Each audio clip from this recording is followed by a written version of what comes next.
Alright, chat. We're going right at it. I apologize if I had to start the stream up before I started scripting. I did one single line and I was like, shit, I'm not streaming. If I fuck anything up, I better be live when I fuck it up so I can go back. But um yeah, man, we're trying to fix I apologize if the audio's shit too, by the way. Let me check on the phone real quick. I had to get, well, I didn't get a new headset. This is my old one because I had to return my new one because it was just giving constant noise.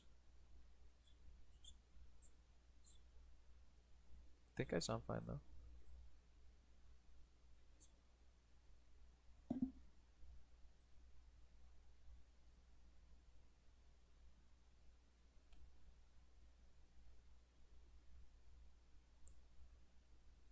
There is just noise now though. It's not as bad as the other thing. We'll say that.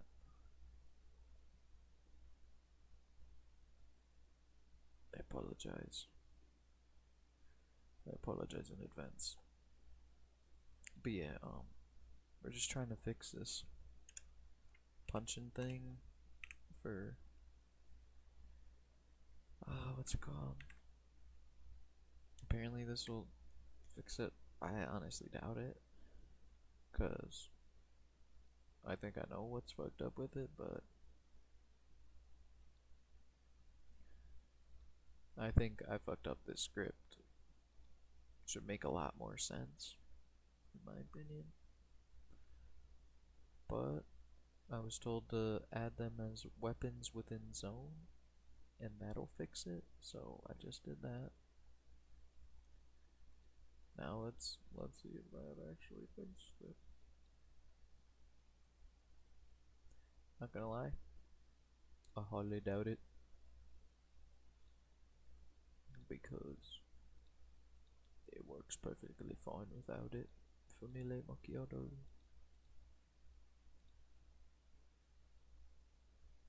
This is my test for map script, okay.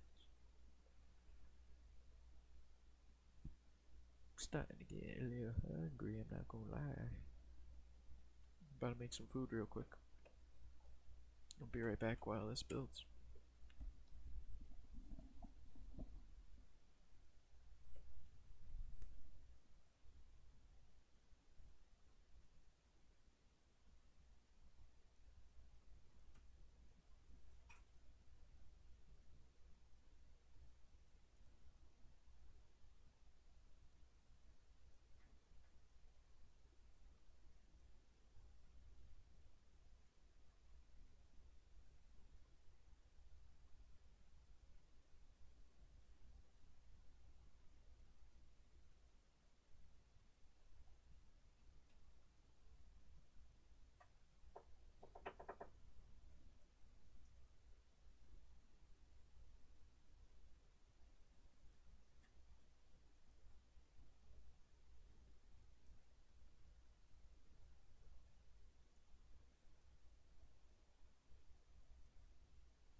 friends here. Rather not.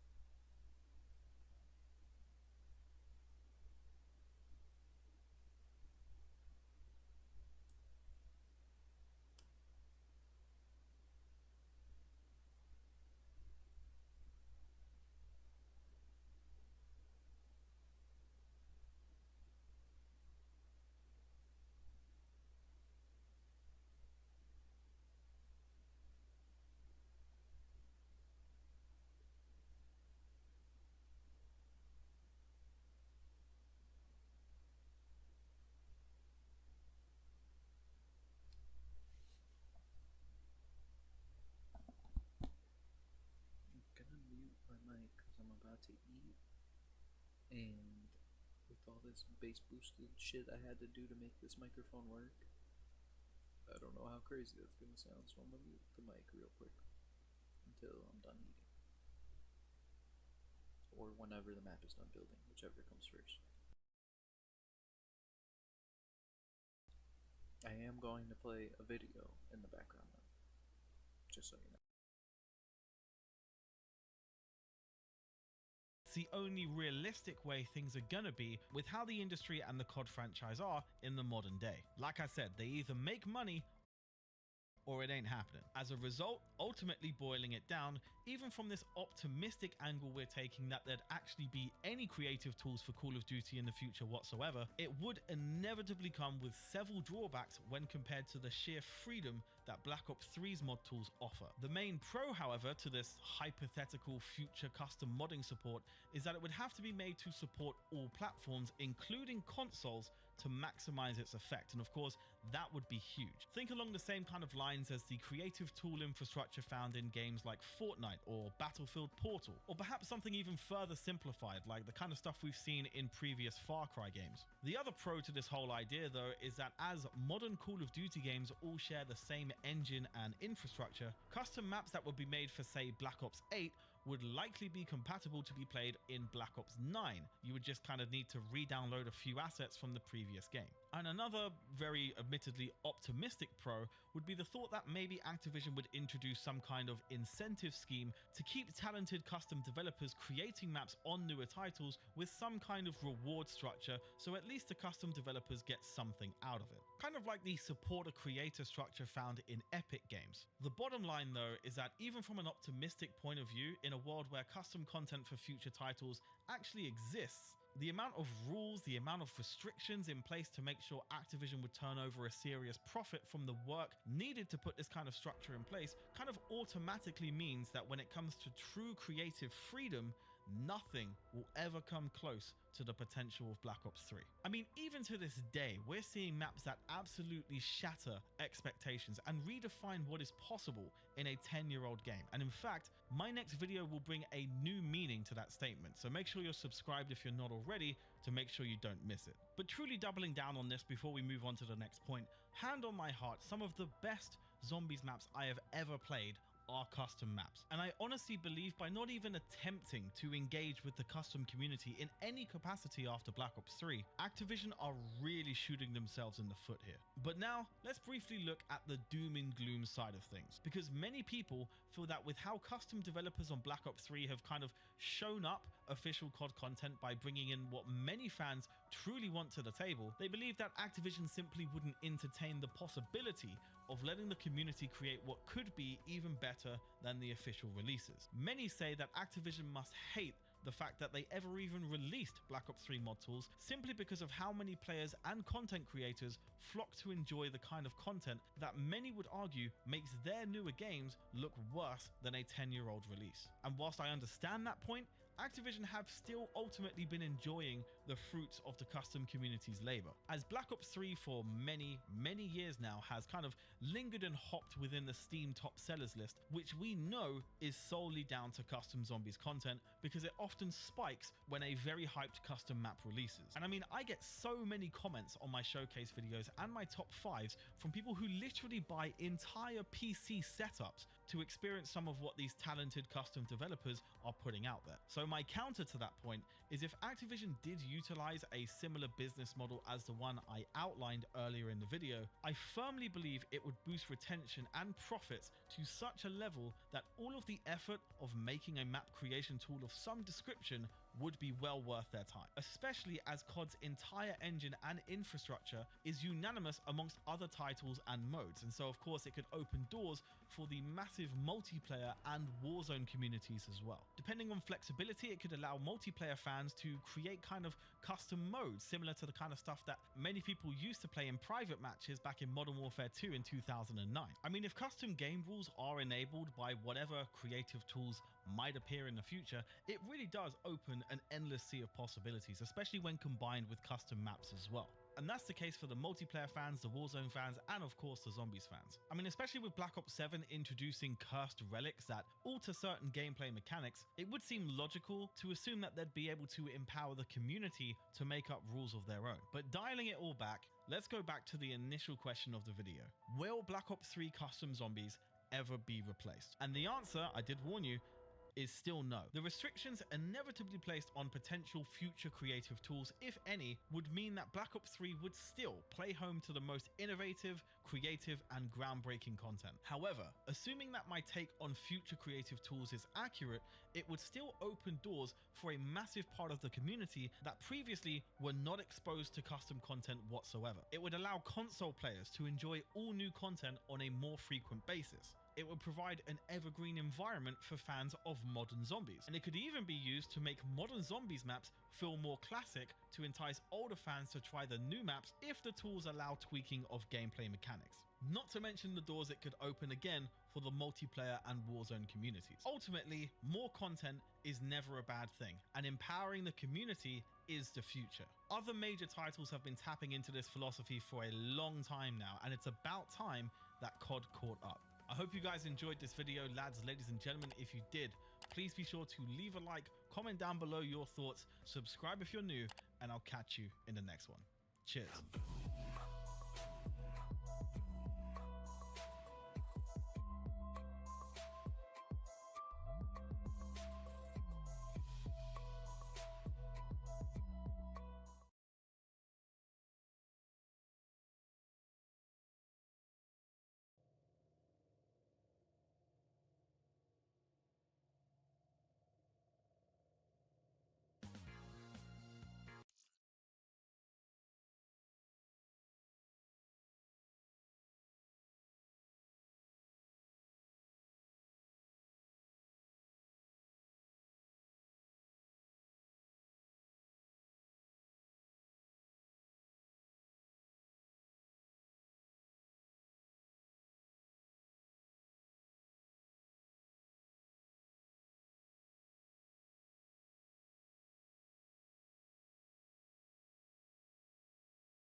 Alright.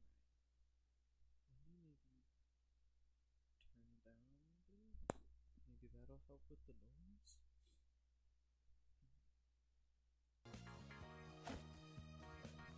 So this should fix it.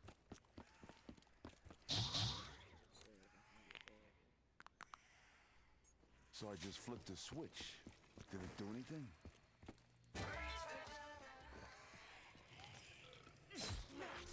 Check your DMs, fucking We got ammo. hey. Not a moment too soon.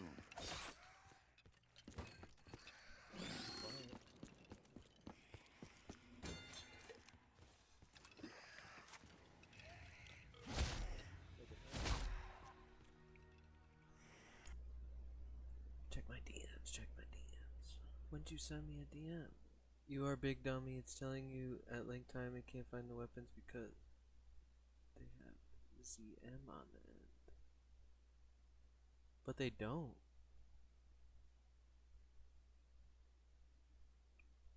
But they don't.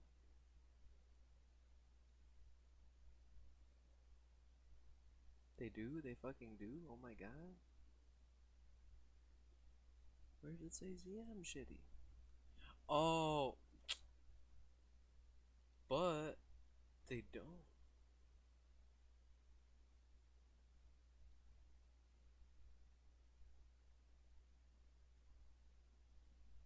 Stop and listen. I'm listening. I'm listening. I'm just confused. So put underscore ZM in the zone.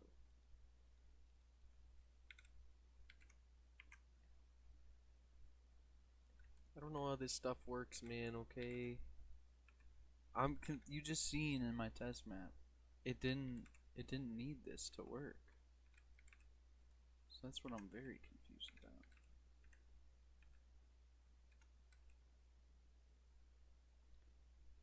It's only used in zone. Okay. Wait. I'm not gonna lie. I didn't put it in common weapons either. Mainly because how would I do that in common weapons? I need a melee. Which, let's see. Do the Bowie knife. Wait, where'd you get? You can verify. Oh, wait. Wait. So I'm supposed to put it in there.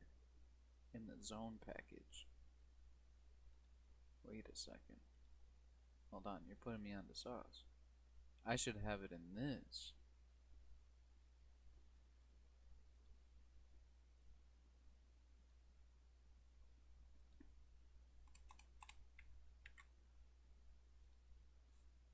I got mad shit that I shouldn't have in here too, to be honest, I'm not gonna lie. I got a lot of effects in here that I shouldn't have.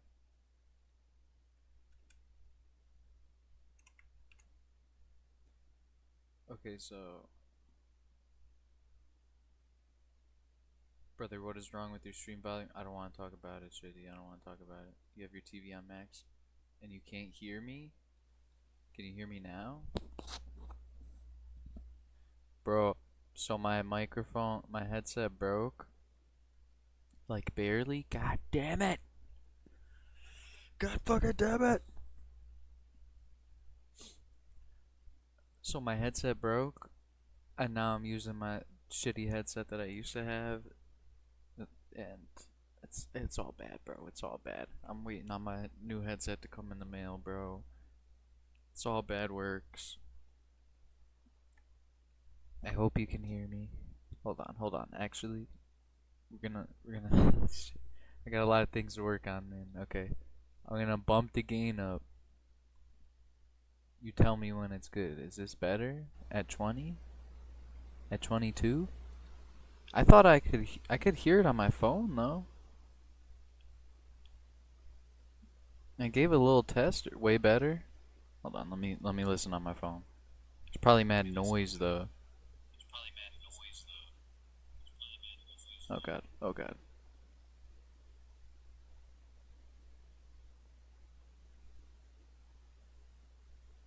There's mad noise in the background now. But that's why I hit the noise suppression. Maybe like this. Is this good? Is this better? Let me open up all good? All good? Okay. Alright. This fucking sucks, man. I need my new headset already. I can't believe my other one broke, dude. No bueno. Alright. So I done did that.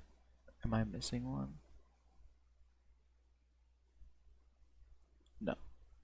Cause the other two in this image you sent is the can and the animation for the machine itself. So I only need these. Essentially. And then that means I don't have to put it in my common weapons or level common weapons. I never had it in here anyways. This though I did not have it in the zone package. That's for sure. But I'm not gonna lie, I still think I still think I fucked up the GSC. But we'll find out right now. We'll find out right now, man. Can't believe you called me a fuck nugget, dude. That's fucked up. That's fucked up, man.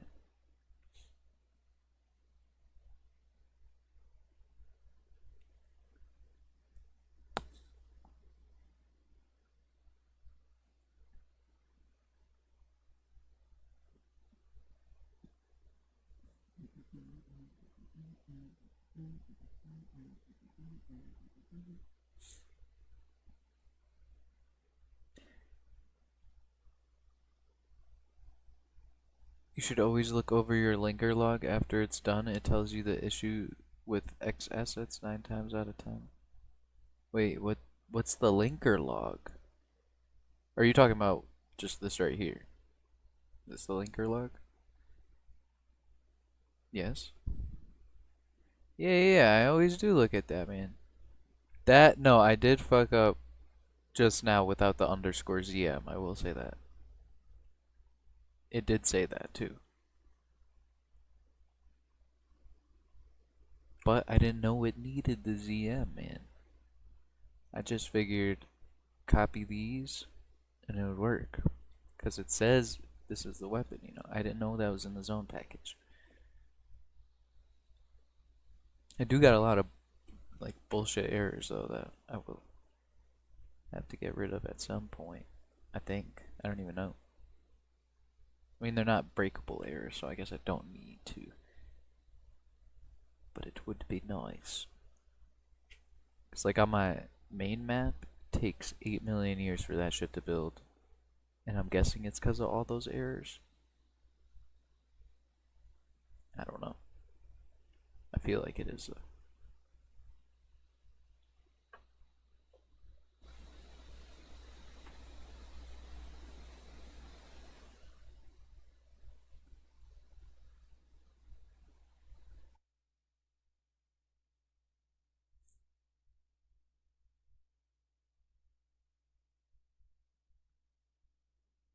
Let's see, man, let's see.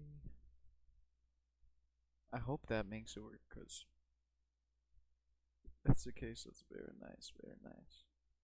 Then I'll only have to fix one more thing, which is it made the fire effects stop playing, which I don't know why. It was playing before I added the punches. Alright.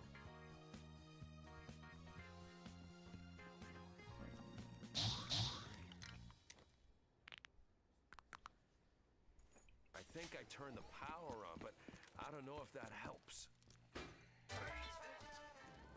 Don't worry about the jug sound. It's still not working, dude. And yeah, the effects don't play either. See, this is why I think I fucked up the I definitely fucked it up in the GSC, dude.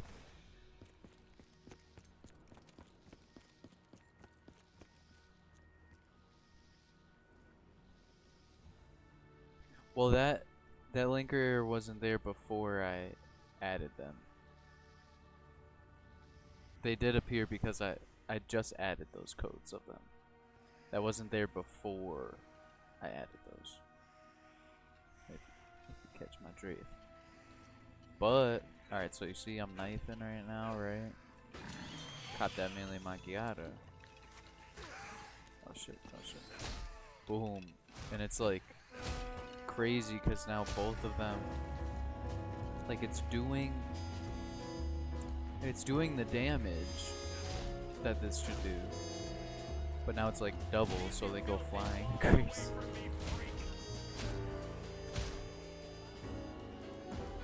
It's just the animation on this one. I don't know what, dude.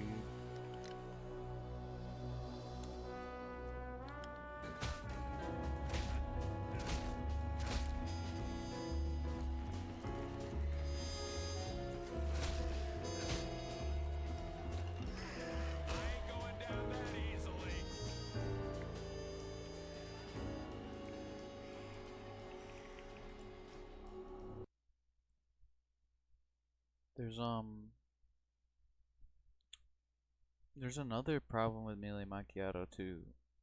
Cause now, like, right there it killed it.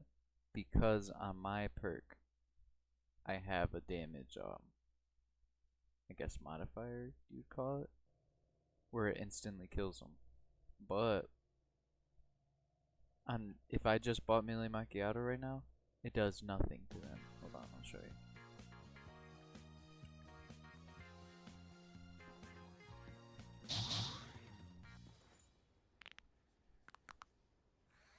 I'm not even sure what that's connected to. No, it's definitely my scripting. That's why I was like, I just don't know what. Look at this stuff. The rules are no touching. This is how I got it. It don't do shit to him. And it says in his instructions, in Wet Egg's instructions, that he fixed this Oh, issue. you're gonna be sorry. But I got this issue. Don't you dare lay a hand on me. But you got my perk. Them motherfuckers instantly die. It's like double. Cause they're not supposed to be going flying like that. It's like a thunder gun. And they're supposed to go up in flames.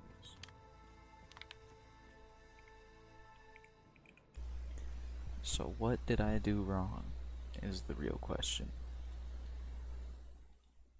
Now that that's over with, let's see. Well, common weapon doesn't need to be there. Let's see. So script, right? This is what I did. I motherfucking goddamn Melee Macchiato. I'll open up the GSH too, just so you can see what's in there. So all I did within the GSH, I added these two, the damage modifier and the combo modifier, because that's part of the part of it. So basically, what I did was I added this, the init function, the add Macchiato override weapon function, the damage monitor. I added all these, copied those, boom, paste them in here, switched up anything that's Melee Macchiato, I just switch with Pyro Punch, so it works with my GSH. Right. I kept these the same name though, because those don't need to be changed. But what else did I add in here? This is all my setup that I already had.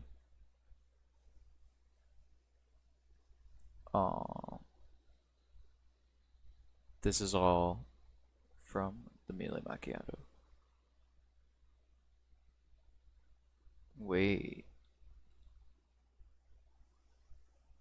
Function register stats. Init specialty stats. That might be a problem right there. Global logic score.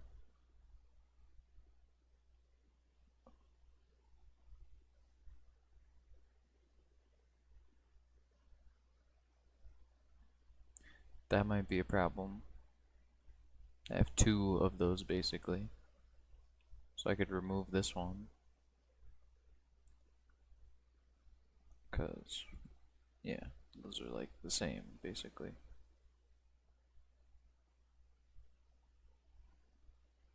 Yeah, I can get rid of that. That's one problem.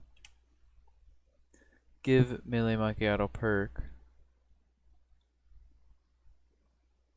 That's probably a problem too, but it gives you, this is how it gives you the melee weapon. Melee Macchiato punches, update melee weapon owned. So you gotta keep that. Take Melee Macchiato perk. This might be an issue too. Because I think I have 2 of these. Yeah, I must have 2. Where would it be though? Yeah, I have this here too. Pyro Punch take perk. I just gotta take the bits and pieces that I need from this one.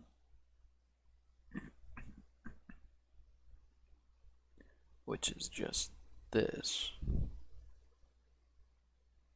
That's all I need from this. So I'll copy that.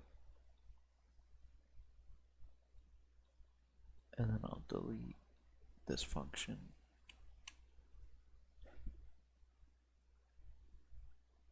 This shit's a mess, bro.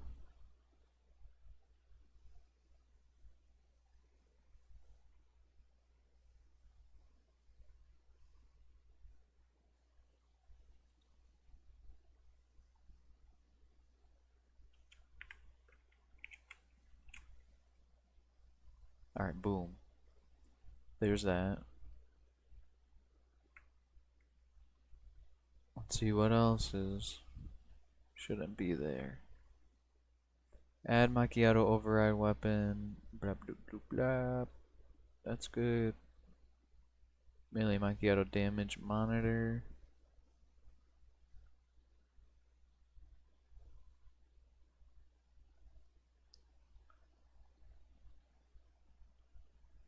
Yeah, perk.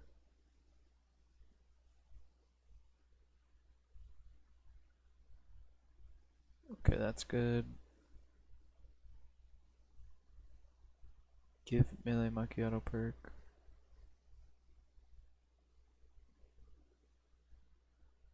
I should put this in should put that in my actual one. Give Pyro Punch. Where was that? Give perk.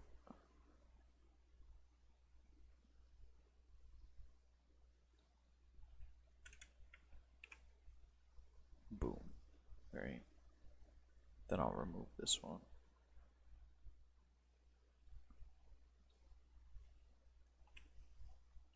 Wait. Yeah, get rid of that.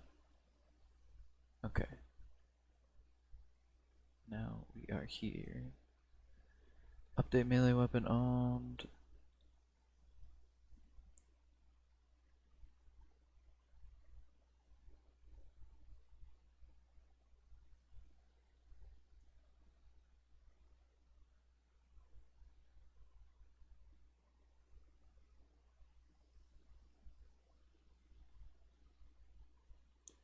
Okay, that should be good. Launch monitor. I don't know what this is, but I'm guessing it's launching the zombie? I don't fucking know. I took it though, just in case I need it. I don't know if I need it or not, but I took that function. Maybe that's the problem? I don't fucking know. I don't know what none of that means. Oh, okay. Yeah, because like you launch the zombie, so that's the launching monitor. I guess? I don't know. Bam bop.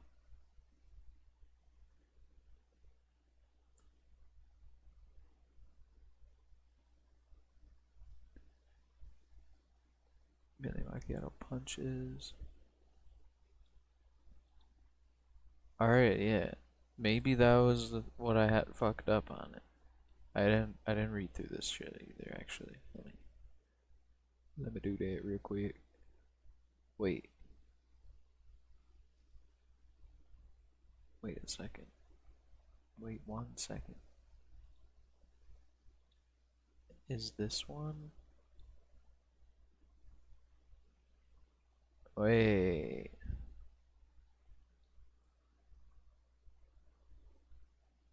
Oh shit.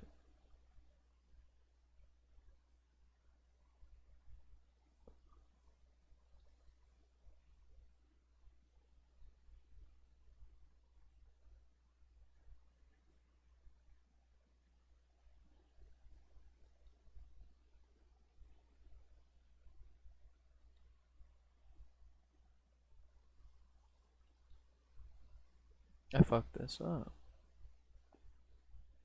These lines are supposed to be in the init, not in the main.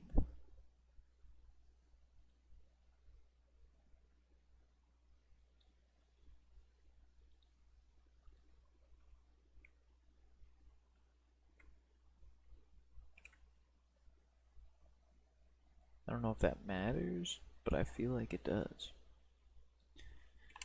I feel like it does, just a little bit.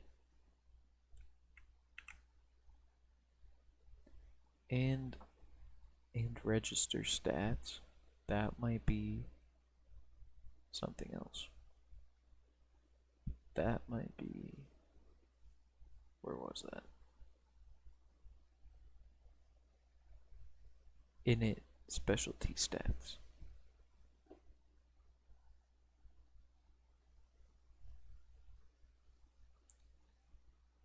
Let me see. Yeah. Okay, hold on. Let me copy that. Let me paste that. But callback on connect. Callback on spawned. Will that fuck shit up? I don't know. We're gonna find out right now.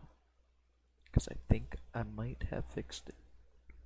I don't know, because I don't know much about scripting. Not the great, this isn't my, not the best at this, to say the very least. I don't really know shit. But I might have just cooked. I don't know.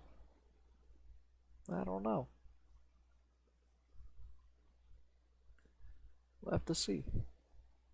We'll find out very soon. Did I cook? Or am I cooked?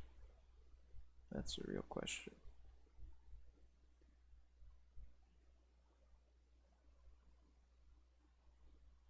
Wait, what did that say?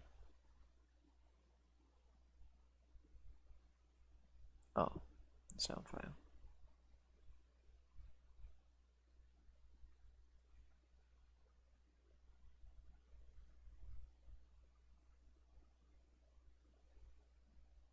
It's already done.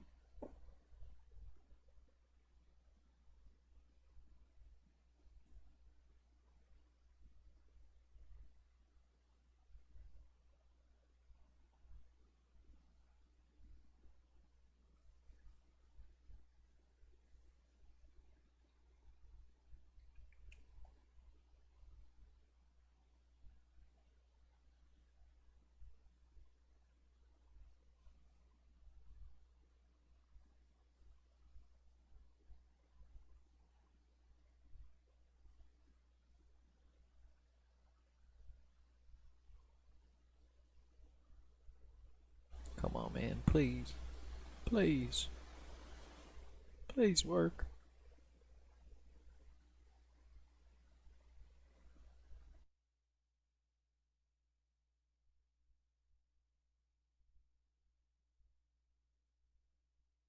That's a good sign. I see the loading screen.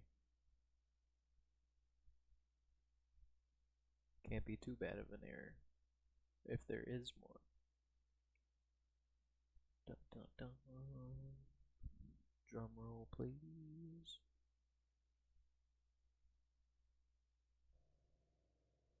Boom, boom, boom. Come on.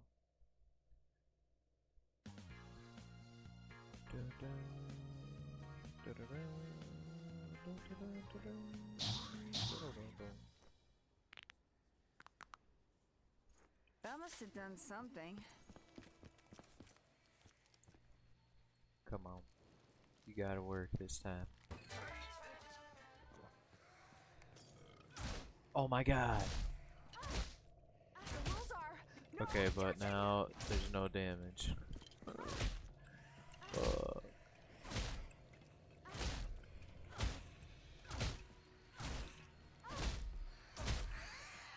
Why is it not?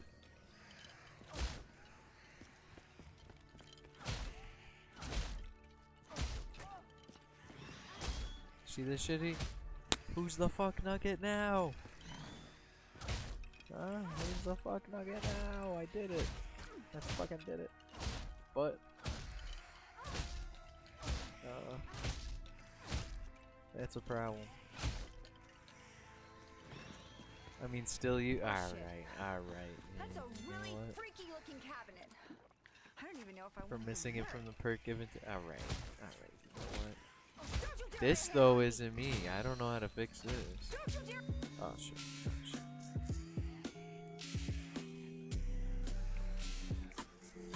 Hey, I did that shit though.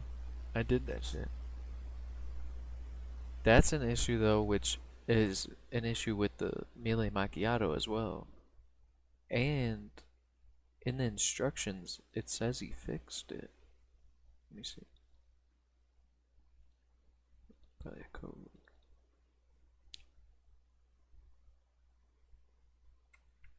Alright, frequently asked questions. Melee Macchiato punches no longer kill. Issue now fixed. I provided an update _ZMGSC file in the pack. This should fix callbacks so that collisions like this don't occur. Give me a sec, brother. Okay. It's also not playing my FX or effects, which I did have playing originally. Where is that? Pyro Punch Explosion. This should make it play a fire effects on the zombie every time you melee them. But now it don't do that. It don't damage. Maybe zombie damage override. Let's see if he has something in override weapon, but not.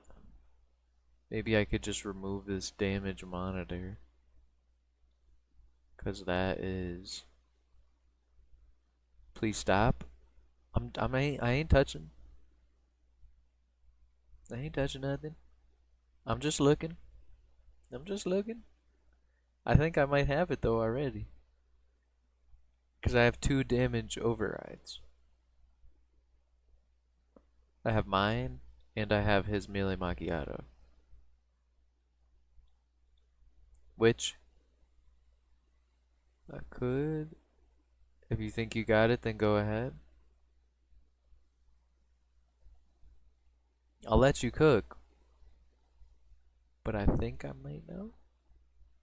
Just maybe.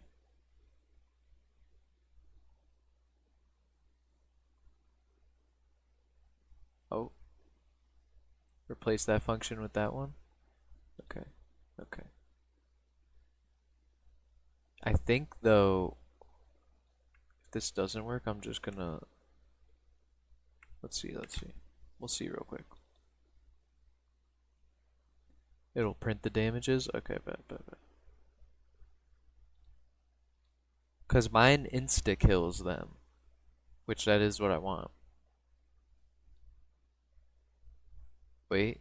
Oh, wait, why did I just click run map? Oh my god, I just botted out. Show me your map zone file. Hold on. Why did I just do that? Give me 1 second. Well, I guess I could still show you it. My maps zone file. Let me close this out. Never mind. Shit. Never mind, don't bother. There's a lot in this because it's my test map. Answer my question. Okay. Hold on.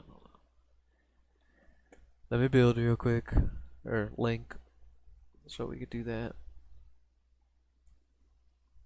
What I'm thinking is I just remove this though.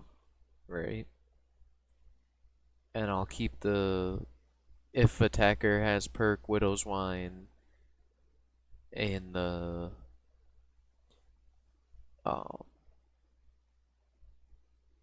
if weapon name Melee Macchiato Punch. Did you absolutely comment stuff from asset list? What do you mean? Comment stuff from the asset list.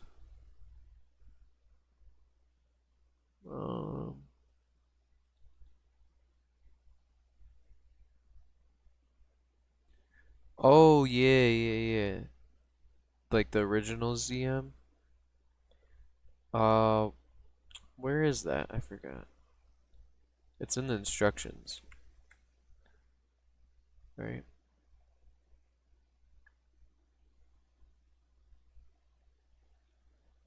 It's there. Hold on. Zone source.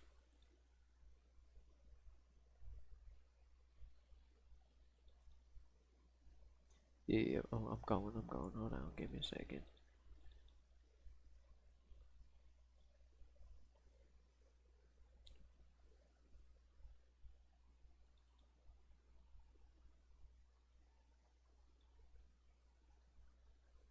I'm pretty sure I did it.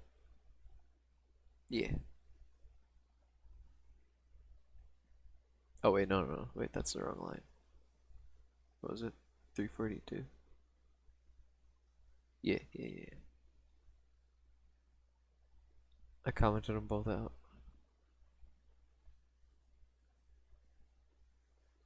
Okay, cool.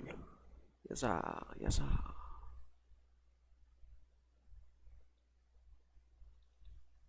See, I'm not that much of a fuck nugget, man. Maybe a little bit.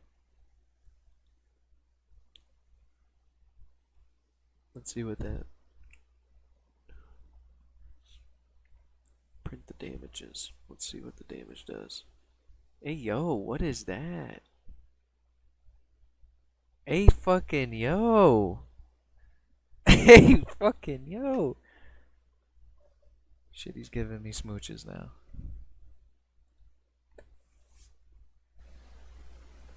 Oh my god, bruh. We need you back in Verdansk, dude. That's it. We miss you in Verdansk. Come join us. How about that? Yeah. Oh my god, you got these on standby, dude. What the fuck? Come join us in Verdansk. Okay, dude. Make it stop. Make it stop. Poor Mr. Dalek.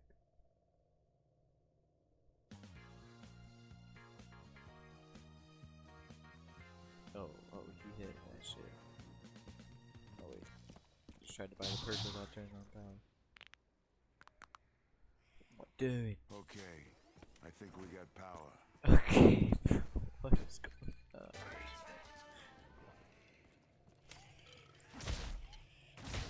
Why is no print? Why is no print, shitty? I'm still on my feet. Or maybe that's for Melee Macchiato. No, I put that in the. I'll buy Melee Macchiato too. Fuck it. Okay, it's not even getting damage to the point. Or to the damage part. Ah, shit. This gun's useless without bullets.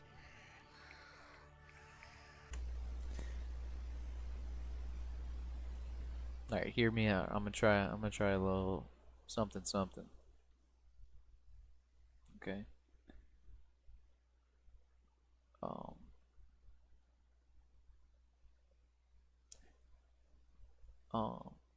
so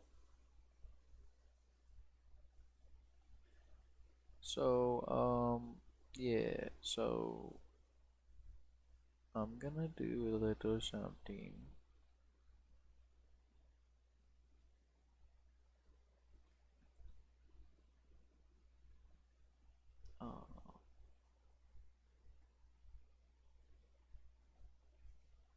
I'm going to do something.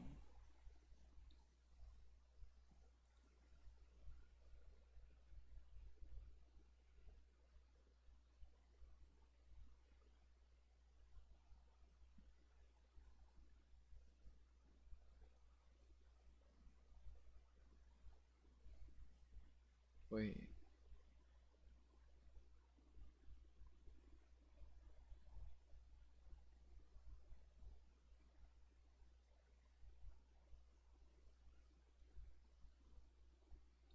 I'm going to do something.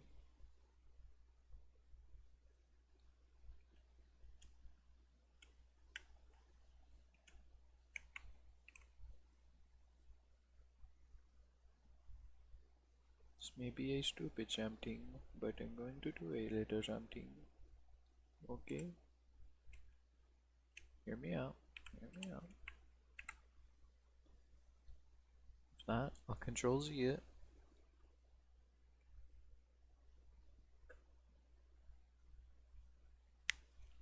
This doesn't fix Melee Macchiato, but I'm not gonna use Melee Macchiato anyways. So I don't need it. But if I get a Pyro Punch punching, then we on to something. You feels me?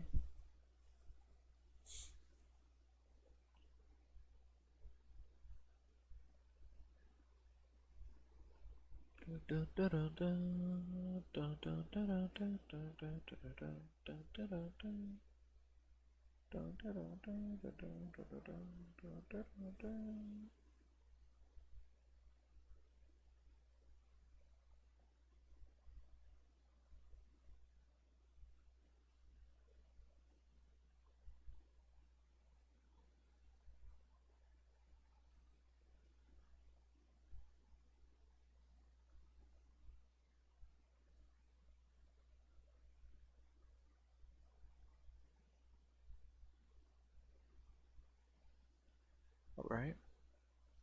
That's a good first sign. No error in no error here.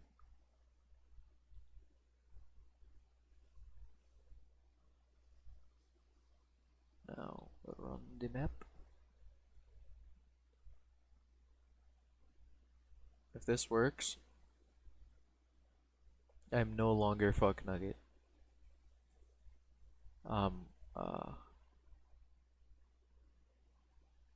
I don't know what I am. But if this works, I'm no longer fuck nugget. Okay? I tell you. I am Krugermeister. Ah, god damn it, I'm a fuck nugget. Okay, that's simple though, that's simple. Unresolved external, yeah, because there's no longer a Melee Macchiato damage monitor. Hold on now. Hold on now, damn it. I may be a little bit of a fuck nugget. Hold on. Okay. So, essentially, there's something calling that, which, if I select just that, I can find it somewhere, which I'm thinking it's up here. Yep, boom. Okay, this needs to change to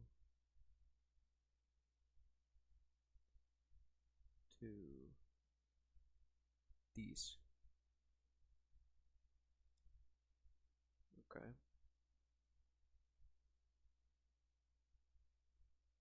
But there's two of them. So I don't even need that. I could just delete that.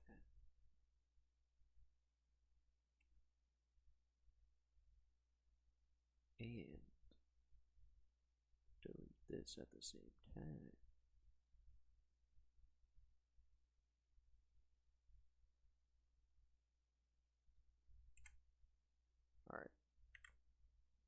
Alright, alright. Now let's see what happens. Okay, okay.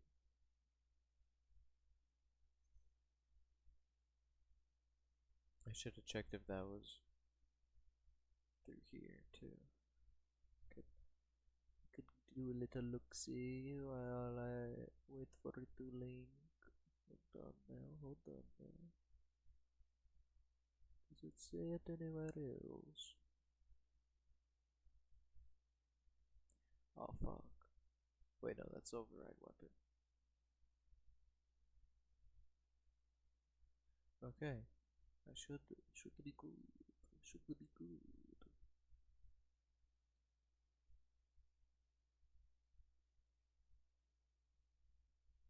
If it's not fixed here, you got me. You can call me a fucking nugget.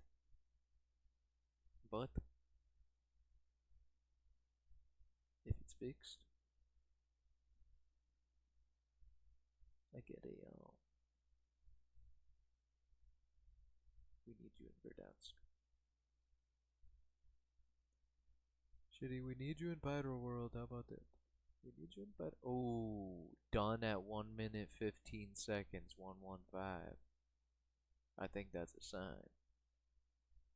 I think that's a sign from the Treyarch gods. From the DevRaw gods. Fingers crossed. Fingers crossed. If that ain't a sign, I don't know what is, damn it. It finished at 1 minute 15 seconds. It's gotta be a sign. We did it. I must believe. I'm manifesting it.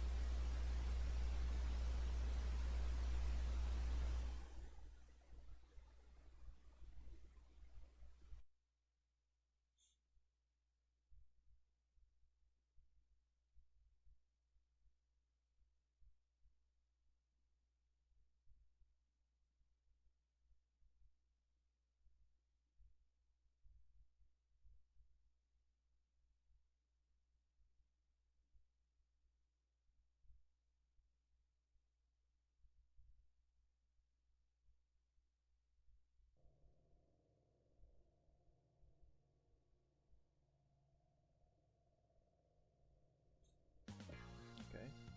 No error.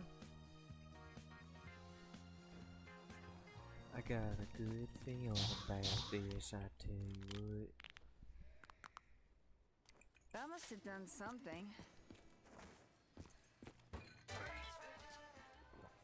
Don't worry about the juggernaut. Fuck!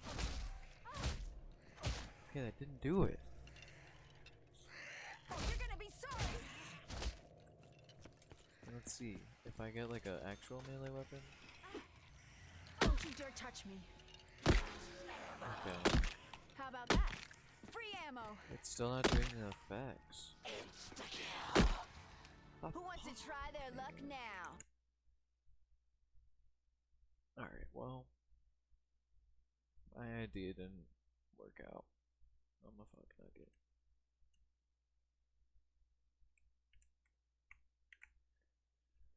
Put the script back.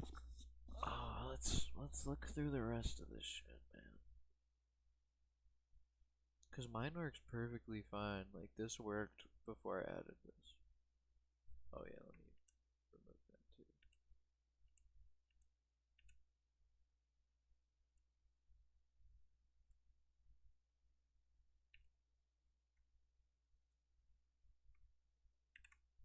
Alright. Now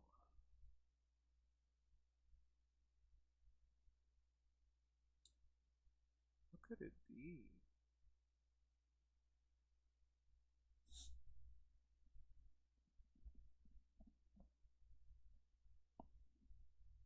It must be something in his, or not, well, it is his, I guess. It must be something within the ZM file key. Go to, not zone source. script. Because he gave a underscore ZMGSC. And it must be something in here.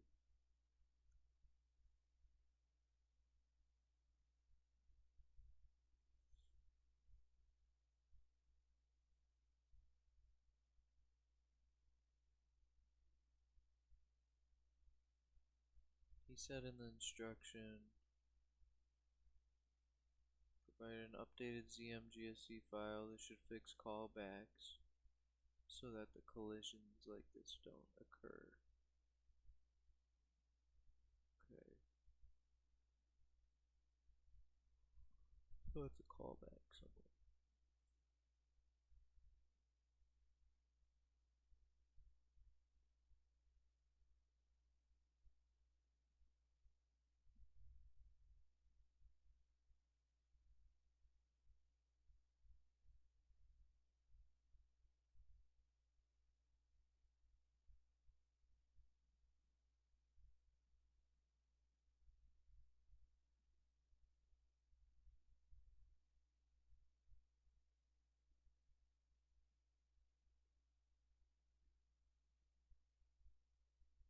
So many fucking lines of script, bro. I'm not gonna be able to figure it out through this, dude. Holy shit. There's 7,000 lines, bro.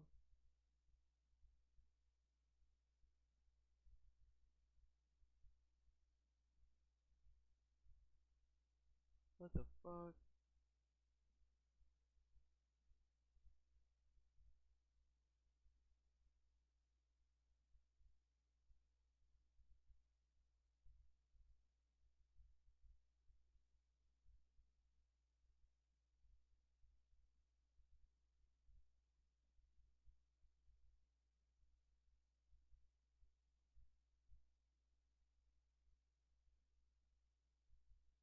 What the fuck is it?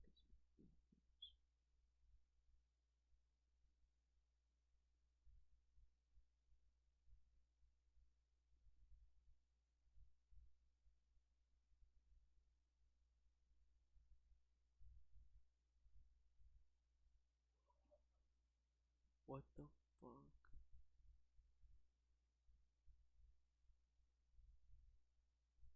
My dog just tweaked out, bro. I'll be right back. Hold on. Give me 1 second. I will BRB.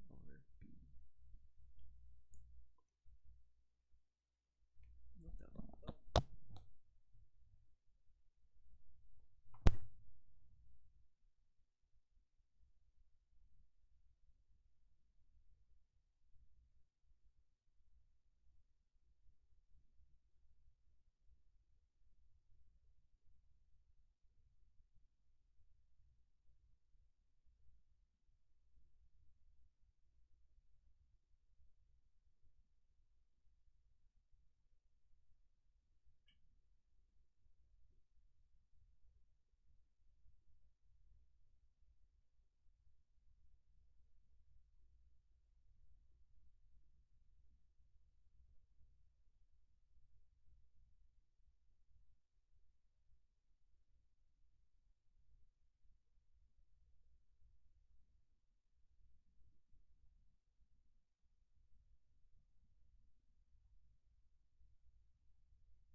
I don't know what to do for this.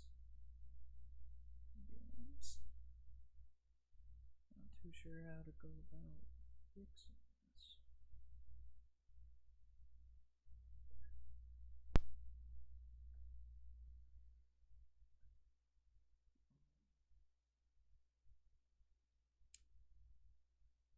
If I were to guess,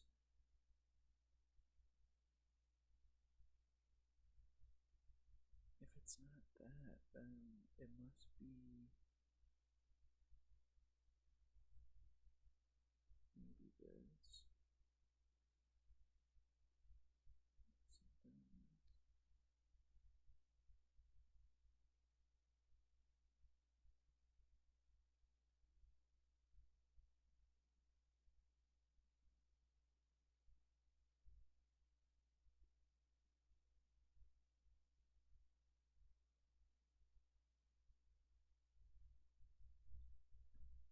Why is my seat slowly lowering on me? Oh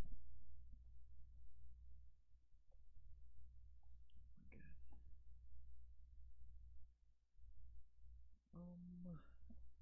I don't know. I don't know.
Oh man. I'm getting tired. I don't know what to do.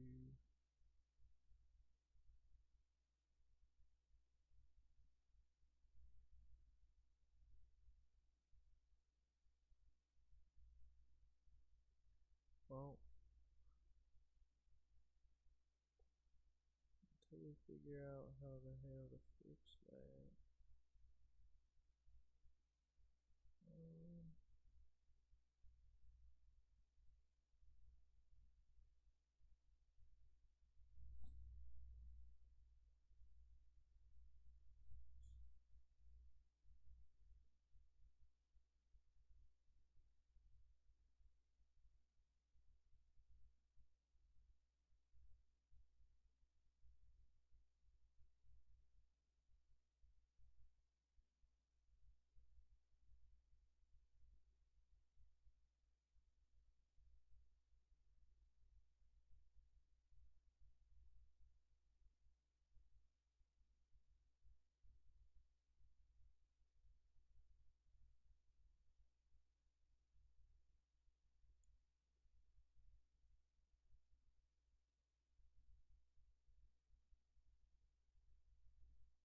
I wonder if I get Widow's Wine,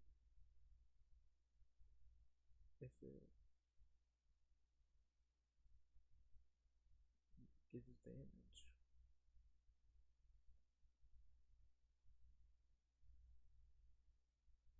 Oh, why the hell am I, like, everything just doing?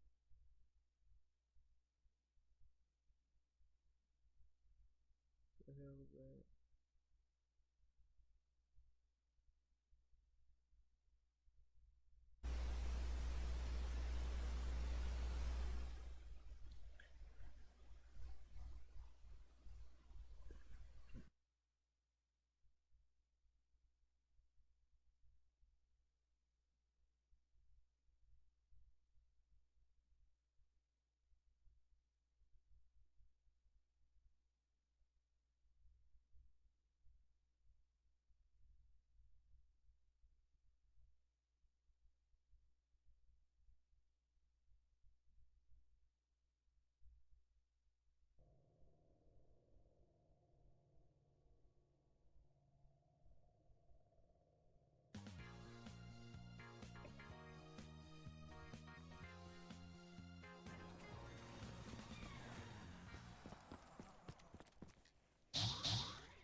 So, if you get Okay, I think we got power. Melee Macchiato, You got lucky. You're about to see a comeback. Widow's Wine, Refreshed and ready to still go. no damage.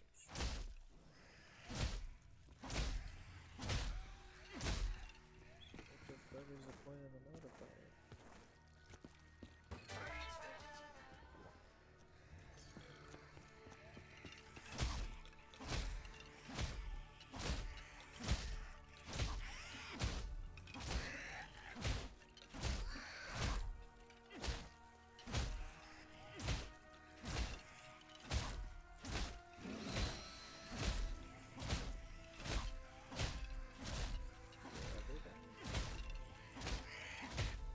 It's like it's giving you 0.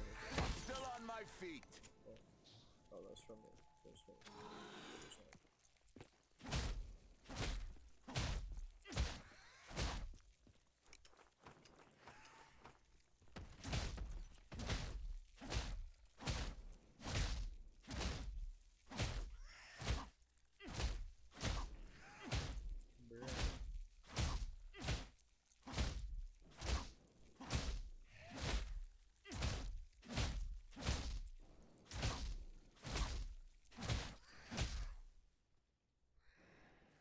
He died.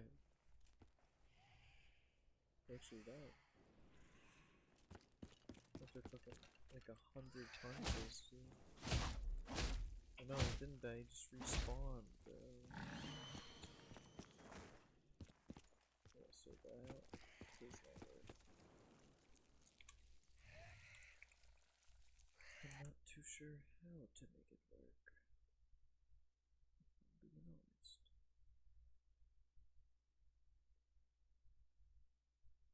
So there is a problem.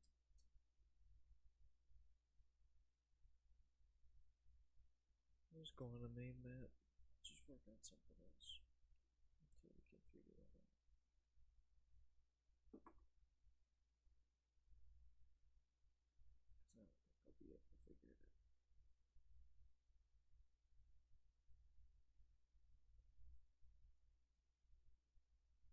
It should just give damage. I don't know. Don't know why it's not.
Those barricades, that's all that stands between us and them. Ah, shit.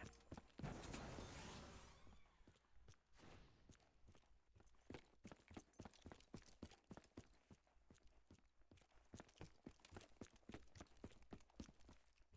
think I gotta add more foliage. And more trees.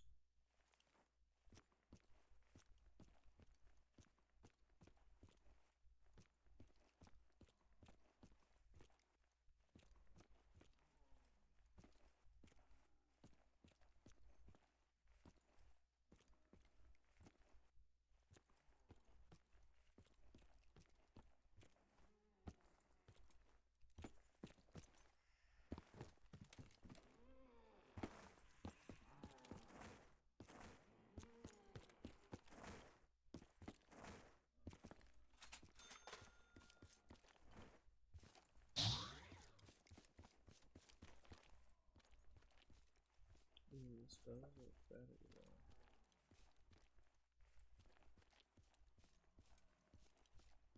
Like mountains look a lot better.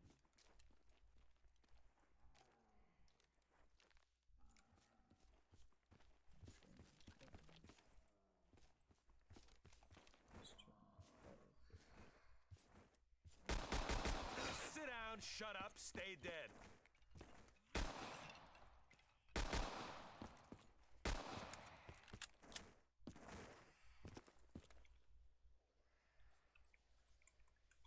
Whoa! Fuck, I'm not sure if I even want to know what's inside that fucking thing.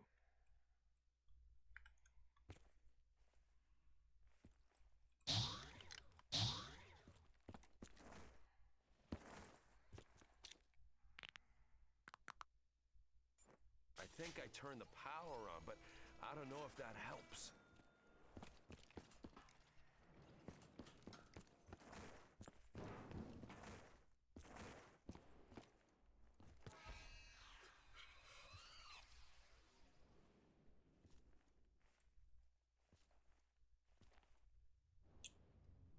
Oh, I didn't add the script for it.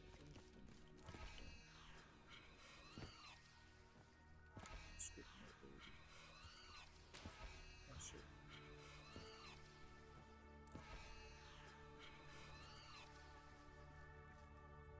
Right. I gotta make that move. Instead of having a script flag.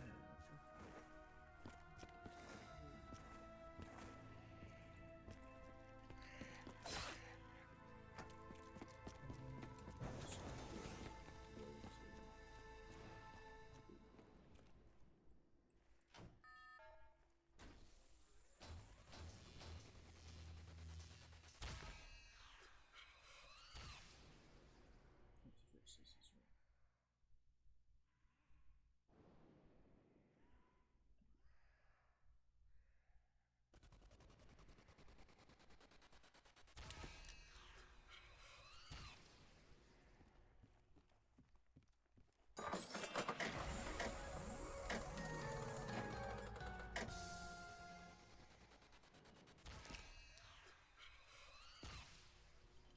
Okay, I can flip it.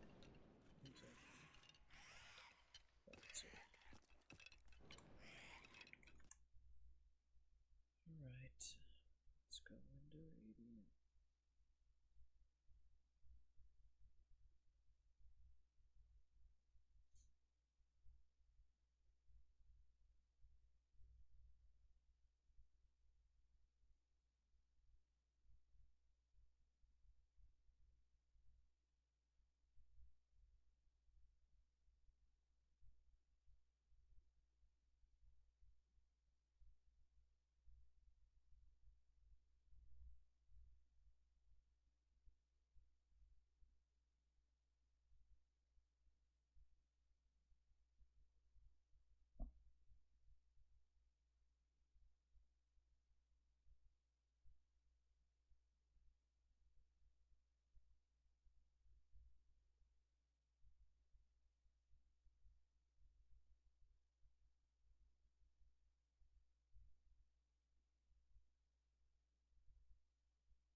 It's gonna take a little while to load.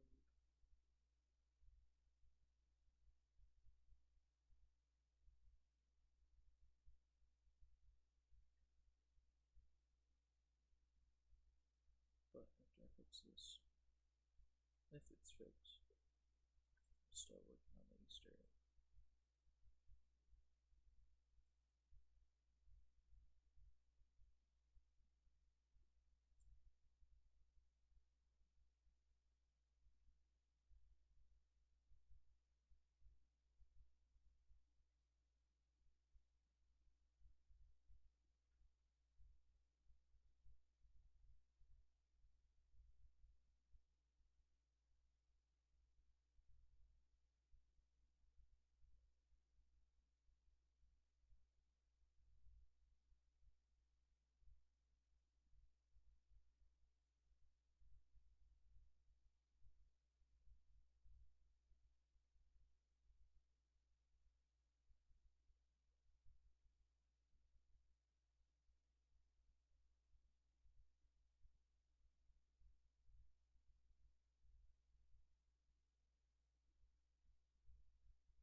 script string, and a script vector. To the line itself.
Script vector.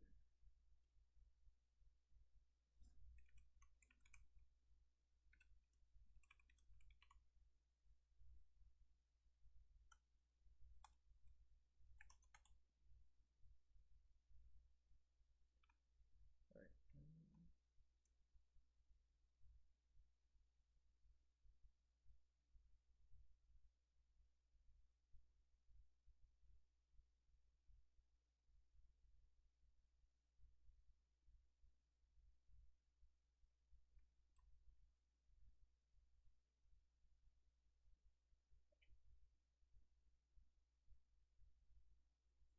You can just have it go down.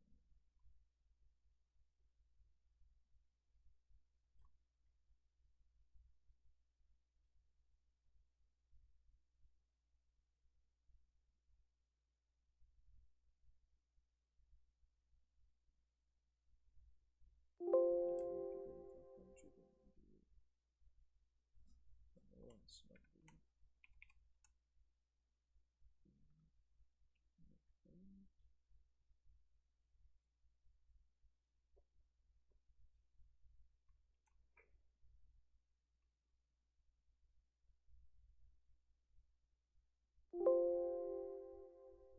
Damn, this map up. That's it.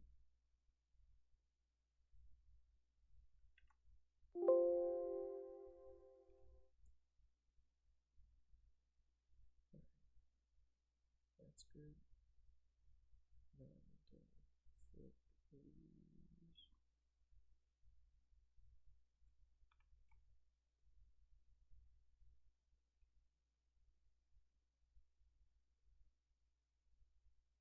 Like that. So that.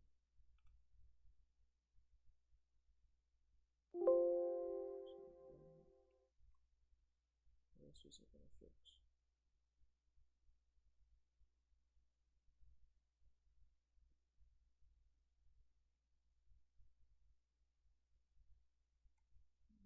I had to do this, but I have to do it in the script.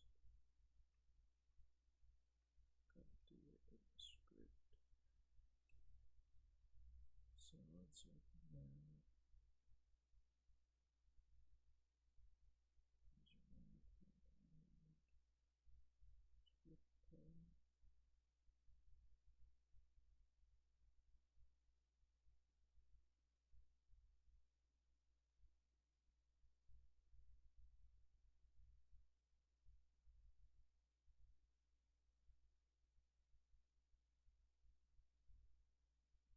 There.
That should be good.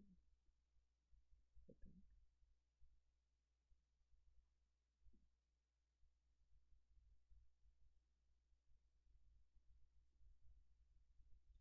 I'm gonna switch the effects too, but I'll do that in the near future. I gotta find the better effects.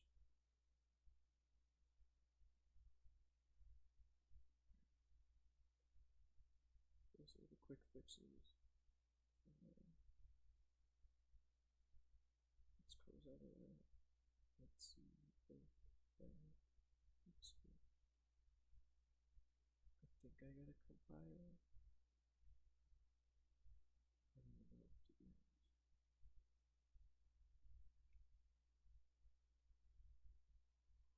Oh, compile.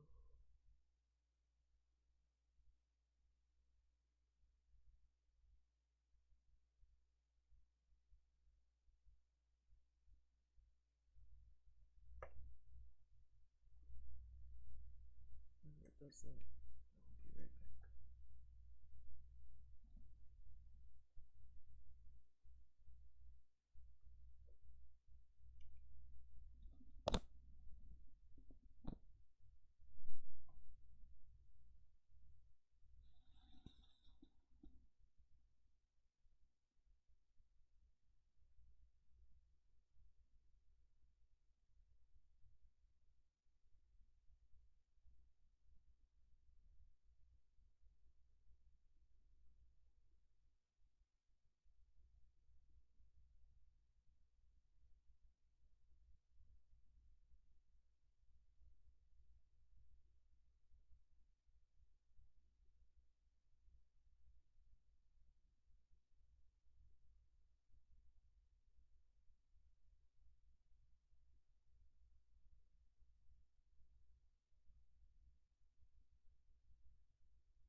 I'm not sure if I even want to know what's inside that fucking thing.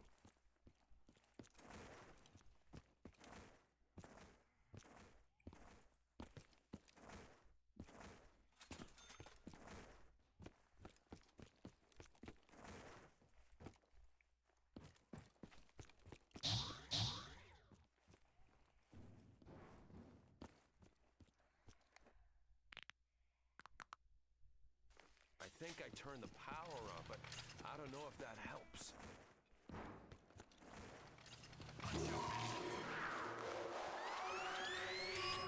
That is some good-looking hardware.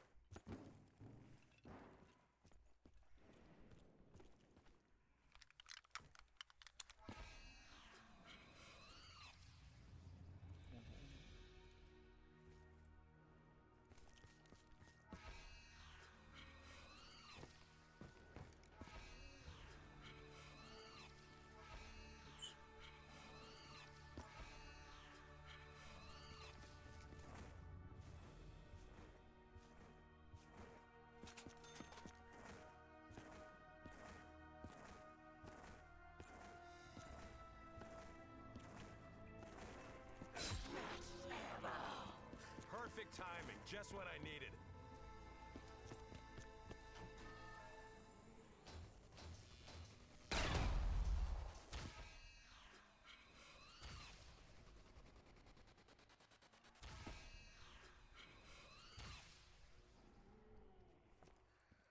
I kind of fixed it, but I think it could be better.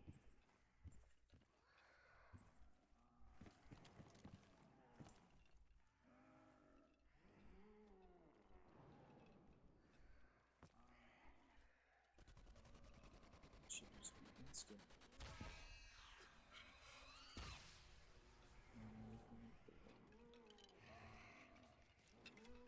Case closed.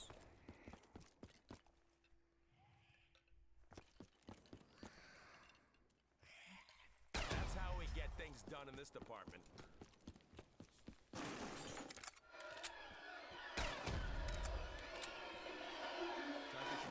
Settle some old fucking scores.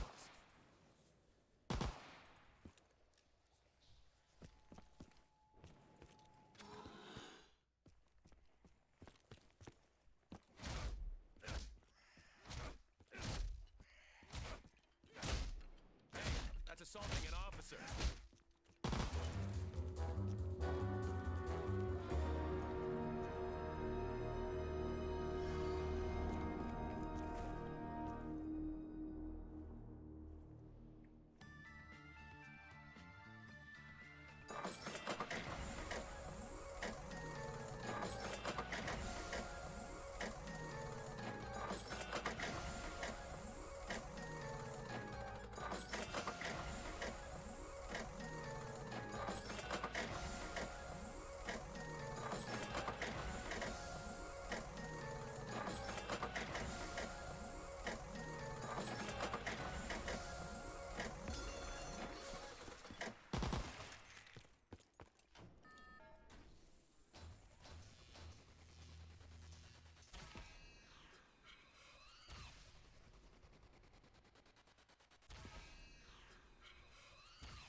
Let's see how I can fix that. It's not supposed to do that. Oh, I don't even have that one.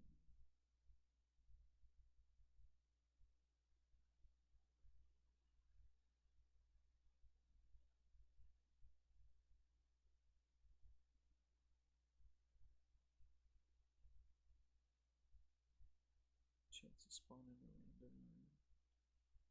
0 is 100% chance. 1 is 50.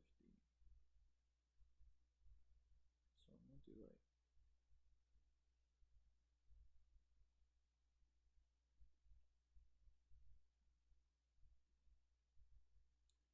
I think I'm gonna do 100.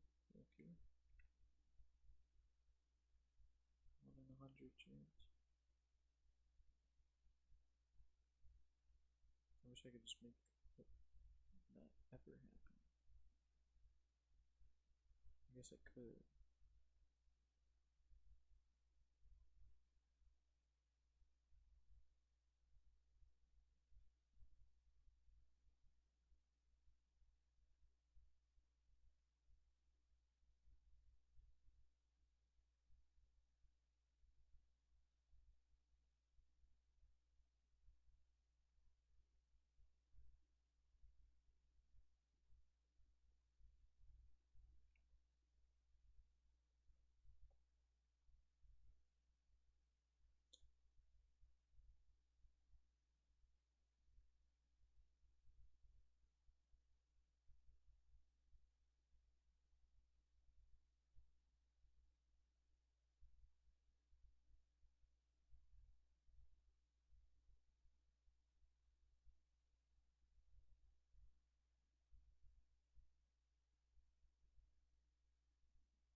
Imagine a game made not by a huge AAA studio, but a tiny team of 5 developers determined to recapture the glory of old-school zombie shooters. A game that promised co-op mayhem, round-based horror survival. That game is Skur Ritual. Despite a strong launch and plenty of hopeful Zombies fans, Skur Ritual quickly faded, a COD Zombies killer that many now call forgotten.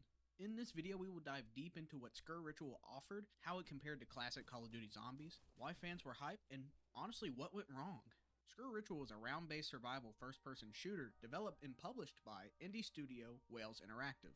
It acts as a spin-off to their earlier horror game, Made of Skur, picking up from the evil ending of that title. Unlike Made of Skur, which was stealth horror and more atmospheric, Skur Ritual embraced straight-up action, round-based waves of quiet ones, co-op support up to 4 players, steampunk-style weapons, Celtic-themed magic powers called miracles, and eerie gothic horror vibes with a twist. The setting? It's 1914, where Elizabeth Williams has taken over and threatens all of Britain with a broadcast of the Siren's song. With this, the player must join the daughter and stop the broadcast. Skur Ritual offers solo play, but it's designed for co-op. Enemy spawns and difficulty scales, depending on the number of players, gives flexibility whether you're lone wolfing or playing with friends. In short, Skur Ritual aimed to deliver horror, chaos, and nostalgic zombie shooters mechanics, all from a small, passionate team. So what exactly does Skur Ritual feel like? Let's break down its core mechanics, maps, and features. Each map pits you against relentless waves of quiet ones, basically grotesque cultists. Between rounds you scavenge, upgrade, and prepare for the next wave. Each map also has a mainline story mission that players can follow to finish, but there are also hidden Easter eggs. Secret, optional objectives to unlock deeper lore and powerful rewards. Complete the main Easter egg and you get a portal to escape the match. But finish the hidden Easter egg, you unlock the ultimate weapon, the God Killer. The God Killer is a heavy-hitting endgame weapon. It fires large yellow orbs that do massive splash damage. You don't just rely on guns. The steampunk-style arsenal fits the dark, gothic horror vibe. On top of that, Skur Ritual adds the unique layer of the miracle system. Every few rounds, players earn miracle points, which allow them to draw powers throughout the game. These powers can buff your shooting, melee, grenades, healing, or provide special ultimate abilities for dire situations. This mix of mortal weaponry plus supernatural powers creates a hybrid experience. At launch, Skur Ritual included multiple maps, each with their own theme, enemy types, and challenges. For instance, the map Sewers of the Dead introduced new weapons such as the Plague Pioneer Axe, Crossbow, and 2 new elite enemies, the Demon Hag and the Speed Freak. It also added new bosses such as the Stranger and King of the Rats.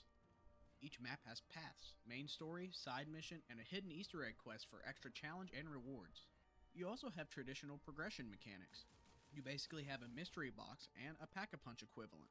One difference is there are vendors that can sell you weapons.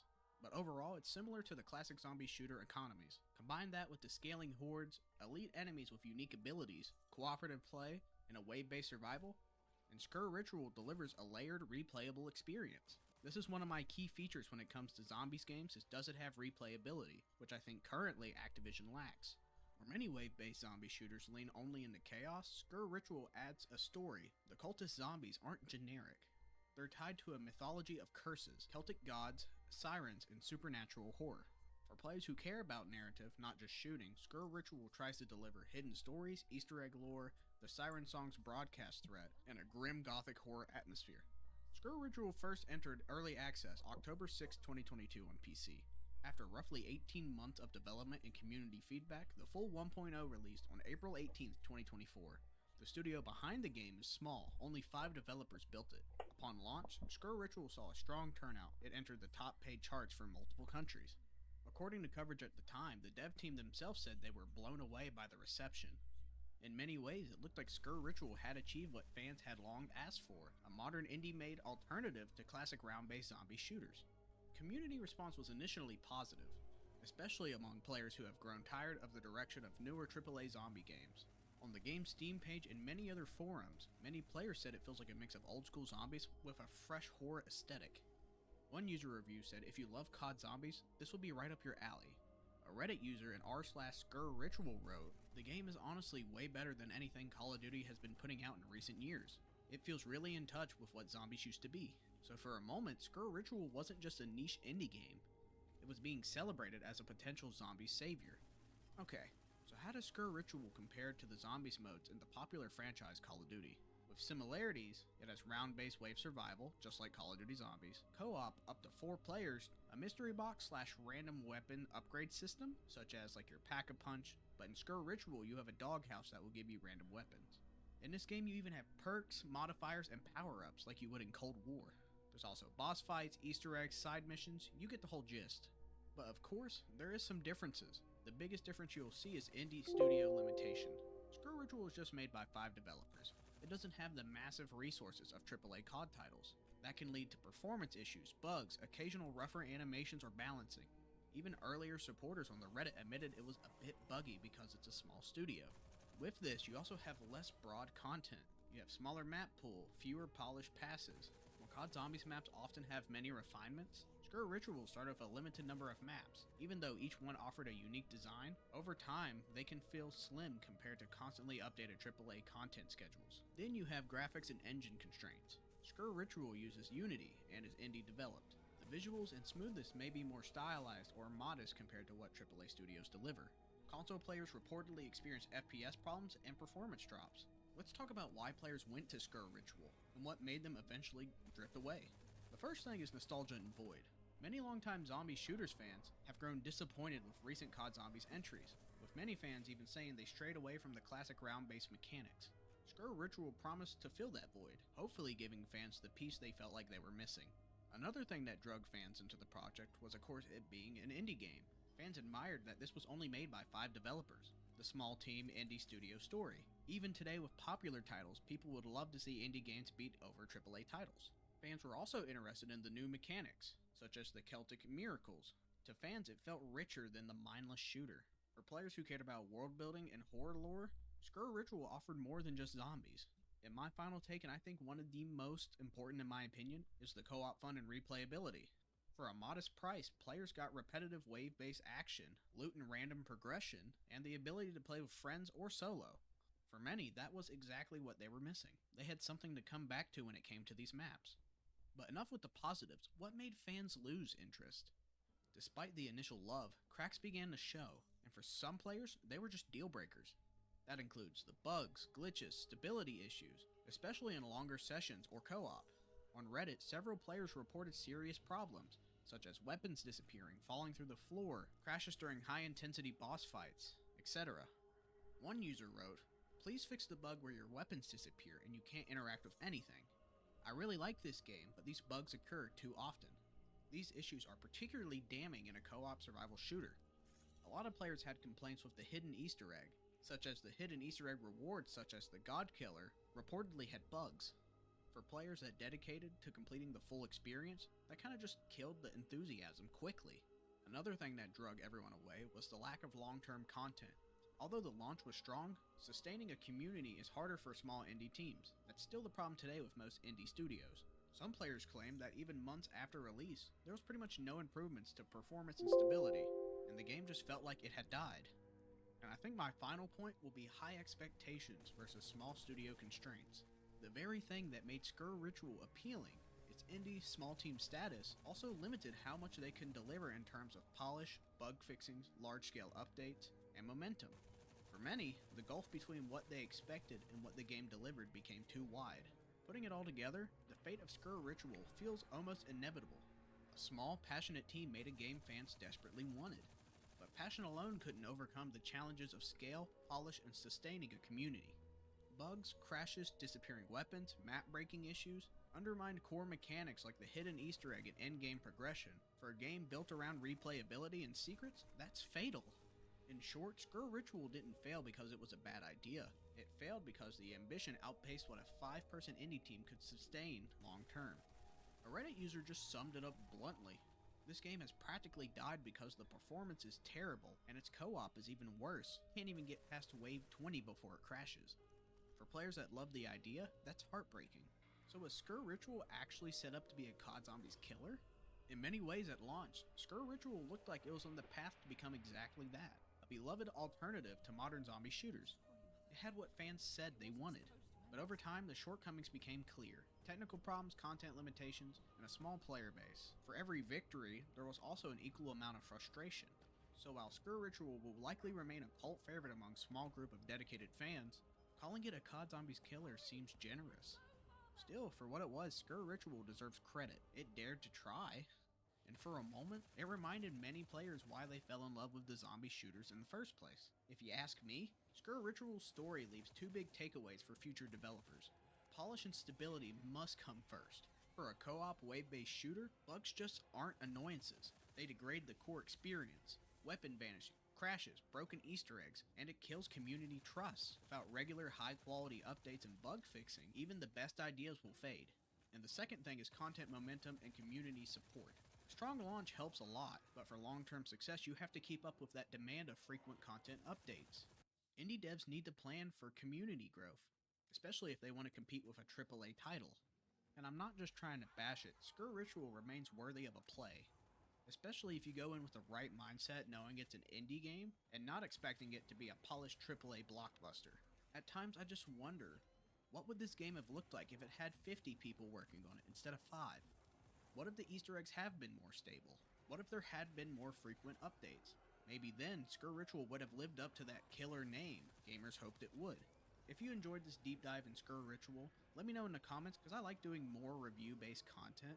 It's just fun for me to prepare. Also, before you head out, make sure you hit that like and subscribe button. It helps me out tremendously. We are on the road to 2K subscribers, and every single clip helps me out tremendously. But to wrap it up, did you play Skr Ritual? Did you stick with it? Or did you just move on? And if you did, in your opinion, what zombie shooter deserves a second chance? But that's it for me. This has been Shore White Man, and I appreciate every single one of you for watching. But hopefully I'll see you in the next video. Peace.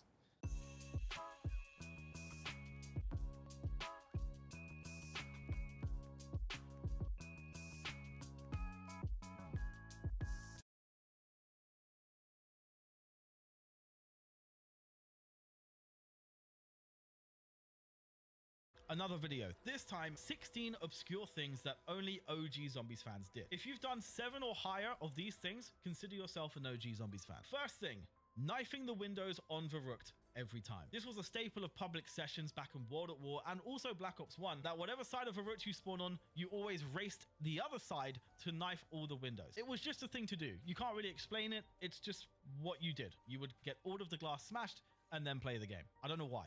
That's literally all there is to it. The second thing is switching weapons as you buy a weapon to make things more cinematic. What I mean by that is in Call of Duty, when you first obtain a weapon in Zombies, it will do some kind of animation to get the weapon ready, whether it would load around into the chamber or whatever. And this animation would play every time you get the weapon for the first time. But what you could do is once you bought the weapon, if you quickly switch before the animation plays, you can then play that animation when you switch back to it. So what I mean is grab your weapon, switch weapons immediately, and then when you're ready to kill your first zombie with the new weapon you've bought, switch to it and it will do a very satisfying little animation before you start shooting. Now, again, this video is obscure things, and I'm sure there's many people watching this who are probably raising an eyebrow thinking, what the hell are you talking about?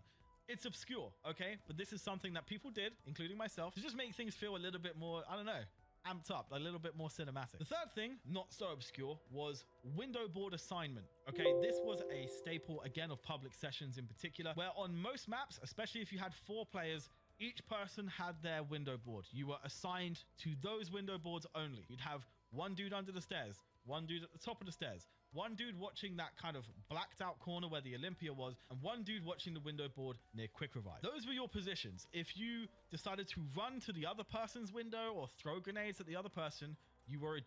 Same applies to Doris as well. There was 4 window boards in that spawn room. You had your window, that was it. And this was a staple in many other maps. And if you had 2 people, you kind of knew which windows each person had. It was just common knowledge. It was common decency, dare I say. And if you violated this, you were an ass. It was actually quite common, in fact, for people to hold a grudge over this. Seriously. It's worth mentioning, of course, because nowadays, window boards aren't even a thing anymore, so there's a few people who might not even know what I'm talking about. But yes, a grudge would be held here, so much so that if someone stole your kills at your spawn window early in the game, you probably would just swear off reviving them. If they ever went down later in the game, you would just, nah.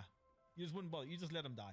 Window board assignment was important. The fourth obscure thing that OG Zombies fans did was switching weapons whilst reviving to continue shooting. This worked in pretty much every Call of Duty Zombies game, if I remember correctly, where you would simply switch weapons whilst reviving, and you could keep firing off whatever weapon you had in your hand as you were reviving the player to make things nice and easy. This was especially common if you were running PhD Flopper and Mustang and Sally's. Of course, this made things a lot easier because clearly you're not really supposed to have been able to do this. The idea of reviving is that you would need cover in order to make the revive work. But luckily, with this trick, you could just cover yourself. The fifth obscure thing that OG Zombies fans did was throwing grenades at the mystery box to troll a friend. Now, the way this worked was that in many of the older Call of Duty Zombies games, if a friend of yours spammed the mystery box and got a weapon that they actually wanted, if you reacted fast enough and threw a grenade in or around the box, especially if you had other friends of yours also doing this, it will basically block the prompt to pick up the weapon and instead replace it with a prompt to throw the grenade back. This will basically mean that for the friend that's actually spun the mystery box,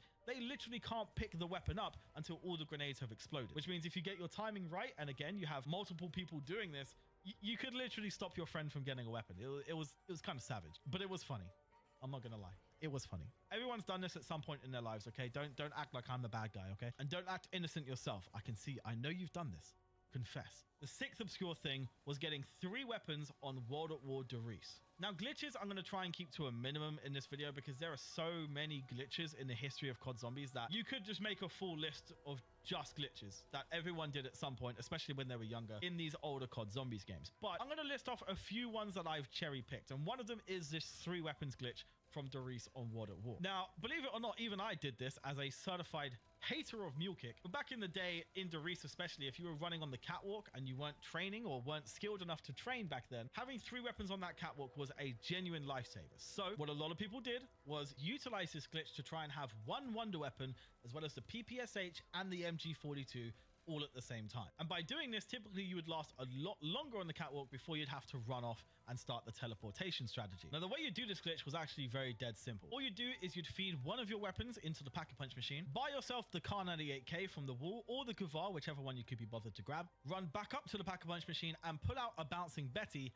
as you accept your weapon. What would then happen is you'd take in the Pack-a-Punch weapon back into your inventory, but also keep the Kar 98K. And with this, you could swap the Kar 98K to whatever weapon you wanted to grab. You could also Pack-a-Punch that weapon so long as you pulled out the Bouncing Betty to accept it again. And also, if you went down and got revived, you wouldn't lose it. So these 3 weapons were completely fixed to your character for the rest of the game, which made this glitch very popular. The 7th thing is blocking the elevator door on 5. Now, if you did this in a public session, I don't like you. But in a private session against friends, this was pretty hilarious. The idea was simple. Ride the elevator to a different floor to what your friend was on, and then stand in the doorway. What would then happen is your friend could not call the elevator back up. It just wasn't it was blocked. If the doors were blocked, if you were standing in the doors, the elevator literally couldn't move. Now, of course, you got the most out of this before you turned the power on, because of course, at that point, you could just teleport around the map. But before the power's turned on, you can basically seal off a friend of yours in a certain area of the map and they can do nothing about it. It was funny, okay? It was funny. I'll tell you what though, one context in public sessions where this was acceptable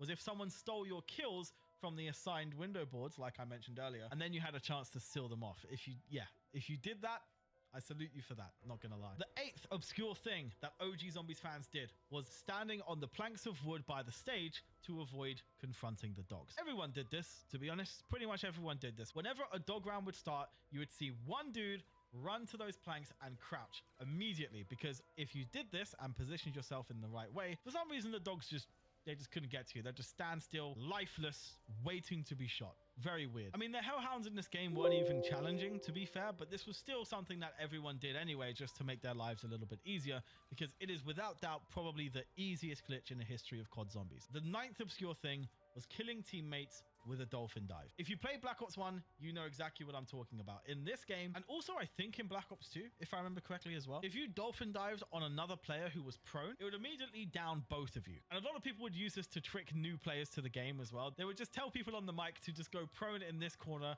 and then, yeah, the rest is history. It just kind of writes itself, to be honest. It was also funny because you didn't actually need to be in a corner to pull this off. But yeah, it was a fun little extra bit that you could do in Black Ops 1 and Black Ops 2. So definitely worth mentioning in this video. The 10th obscure thing is very obscure. Like, you're definitely an OG if you did this. And that is bipod mounting in World at War. Now, on Nacht und Toten, if you did this, it would just break the map and crash the game, which, you know, isn't ideal. But on Verrückt, you could actually mount your LMGs like they showed in the trailer. The only way you could do it, though, is to have a friend go crouch in front of you, and then you could mount the LMG on their head. But at this point, they could run away, and you'll be kept in the mounted position. It was very annoying that mounted LMGs weren't even a thing in World at War Zombies, like was advertised in the trailer. It was something that was scrapped, and that's why, fun fact, there's a mounted MG42 turret in the middle of the fountain outside of the map. Because basically these mounted turrets would have had to be placed somewhere in the map for the function to work properly, which is why it crashes in Nacht und Toten. But yeah, this is a very, very obscure thing. So if you've done this, I salute you. But it was also pretty much the most pointless thing you could possibly do. It was, yeah, it was in open defiance of what was taken from us, really. But as a result, in the last 2 maps of World at War's life cycle, the bipod was removed from all of the machine guns. Obscure thing number 11. We're just going to call this one the greater good. Wonder weapons in Zombies. Well, a lot of the good ones were basically assigned to only one player. So if, for example, you pulled the Wunderwaffe DG2 from the mystery box on Doris, that person's got the Wunderwaffe, and that's that. No one else can get it once they have it in their possession. Same goes for the Thunder Gun and countless other iconic wonder weapons in the series. But annoyingly, every now and again, there'd be a public session where someone who is terrible at the game gets the wonder weapon, and it's a little bit frustrating. You have some sympathy because everyone needs to start somewhere, right? But this person might be going down and down and down and down, and everyone is struggling to survive as a result of a complete novice having the most powerful weapon in the game without knowing how to use it. Because in a lot of these older maps, the wonder weapon was kind of pivotal to how long you'd actually survive as a team. So for the greater good, what some people would do, definitely not me, is let the noob with the wonder weapon die. If they went down one too many times and you just give up on reviving them, you would just let them bleed out, and then once that happens, that wonder weapon would then return to the mystery box and will be up for grabs for anyone else to claim. I'm guilty of this. Particularly on Doris, yeah, if someone goes down like 20 times by round 15 and they have the Wunderwaffe, I'm sorry, you're just not ready for it. Am I an ass? Maybe. But everyone playing these games at this point in time, we're doing the same thing. Don't tell me I'm wrong. Obscure thing number 12 is never opening the forbidden doors. Now, there are multiple forbidden doors across various maps in the whole series of Call of Duty Zombies, but of course, some major ones that pop into my head is the help door in Nacht und Toten, the staircase door on the stage of Kino de Toten, as well as the door to the right of the Gevaar Wallbei in the spawn room of Doris. These doors you just don't open, okay? It's just the rule of thumb. You don't open these doors for any reason. This is because a lot of survival strategies rely on this path being closed. So once it's open, things get a little bit sticky. For example, on the Kino one, it makes buying M16 ammo quite a lot worse. In Nacht und Toten, it basically foils the whole ability to train in the mystery box room. And in the case of Doris, it foils the plan to train in the spawn room. And like I said, there's countless other doors you're not supposed to open in Zombies, and only the OG Zombies fans know exactly which doors to keep closed. So when you'd see someone mindlessly walk towards the door and open it, they've done nothing wrong, but you can't help but be mad at them. And it's very easy to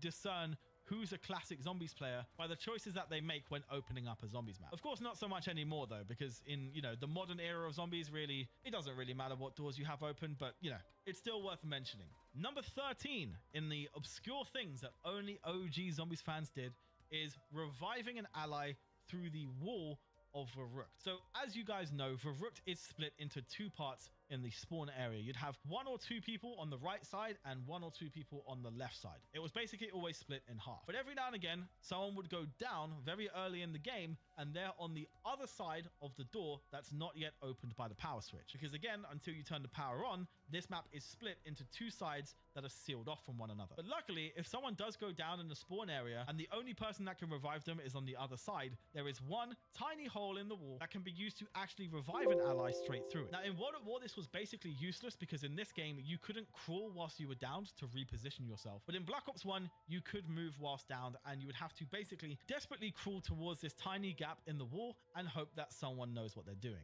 Now, of course, if you know what you were doing, you wouldn't be down so early in the game anyway. But still, this trick definitely saved a lot of people. The 14th obscure thing was getting out of bounds. Now, getting out of bounds in Zombies maps, I mean, again, I don't want to talk about too many glitches, but there were so many ways you could get out of the map, especially like pre-patch as well. Like with Ascension, like hopping on the side of a lunar lander and then jumping off. That was sick. Using the friends list strategy to hop out of the map as a zombie tore down a window board. That was also a very cool one. I've actually got the footage on screen from an older video I made. I'll put the link on the top right now of glitches that still work to this day. I made this video a while ago, but all of these glitches still work. And it was super fun to explore these maps out of bounds. You also had the one in Shinonuma in Black Ops 1 where you could go prone in a corner and have a zombie knock you underneath the map, where you could swim yourself back up to the surface. That was cool. There was getting on top of the table in 5. Of course, that's an iconic one. There were knife lunges in Moon in the Biodome. There was jumping in the corner of Shinonuma as a zombie would literally like uppercut you out of the map. That was, yeah, there were so many good ones. There was even like stranger ones, like standing in the door of Derice when you opened it in Black Ops 1 and all the zombies would ignore you. There was the original meaning of the death barrier from World at War, where you would blow yourself up in this corner of Verrucht and then stand in the back corner once you respawned, and then the zombies would all ignore you. That was, yeah, there were so many weird, fun, wacky glitches. And whilst I don't condone cheating, some of them, especially getting outside of the map, was just a really cool thing to see and do back in the day. And yeah, it still pertains to this video. It's still things that OG Zombies fans did. Even though cheating in Zombies is lame, it was still cool to experience in the earlier days, even if it was just to see like hidden secrets around the map. I mean, it's even still cool to this day. I remember getting out of Firebase Z in Cold War, and there was so much to explore. Like, I was amazed at how vast the map actually was outside of the playable area. But now the 15th obscure thing that fans...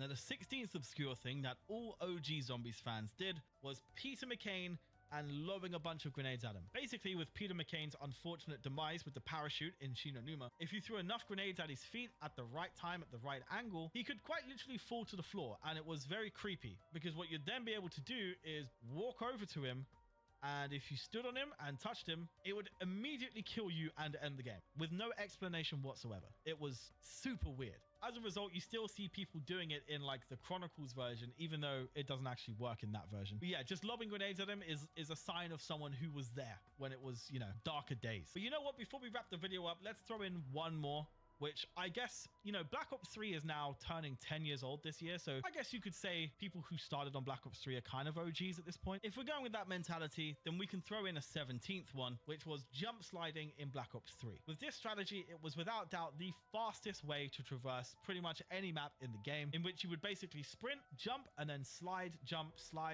on an endless loop and get around the map way, way faster. Everyone was doing it, especially speedrunners, and it was a strategy that once you got down really well, it made doing Easter eggs and getting out of tricky situations a lot easier. But that concludes this video, lads, ladies, and gentlemen. I do hope you enjoyed it. If you did, please be sure to leave a like, subscribe, comment down below if I missed anything, because I can almost guarantee that I missed some really obvious, blatant, important one.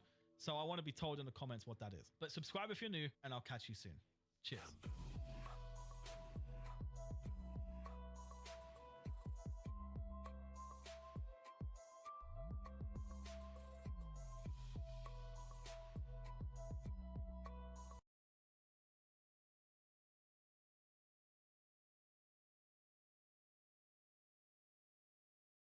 Who's the real Frank Woods? You can't kill me.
After the controversial and chaos-filled hunt to Black Ops 7's launch map, the only thing that Treyarch really needed was a smooth, successful Easter egg hunt for their DLC 1 map, and, well, that didn't really happen. What is wrong with this game? With everything from game-breaking bugs to mind-blowing plot twists and a 5,000-day-old moment coming full circle, the Astra Malarum Easter egg hunt race really provided a fitting out-of-this-world story for a very extraterrestrial map, while both providing as the perfect sequel to Ashes of the Damned and setting up an excellent cliffhanger for the future. And with that, let's dive into the map that just sent a massive warning to Treyarch. From the start, it was clear that Astra Malarum's Easter egg race was going to be noticeably different from the spectacle we just saw a few weeks prior, and several burning questions pondered on the minds of the community during the short build-up. Astra was an entirely new map, and had not been seen or played by any community members previously, unlike Ashes of the Damned, which had been heavily streamed and tested publicly in the weeks and months prior to launch, and therefore, hunters would be entering an entirely foreign environment as they began their search, and it was unclear how this would affect the hunt. After the initial world's first controversy had settled in Ashes, a fiery debate surrounding the Vaetherion boss's difficulty engulfed much of the zombies community. Many argued that the fight was simply too difficult at its core, and that frustrating bugs, desync issues, and more only contributed to making the fight simply a miserable experience. On the other hand, however, many praised Treyarch for creating a challenge that not only challenged casual players, but true veterans as well. And in a game that has faced loud criticism for its ease and lack of replayability in the past, to many, this was a welcome change, even if the mechanics were unbearable at times.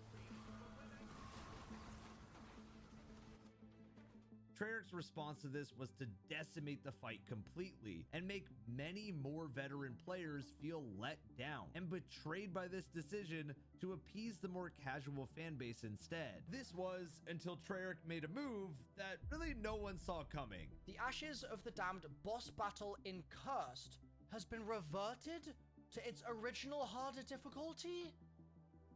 Holy W! The reason that this is crucial to the Astra Malorum story is because the fact that no one really knew the direction Treyarch would take in this new boss fight. Would it match the difficulty of pre-nerf Vaetherion, or would it be a breeze for the first teams? The result was a plot twist unlike we've ever seen before. As the clock ticked over to 12 noon Eastern, the hunt technically went live, but something was different this time compared to Ashes of the Dam. With Astra Malorum being a DLC and not a launch map, no one was able to preload the map, and therefore, the first race was to download the map first, with the predictable frustrations arising about the size of the update and painfully slow download times to come with it. Allowing players to preload the map and starting the hunt a few hours after the DLC launch, to me, seems like the best idea to avoid the launch frustrations waiting for your friends while FOMO builds up. It took almost an hour for all of Mr. Raffle Waffle's squad to be ready to play, and I'm sure this was the story amongst thousands of friend groups around the world too. Mr. Dalek JD won the better internet race and initiated the hunt for the community when he flew into the map and almost instantly found a new quest item after breaking a glass case and picking up a rock saw. As the viewing community watched Dalek discover the map for the first time, it became clear to all that Astra Malorum was much smaller than the record-breaking Ashes of the Dam. However, without a drivable vehicle and with more narrow hallways, it did feel like a return to a more traditional zombies experience. It had been over 14 years since players first experienced a true space experience in zombies, and the pure spectacle of seeing the skybox filled with floating 115 rocks, this added nostalgic tones to a modern zombies game, and the first reaction of players were truly wholesome to see. This is Astra. Oh, it's so pretty. It's so pretty. Just 12 minutes into the launch of the map, and further nostalgia was unlocked by Mr. Dalek JD after he first saw to craft the OG Pack-a-Punch machine for the first time in a long time. Although the hype of seeing this was quickly crushed for many after the community realized that the OG knuckle cracking animation had not returned with it. And it's hard to understand why this returned at all without this crucial part, but maybe a lore guru in the comments can let me know. As with Ashes and many other Easter egg hunts before, the first hour or so descended into a confusing quest item finding extravaganza, with the saw, the brain in a jar, and some papers being key early discoveries. However, the focus of hunters in the first hour quickly turned to the map's new special enemy named Oscar, or Observation System and Carnifex Agitator Robot for short. This Scooby-Doo, Jimmy Neutron alien villain was a standout from early reveal trailers, and racers knew he would play a key role in the egg.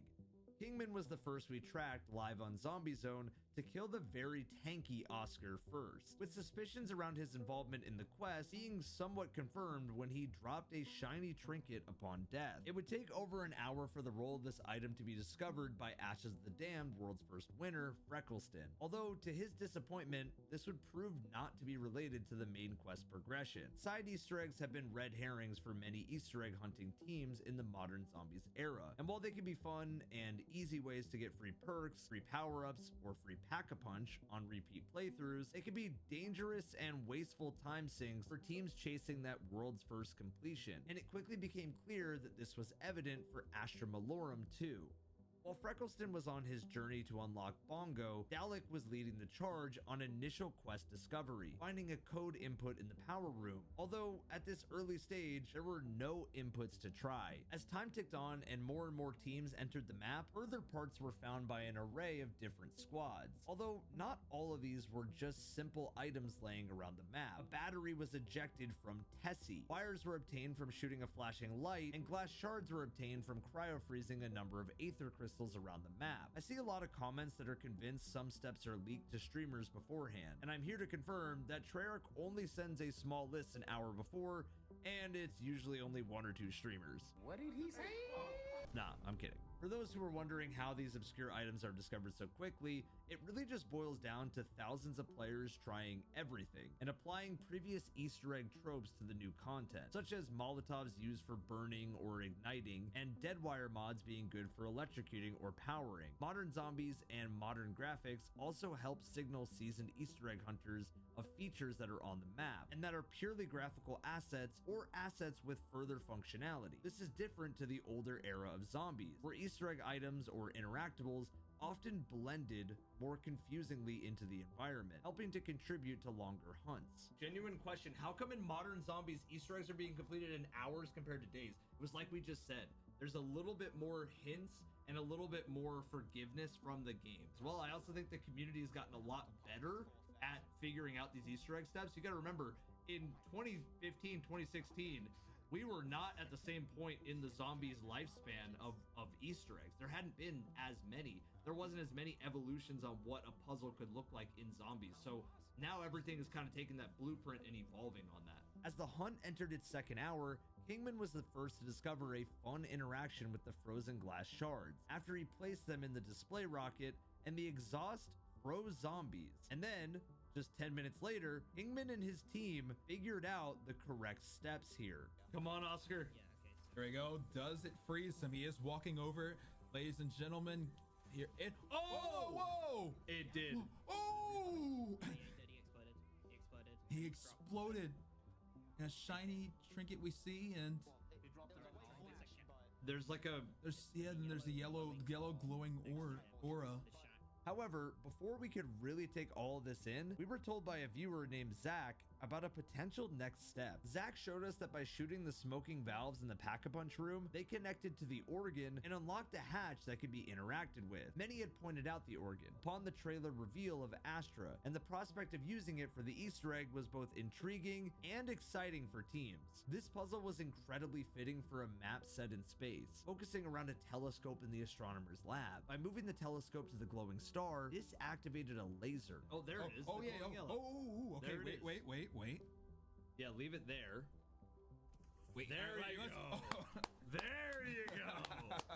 Now bring Oscar into the light. Interacting with the telescope to channel the energy of the sun into a James Bond style laser to destroy a floating astronaut robot is both fitting and innovative in a perfect way. However, some players love this step a little bit less, because if they pointed their cursor at the wrong location, Like in the... Oh, that's a jump scare. Okay, thanks, Treyarch. I didn't see this. God, you little rats, bro. God damn it. Oh, I found a skull. Yeah, oh, god damn. Following these discoveries, teams began to theorize that the final trap to bring Oscar to would make sense to be in the planetarium room with the giant Tesla coil shock trap thing. So we had our Zombie Zone ground crew of about 6 penguins and his team test this method out as well. And this happened. Oh, whoa. We just No way. Oh, no way. Objective started? Yeah, objective started. Okay, well that worked. Clearly. Because now the trap's back to normal. Hey, shout out to short-term personality on that, because he said to do that. Now, question, guys. Yeah, he did say this. Yeah, we do need to give him a shout out. Yeah. By killing Oscar in these 3 ways, and with the contraptions gathered, Penguins was finally able to collect Astra Malorum's wonder weapon, a little over an hour and a half into the hunt. The LGM-1, or Ligma, had intrigued players from the moment it was first teased in the reveal trailer. Treyarch blew away the community with the Necrofluid Gauntlet in Ashes of the Dam, and Ligma had a very similar effect as well. The design and concept felt truly innovative, not just looking great, but attacking zombies in a way that we've never truly seen before. The role Ligma played in the Easter egg was much less significant than the Gauntlet played in Ashes, which is not necessarily a bad thing, as some players had complained that the Ashes Easter egg was pretty boring in a squad if you were not the player with the wonder weapon. Interestingly, this complete reversal by Treyarch actually tripped up much of the community, as many hunters began to convince themselves that the wonder weapon would be needed to complete the steps. But with this not being true for large parts of the Easter egg, some teams would find themselves treading down the wrong path here. Finally, while both the Necrofluid Gauntlet and the LGM-1 had infinite ammo, the Ligma is much weaker, and many have called for a buff to come to the weapon. But for a very important reason we will discuss later, Treyarch may actually end up nerfing the LGM-1 instead. Just short of the 2-hour mark, a viewer named Meatloaf Sauce mentioned to us on Zombie Zone that there was a skull that could be illuminated when shot with a Pack-a-Punch weapon. This skull could be placed in a spot near where everyone had assumed the Easter egg main quest steps would take place. There were 5 skulls in total, but they did not show up in the quest tab. But the fact that they could be placed in this main room made many feel that they would be related to the main Easter egg. I'm not sure more main than we thought. Because especially because those are like those symbols that were also on the wall, right? Projector. Yeah, I'm leaning back towards maybe being main. Okay, this could be main. Yeah. This is All right, let's find look out for what the skulls. are on the map. A back and forth continued for over an hour by many teams until just shy of the 3-hour mark, the worst fear of many was confirmed. Oh yeah, by the way, we did get confirmation on the skulls being a side. Yeah. Yep. Before with 5 skulls all sitting here, and then after with a giant Perca-Cola. That is a big Perca-Cola. Unfortunately, Treyarch's side Easter egg trickery had struck again in Astra Malorum, with the skulls only granting a free perk. The real challenge for teams here was the fact that many of the side Easter eggs felt that they could have been part of the main quest, whereas in the past, it has been often more obvious when something was a distraction. Teams literally saw the rocket they had launched just a few weeks earlier in space, and it came with some fantastic music alongside it. Whoa. Whoa. Wait, it is from Ashes Yes, of the it is, Dam. literally. Whoa. All right, write that down. Yeah, write that down. Write that down. While looking for the previously mentioned skulls, hunters found that by blowing up a meteor, they could find a very familiar item in the DG2 turret for Tessie. The drop of the Wonderwaff very much felt like it was progression for the main quest, as it had been so heavily involved in the previous map. However, as teams theory crafted with this turret, it quickly became clear that this was nothing but a fun side Easter egg of collecting the turret that had fallen off on the journey to Astra. At this point, the community found themselves over 3 hours into the hunt and let down by the distraction of useless Easter eggs. As such, it felt as if progress was really slowing down. Thankfully, however, by using code EVAN at GamerSups and receiving the best discount on the entire site, teams were able to find the energy to push on. And coincidentally, not much later, Freckleston made a breakthrough. Oh! His brain. Guys, you are watching the lead. What? What did we just see? 3 hours and 7 minutes into the hunt, the code input Dalek had found earlier could be solved by carefully paying attention to Oscar. By remaining undetected and creeping around near him, players could listen to a sequence he shouted out, although the sequence was not a straight up code. Instead, teams noticed that he shouted out a planet order in a riddle-like style, and eventually it was theorized these planets could be converted to numbers based on their distance from the sun. Freckleston's team entered this code, and what do you know? A frozen scientist popped out, and they were able to do something very disgusting with the very first item Dalek had found at the start of the hunt. Okay. Whoa! Okay, this is. Whoa! Wait, operate. Oh, Here we God! go. Here we go. Oh, no! Oh my Here we God! go. Here we go. Oh! Only 12 minutes after Freckleston swapped and placed the brains in the planetarium, his teammate, codenamed Pizza, figured out the 4-digit code that was required at the top of the room. Pizza had obtained this code by using the telescope and entering the coordinates that showed up when he hovered over the planet Mars. Though even after entering this code, the portal in the center of the room remained well and truly closed. But the team of Noah J, codenamed Pizza, Freckleston, and Chopper were clear leaders of the hunt. The whole team was in on the action here, as after Freckleston had decapitated a scientist, and while Pizza was entering the code, Noah noticed a possible hint towards the next step of the quest, after he found a monitor near the brain that listed out a section of book codexes that conveniently matched the ones that were found in the library. This sudden burst of discoveries made many of us feel that the hunt would be over soon, but progression would stall on what to do with Noah's library findings. Things stalled for so long, in fact, that my co-host CB Gray and I refueled with Grinch meals. Please sponsor us. Over 30 minutes later, Kingman discovered that the statue heads in the library moved, since the rest of the community now began to try other things. The crucial moment of discovery, however, would come just 6 minutes shy of the hunt's 4-hour mark, when a user named Phone cracked the puzzle and explained the process to us live on Zombie Zone. Is you have to move the statues, they will be interactable, and they will look towards the books. So there's 3, for us we had 3 books that were available, and there's 3 statues. So we lined up the 3 statues with the 3 books that were on the wall. That opened up the attic. Neptune. Hey, that's the planet. The planet was up there. Phone. Oh my God. Phone. Oh. Phone. That was. Phone, that's so big. Phone. That was massively big brained. I always love when a puzzle is a true puzzle and not just MacGuffins, since it shows the creative process that can go into designing an Easter egg. But it's the next puzzle where Treyarch would really cook.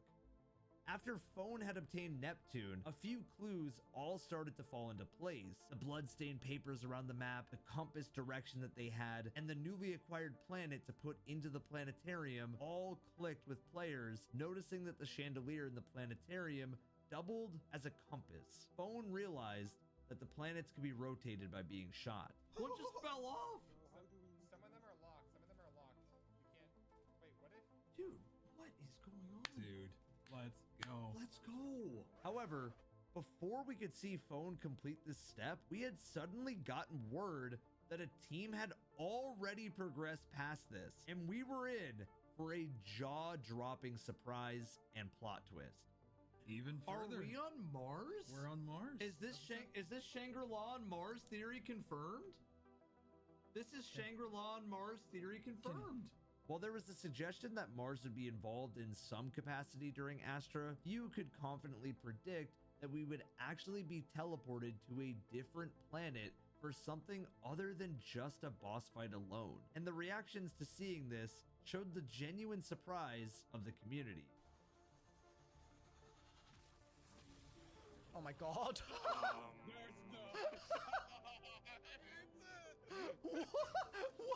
What? Wait, what is that?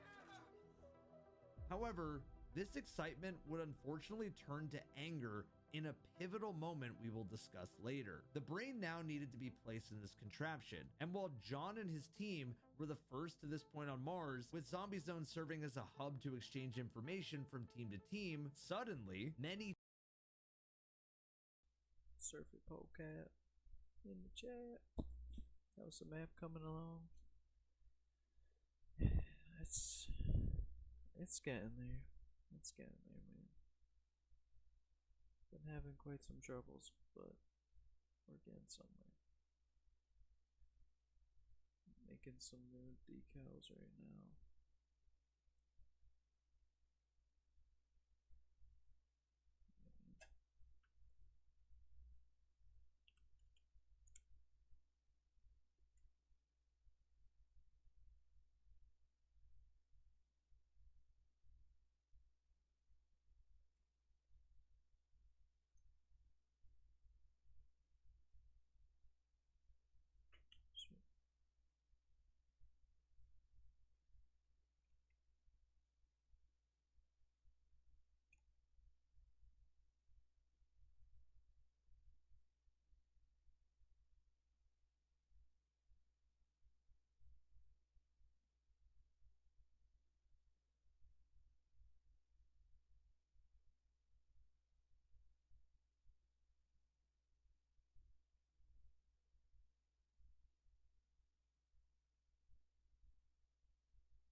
teams were able to catch up, and the race to the final boss burst into life. Random relics like lava lamps, astronaut outfits, toilets, and other Dead Ops arcade style props were in here, but the arena as a whole was incredibly reminiscent of Shangri-La and undeniably a callback to the theory that first began over 14 years ago, when players were first hinted at the possibility of Shang being set on Mars.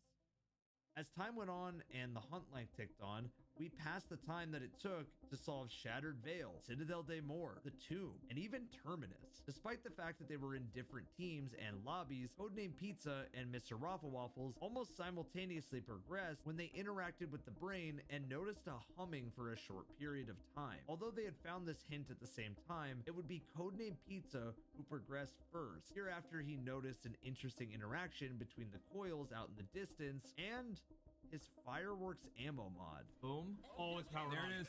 Yep. Now front left. Now front left. Now front right. Now front right. Fireworks, it's fireworks, And then now front left. Evan, what was I saying about that breakthrough? Yeah, it's fireworks. Okay, and then back one, and then behind. Yes. I feel like.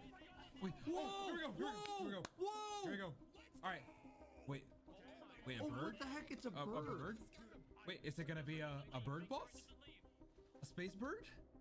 Pizza really opened up the floodgates with this discovery, and a mad dash began for many teams, all picking up on this and catching up. In a remarkable moment of leapfrog, Mr. Waffle Waffles then jumped back in front of Pizza's team here and claimed the lead after he realized he could just jump up and grab this bird. Noah also quickly theorized that waiting for low gravity and just grabbing the bird here might be the most sensible solution, and therefore the race resumed its neck and neck nature. Keep bringing it, keep bringing it.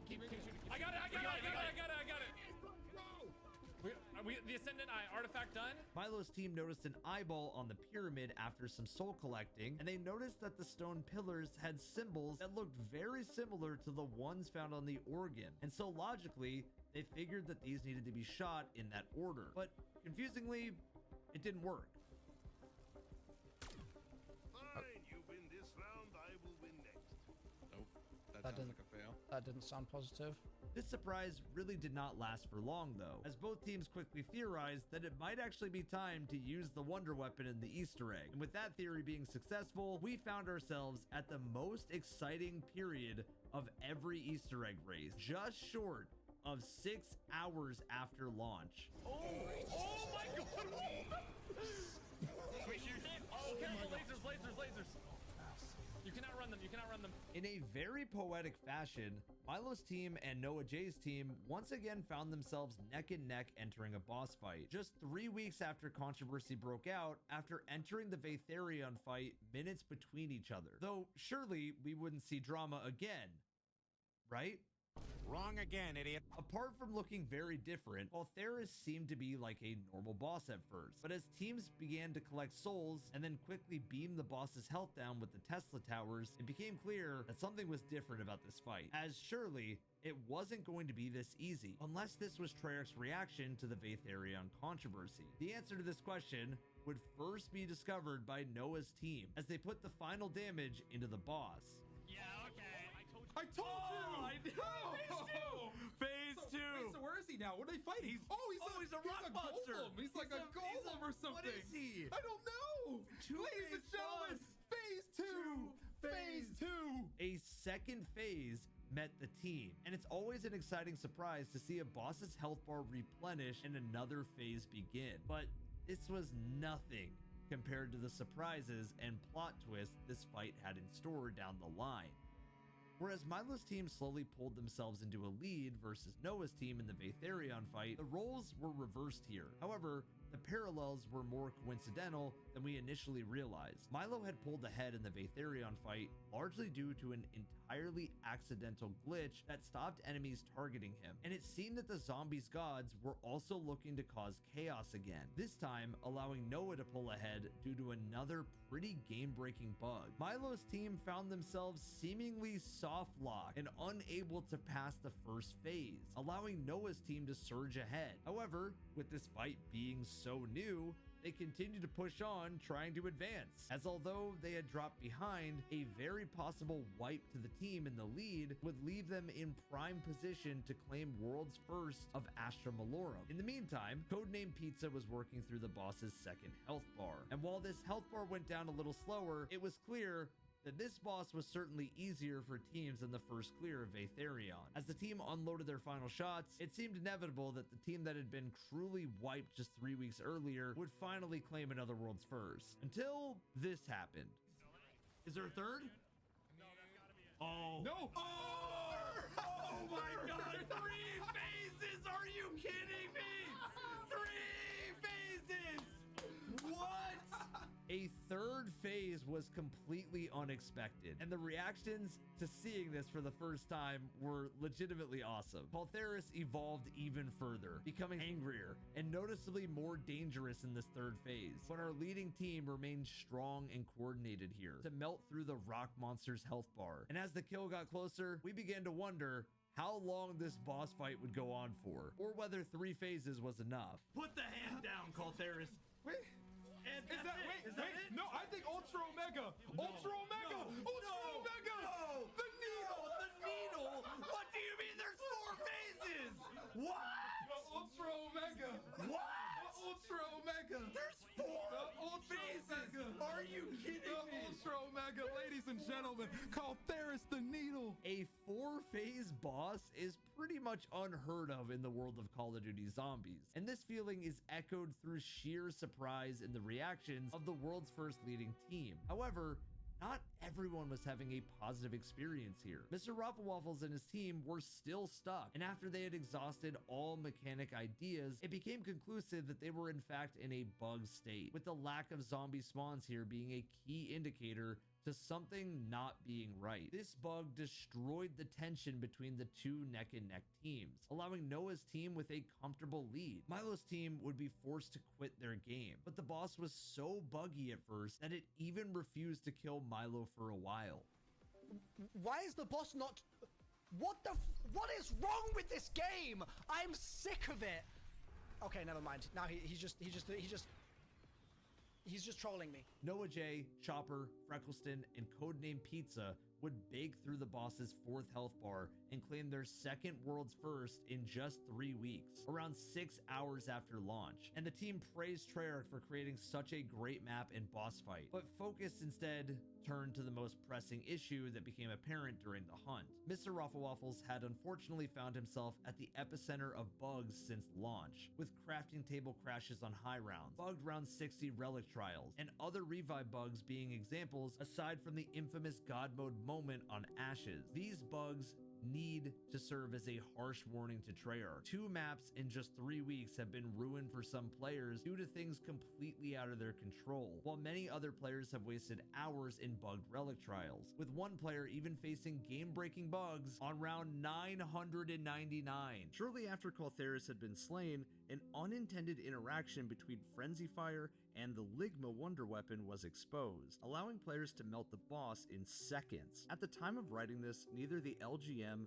or Frenzy Fire had been nerfed, but it only seems like a matter of time before this happens. But at least we can be thankful that this was not discovered during the initial race. Easter egg hunts are the best days in the Zombies calendar, and relic hunting is an exciting addition to Zombies, but both will start to lose hype and participation if players start to feel that there is a high chance of their time being wasted. The final cutscene for Astra Malorum really left more questions than answers, as our players were sucked into the ground and the depths of hell. But the biggest question heading into map number 3 currently is, will the hunt fall foul to game-breaking bugs again?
we're gonna play the most underrated zombies map in every Call of Duty. According to you, I ran a poll, you guys voted, this is a community vote. What does underrated really mean?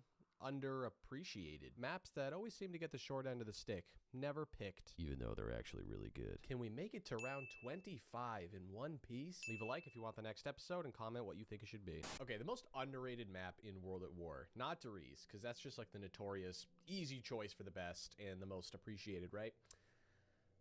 The other three are interesting. I think they're all somewhat underrated in their own respect, but Noct ended up winning in a landslide, which I was not expecting at all. My vote personally would go towards Shino. I think that map gets a lot of crap. Everybody seems to hate it because of the atmosphere and it's a dull swamp. There's mud. I get it. But I don't think it gets appreciated for how important it actually was for the grand scheme of zombies. It's where our characters were introduced, all of these cool innovations like the WAF, Hellhounds, Floggers. I think it gets a little bit more of an incentive to play over the rest of these World of War maps because of how easy it is for high rounding. It's such an exploitable map that I'm gonna go play that map if I want to get to the highest round possible. Because Noct and Verrucht still have those 24 zombie caps, but you don't have the WAF, and you know, Derice actually ended up fixing that problem. We're gonna go this way because I'm gonna try to train down there.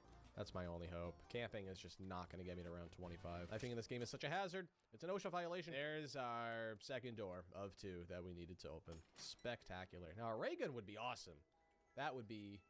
Okay, MP40, I'm not even gonna complain. A sawed off. At least we can buy ammo with this off the wall. The holidays are basically here, fellas, so we gotta start gift shopping soon. Luckily for you, the search ends with my friends over at Raycon, the sponsor of today's video. Whether it's for a loved one or even just treating yourself, wink, Raycon has a wide variety of high quality, affordable, innovative audio products, including but not limited to the newest addition to their lineup, the open earbuds. Now, I've been using their fitness earbuds and headphones literally every day of my life for years now. So I'm curious to see if these new open earbuds will take the lead spot on my roster.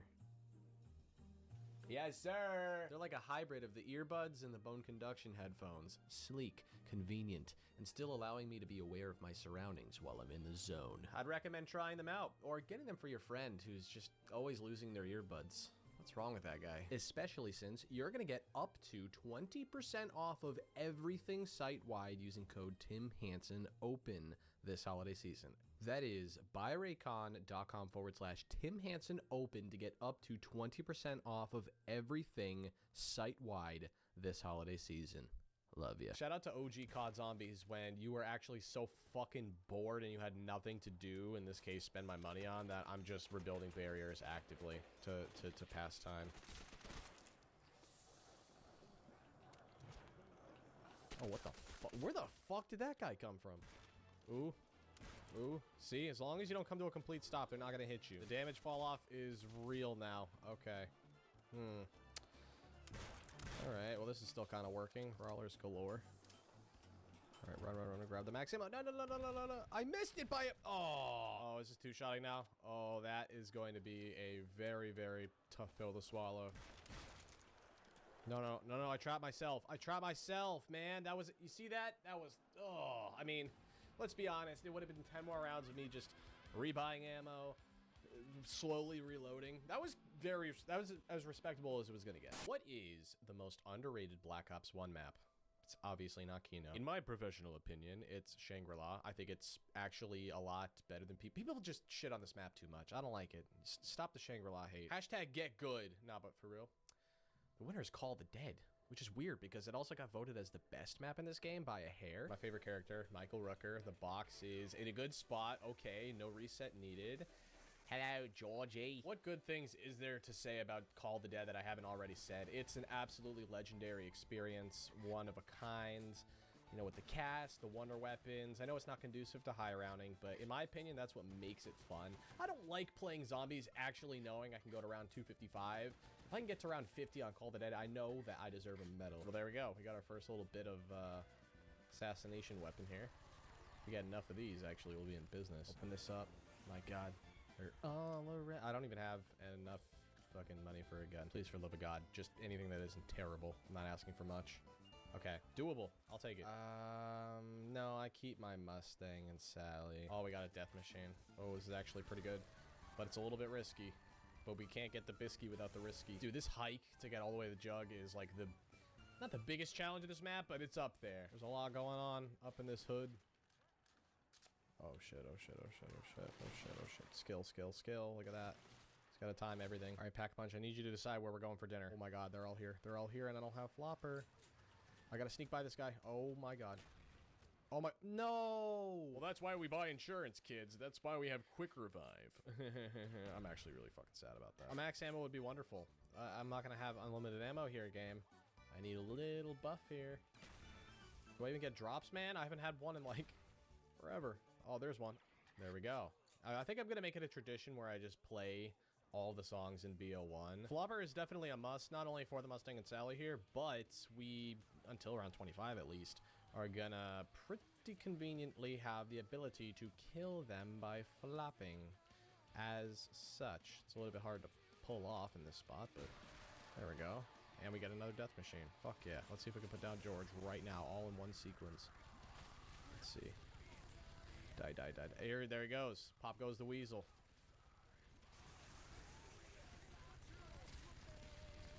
Alright, now I gotta wait for this death machine to run out before I grab it, because I think it just glitches out and something weird happens. But yeah, free perk. Why not? Wonder Waff? Why not? Mule kick. Oh, God. Who invited you back? Well, this is pretty sweet, if I do say so myself. Just another reason, add it to the list of every reason that this map is goated. I'm literally not even using my waff. I mean, I'll start using it when George gets close so I don't piss him off, but until then, we just be out here flopping. Dude, what is that? Like fucking 10 kills all in one? Let's grab that, but not the death machine. Ooh, are we making crawlers now? Is it officially Jover for the flopping? Alright, alright. Yeah, I don't know. I don't know anymore, gang. Wow, another max ammo. By the way, I've had this same death machine the entire time, just mostly flopping, preserving the ammo. And that pretty much means, yep, that's GG. That's round 25. To get to the most underrated map in this game, no, I didn't include Town, Farm, and Bus Depot, but let's be honest. Town's probably the most played of all time. We gotta go to the far east. We gotta go to Die Rise, which I was not expecting. I don't really think any map in this game is necessarily underrated. I would pick Nuketown sort of by default just because I think there are better options for people. I guess I can sort of see where you guys are coming from. I personally do not like Die Rise. I made that very clear over the years. I kind of went on a smear campaign. There are some qualities that are kind of acceptable and kind of okay, and I can at least appreciate its attempt at innovation. It really just boils down to the verticality. If you enjoy it, you really enjoy this map, and if you don't, like me, you just don't like it, and there's not much in between. I have to literally sit here and think about how to get to the box, because I'm not even positive where it is, but it's very fucking far away, I have a feeling. So if I go through here, that would bring me to the quick revive area, and then I'd be able to go down to... Yeah, I gotta go this way. Okay, perfect. We made it here alive. That's step one. Please, anything semi-useful. Oh, you're fucking kidding me. You know what? Here's the deal. I will take this on the condition that I am buying the Bowie knife. Sorry, not sorry. Let's make this somewhat interesting. This thing is a fucking piece of garbage. And they teased PhD on the one map it was crucial on, and we don't have it. Stop moving. Bitch. Oh, I got double tap. You gotta be very, very careful about this, because this is point in case. Die Rise is all about just not plummeting to your death for the most part. Come on, just literally a zombie. Any zombie anywhere. Oh my god, I need one more. Fucking die. Jug. Okay. Will the free perk be who's who? Okay, not even that bad. I'm not even upset about that. I am not positive how this ballistic knife is going to function if I upgrade it while having Galvies. I don't know if it's just gonna make the shooting part better. Is it really gonna make my... It's not gonna make my Galvies any stronger. That being said, let's get the whatever this thing is called. I already forget because I never fuck it up. Dystopic Demolisher. That sounds about right. Let's get the upgraded war machines. Test her out. As long as I keep my distance, I should be good. Oh, we get to spam this thing. Oh, I forgot it does the one pump chump reload. That's pretty sweet. Let's just spam this thing real quick here, eh? Oh, that's a crawler. That's a crawler. That's a crawler. There's lots of those now, and I'm stuck. And I'm going into who's who. Didn't even get a red screen. They're just like, you're dead. Fuck you. All right. Part of me just wants me to just die right now. If I die, I die. I don't care. I'm not even moving. Kill me. You won't. Okay. I don't care how mad people get at me for doing this. I should have never gotten the war machine.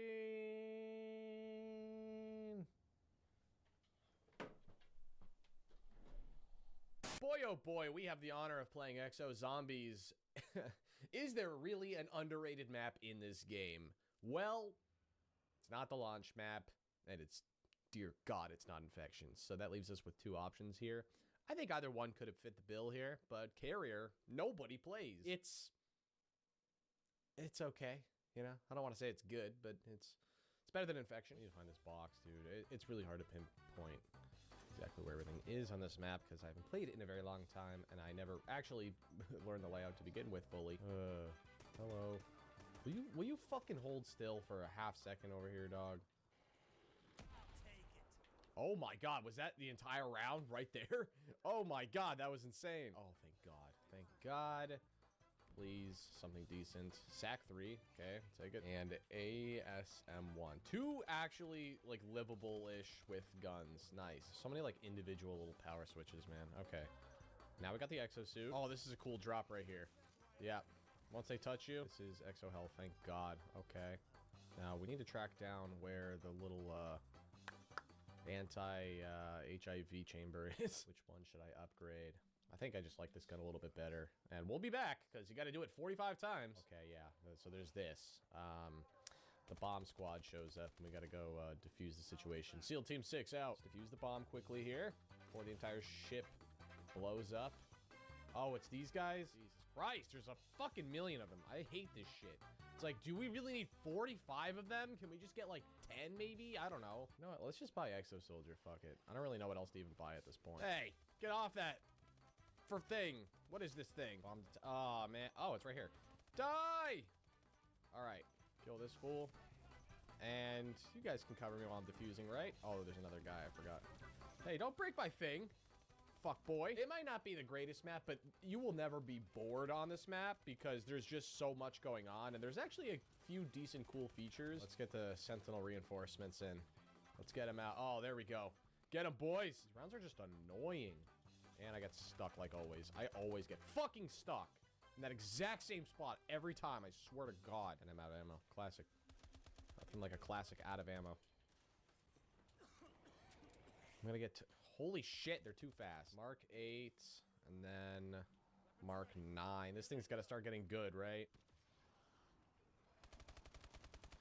No, I fell off the... No! Fuck! I swear to God that wasn't on purpose. Oh my God. I was doing pretty fucking good, too.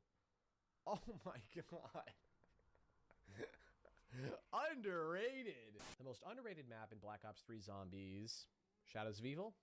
Nah, people seem to kind of recognize its greatness at this point. The Giant? Let's not go there. Horizon Drac. One of the GOATs, if not the GOAT, right? Revelations, mid, Gerard Crovey. I think people like it enough. The answer is Zetsubo. The obvious answer is Zetsubo. People don't appreciate this map enough. Frankly, I think it is absolutely criminal. Oh, sweet. We get some LSD for the coping. Let's see what we got. Oh, they're green. You know, I can't even really say anything because I used to be one of you. I used to be there. You know, this map is so hard to set up on. It's so difficult. True and true. But the rest of this game is extremely easy. You need a change of pace. I appreciate maps that break up the monotony of the rest of them. I do understand not wanting to do, you know, like all of this stuff. That's a little insane. It's a huge ask. Particularly because on early rounds, you are deprived of resources. You're suffocated. You know, you're barely scraping by with crappy guns. Can't even buy perks. There's a billion doors. I understand that. But once you accept the book of Zetsubo no Shima into your heart, you start to realize that it's a lot like a Shadows or an Origins. Yes, there's a lot to do, but there's a pretty big payoff. The high rounds are definitely worth it. And I also gotta say, I don't really talk much about the story in these videos, but the development from Takeo being easily hands down the least favorite character to being a really respectable and likable person with depth after this Easter egg was awesome. One of the same plant 3 times, easy, mutated zombie before. Ew, that one's a little bit challenging. Eat a fruit. Oh, come on, BO3. You don't let me down, usually. These guns are all pretty good. Just give me what, okay, nice. Oh gosh, We got spiders. Not very fun to deal with. Kind of just a pain in the ass, but totally a vibe. The worst part of this map is easily the thrashers. I actually, you know what, the more I think about it, there are a lot of things to not like about this map, but I think the overall product is a really good BO3 map. Yeah, these guys are fucking douchebags. You get nothing for killing them, and there's way too many of them. Can we kill one of these things before it becomes enraged? That's really the challenge here. It's definitely not gonna happen. See, it's pissed. Oh, okay. All right, sick. Box bin number 2. There's a thrasher right behind me, isn't there? Okay, Vesper. Hello. All right. Well, we ate the fruit, and we get Deadshot Daggery. This one's got to be a gun, right? I just want to make sure I can... the SVG. Who thought this was a good idea? Who approved this? This one is... Oh, that's right. A free... Well, I'm not going to let that go to waste. Stamina up it is. Okay, and then we need to go pap. Oh, you tried to take him in? Not going to work. Ow. In she goes. No double papping because it's just too OP in this game. See, the plant system can be a little janky, and I know people don't like it because it's annoying, but you can just benefit in so many different ways, like the free perks, free kills. This thing can just kill for you. It's pretty awesome. I'm bored. Plant, get them. Not me. Get them. Oh, I want the spider to get a piece of this action. You can kill spiders too, right? Is that in your repertoire? Get him. Get him. Come on. Oh, these spiders are... Get over here. There we go. Thrasher? More like... Will you die? I was trying to make a fucking heroic statement. There. I don't even remember. This guy's still here, by the way. It's like that guy at the party that just never leaves and keeps drinking. The last thing we want is for this Thrasher to f everything up. You stay away from my hubby. Ow, ow, ow, ow, ow. Oh, we killed it! And just like that. 25 rounds. We didn't even do half of the setup, and we still had a good time. And as long as you have an AAT, that's supposed to be a perfectly good time, all right? Underrated, for sure. The most underrated map in Infinite Warfare Zombies has to be, let's be honest, not Spaceland. And it's not the last two. The game had kind of fallen off at that point. The Beast from Beyond's terrible. And Attack of the Radioactive thing, I'm convinced not a lot of people even know that it exists. So that leaves the middle two. The answer is Rave. I personally think it's Shaolin. This is maybe my hottest take in Zombies. This map is genuinely really fun and really good, and maybe my favorite in this game. But Rave gets the popular vote, and I totally understand why. It gets completely overshadowed by Spaceland, so most people would just play that instead. This map also has the 4 elemental wonder weapons. Those crossbows, super cool. You got the Jason Voorhees, the psychedelic tripping balls. What's there not to love? Also just a really stunning atmosphere. Okay, I gotta find this box. It's that direction, so I gotta open up this door. Please, something decent. Please, something decent. Please, just a bullet weapon that doesn't suck ass. That's all I'm asking. Okay, I was gonna say, thank God. You know, there's a lot of good guns in this game, and they only give me the bad ones, typically. Fuck out of my face. P-Law.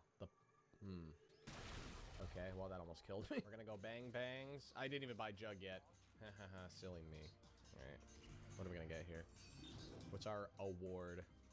The mower. Oh man, that's actually so badass. I know if I go near that thing, I'm gonna get shredded. Off to Epstein's Island we go! Which is good, because I'm out of ammo. I'm scared. Fuck! That was so instant! Oh my god, I gotta go get all my fucking perks back. Let's do it. That ended the... Okay. What is this? Fireworks trap. Ooh, that's badass. Let's go. Show him who's boss. Because I don't have right now for ammo. Throw this in. Oh, dude, I could throw it back in for 10 grand. I'm confused. Why can I do that on some maps and not others? I don't... There's got to be a reason. Some Easter egg thing, maybe. Anyways, yeah, you could double pap the gun. Yeah, I'm getting revenge on you guys now. I actually have ammo this time, so... F*** you. We got round 25, so we completed the challenge. I want to see if Jason will spawn in. He's gonna f me up because I don't have enough ammo, but I want to see him. Where is he? Oh, there he is. He's conveniently right there in front of me. Hi.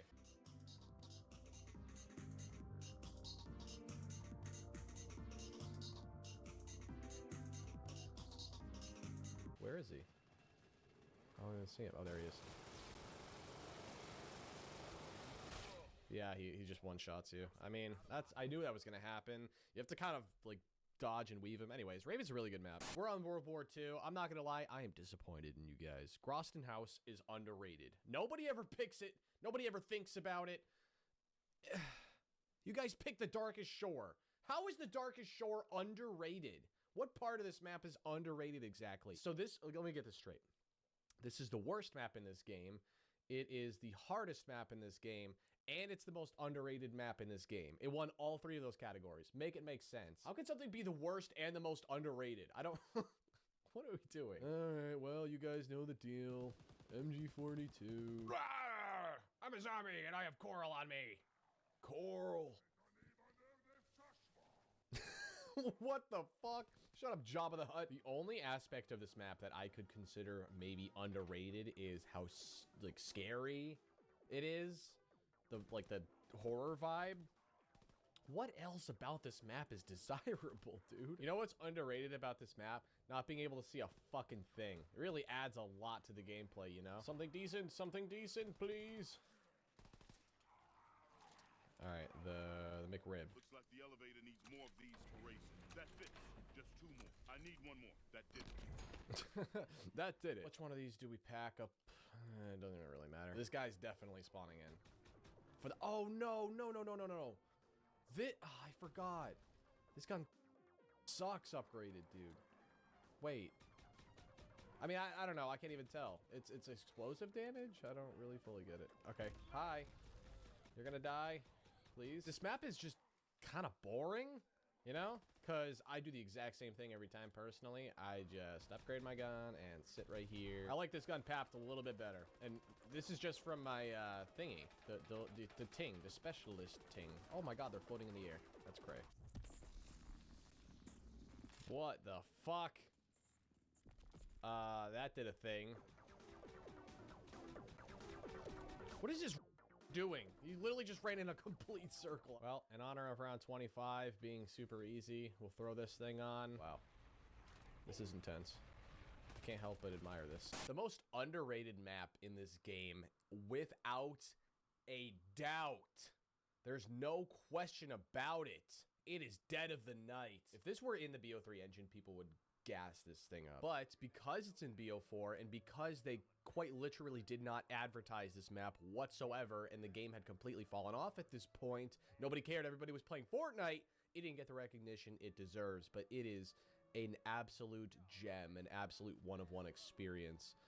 And that's coming from somebody who shat on this map when it first came out myself, but I have come around on this full circle. I think it's one of the best ever. Now, I will say, just like Zetsubo, it is a major pain to set up on. There is a lot you have to do, and it's all very subtle.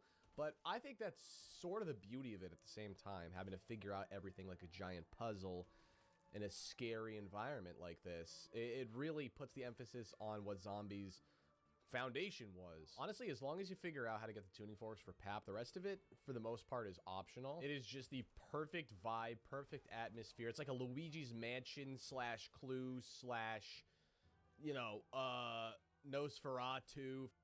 Dude, it has everything you could possibly ask for. Okay, let's see. Okay, a clock. Oh, let's get our box bin out of the way, actually, while we're here. Alistair's Annihilator would be great, because that's like the highlight of this map.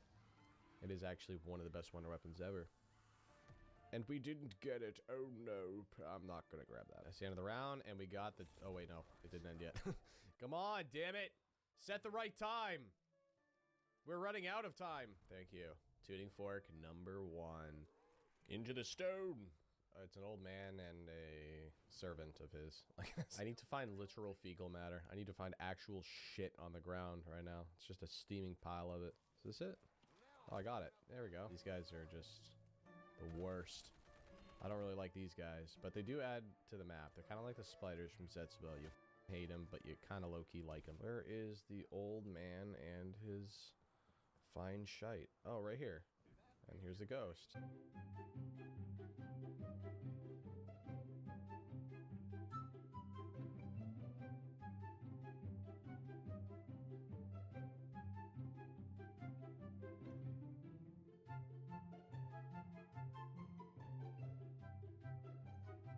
Did you find your grave, young lady? There you go. And there's the next tuning fork. Never really understood what this is, but, you know, we'll take that. Oh, there we go. Some charcoal. And now we can go build the silver bullets, which is actually huge. Not only does it help you kill werewolves faster, but it just makes your gun better in general, and then you can keep coming back and refilling your ammo, I think for cheaper. We're gonna do it here with our Mog. Not a great time for a werewolf, I'll be completely honest. But here he is. Yeah, this guy gives me nightmares. Oh god, I feel vibration. There's a werewolf. It's a, oh, Jesus Christ. All right, let's see how efficient this thing is with a silver bullet. Okay, it took three. Oh, dude, yeah, check this out. Let's take out the shield and do the little mystery thing. Even though we can't actually build it, it's a little extra space. This is actually where I camp with the Annihilator, because you can just sit here and bam and funnel them all in and they all die. Oh my god, another one of these fucking things. Hello. Why do you always show up at the end? You wasn't there in the beginning. Oh my god. Hi. Didn't even touch me that time. Let's close this thing out. You know, we'll get 2 round 25. We don't need the complete round 25 like Black Ops 4 insists we do. Where's the last one? Where you at, boy? Is there gonna be a werewolf now? No werewolf to close it out.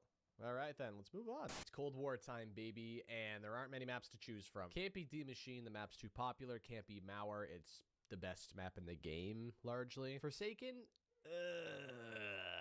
oh, y'all voted for Firebase, which I agree with. Now, a lot of y'all just seem to think that this is the worst map in the game. So, subsequently, a lot of people think the map is underrated. It's a fine map. It actually is not poorly designed or anything like that. I just think it's a little bit on the boring side. You know, not like outrageously creative or fun. All right, power on. Pretty simple there. Jugger boob. Oh, hello. Hello, our first mimic. Oh, that's done. Let's go grab some stamina hump. I'm just great with words, aren't I? Ray K, please. Ray K, please. Ray K, please. All right, MG82. One of the things that does kind of stink about this map is you just sort of camp with the Ray K. You kind of just sit in one part of the map. Everything I need is here in spawn. So I'm gonna stay in spawn. This thing is still a one knife. I mean, forget having to use my gun. My god, dude, what were they thinking when they did this? Ah, crap, I actually low-key kind of forgot about the double papping thing. Well, it's not like Black Ops 3 where it's just infinitely amazing. Oh, now it's finally a 2-knife on round 12. That's all it took. Another map that there just really isn't much to say about. It just kind of exists. It was a little disappointing having waited as long as we did after D-Machine. This was the second of 4 maps total, and I believe it came out in like February, so 3 months without a map, and then we get this, you know? It's fine, you know, as like a bonus, but you can't bank on this for DLC 1, and that kind of ended up hurting this game a lot. Oh, gosh. Okay, let's go deal with this. This way. I was a little bit to the left. Damn. All right, yeah, I need to get out of the way of it. Oh, yeah, okay, great. Yeah, and now it's brain rot. And they don't actually do jack shit, I've noticed. How many of these fucking things are they gonna spawn in on 1 round? Oh, we got manglers now, too. And triple papped. Oh my god, that was a hellhound. Oh, dude, he just kamikazed me. That's not fair. I have an idea. Burn, bitches! I figured this was fitting for the fire theme. And the last one literally always has to be a straggler. I refuse to believe they don't do that intentionally. They intentionally make stragglers. Well, there's Firebase, lads. That was a snooze fest. Okay, so here's the deal. You guys voted Shino Numa, the only good map in this game, as the most underrated. I'm sorry, but I'm going to make an exception here. This will be the one time I do this. I am going to veto your decision. I think this is objectively wrong. Shino Numa is not the most underrated in this game. And it's obviously not Duran Fong, because this shit is so overrated. It's so overplayed. It's overhated. It's everything negative about this game. Duran Fong is going to get voted with everything negative, and Shino Numa is going to get voted for everything positive. So let's try something else for once. Terra Maledicta, which is the objective-based mode, and the Arkan, which is the round-based mode. It's the same map, except I want to play round-based. And the Arkan came in what should have realistically been the first place, but, you know, runner-up to the everyone voted for Shino Numa. So let's play the Arkan. I genuinely think people just don't even know what these maps are and just voted for what they recognize, and I don't totally blame you. I mean, I don't even know why I'm playing this, to be fair. But yeah, this is quite literally the same exact map as the objective-based Terra Maledicta, except it's just green now. We gotta go open up Pap all the way over there, and then run all the way over there, and then we fight these guys in the middle. I hate to call you guys out. I would never call you wrong. I totally value your opinion, but, you know, I'm not sure how many people who voted on the poll have actually played Vanguard. And honestly, keep it that way. Don't even convert. Don't make the mistake that we all made trying to play this game. It's just, I can't go back now. Oh, here's box bin number 1. Let's get something decent, eh? Something okay. A Bren. All right. I guess another argument for this map being underrated is that this was the last one. Obviously, nobody was sticking around at this point, and it's just kind of the one that got swept under the rug. So it just sort of exists and I'm not sure how many people know it exists. I think that people preferring this over the original Terra Maledicta is proof that people just generally prefer round-based zombies over objective-based. All right, we made it all the way over here. And now we just grab a part, and then we have to do all of that again on the complete opposite side of the map. 2 hours later. Exhilarating gameplay. Here we are. Now let's grab it. I love how we get a green tint of all colors. It couldn't have been like a beautiful like sunset orange or a pink or something like that. Nope, just had to be shit green. All right, here we go. Start this up. Show me the money. What is this? An Owen gun. Yeah, let's use the Owen gun. Let's get this up to level 1. I don't think we get any dog rounds of any kind either. That's the other thing. Yeah, I like this guy. Need to pap this. Second time. Oh, now it's red. Oh my fucking god, really you? You're here? I forgot that you're even on this map. You suck. Death machine, war machine. No? Oh, I bought it. Oh, okay. What the? How'd you get over here? All right.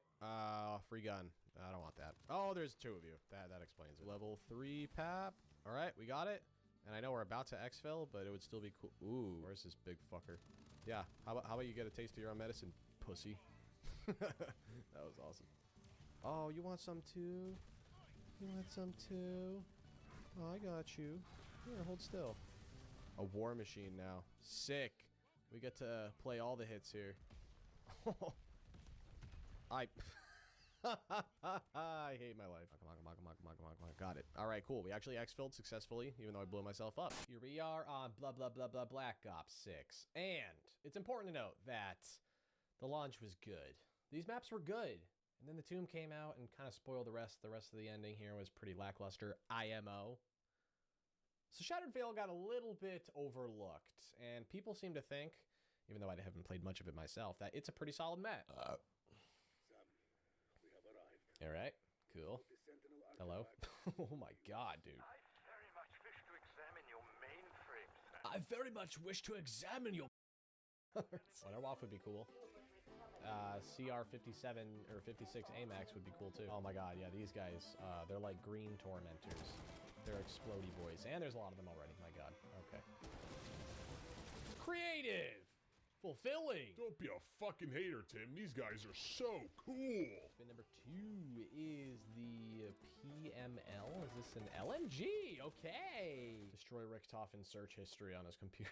That's the objective.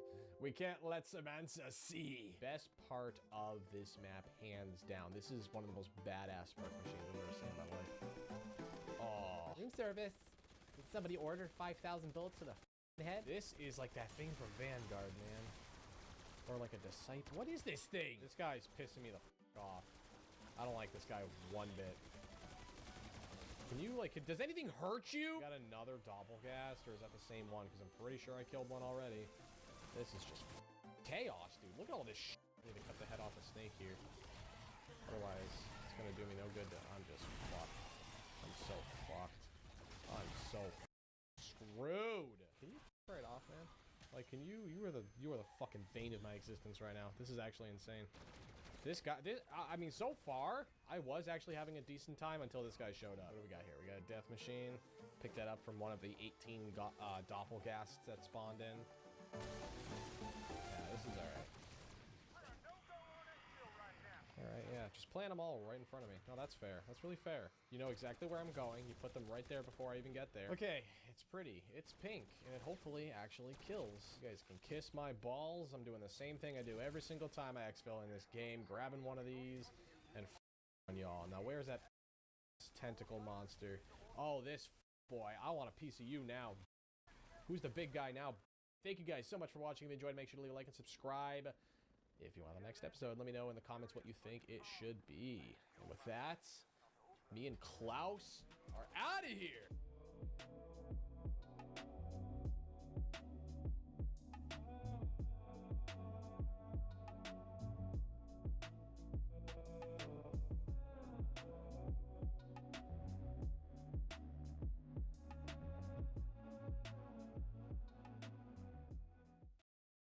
Hello everyone and welcome to Learning Lore. My name is Samantha. I'm going to tell you how all this really began. Today we are covering the events of Origins, a very new theme for a zombies map, and our first reappearance of a familiar cast. But what exactly led them to be here? Why does everything look so different, and how, and perhaps more importantly, why, are they opening the gateway? This is the final DLC map for Black Ops 2 Zombies. It came out on August 17th, 2013, which also means this will be the final learning lore video for the game. That is, if I don't do any offshoot videos anyways. And of course, I did play this map quite a bit when it came out, but I was a casual gamer back then.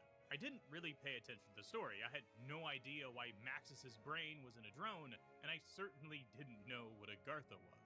So if you're like me and you never learned the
Klaus. Bring Klaus back to the Cosmodrome to get a 2. Bring the 2 back to each of the power location. Drop that off at a box. Collect symbols. Get the wonder weapon. Upgrade the wonder weapon. Take the eyes off a Ravager. Electrocute the bear with Tessie. Cook meth. Get keys. Talk to a floating head bitch. Complete 4 trials and fight the Beyblade. All of this should take a good player probably no longer than 15 minutes to do. The boss fight, on the other hand, now we're going to take a second to talk about this. It was actually really impressive. It surprised me.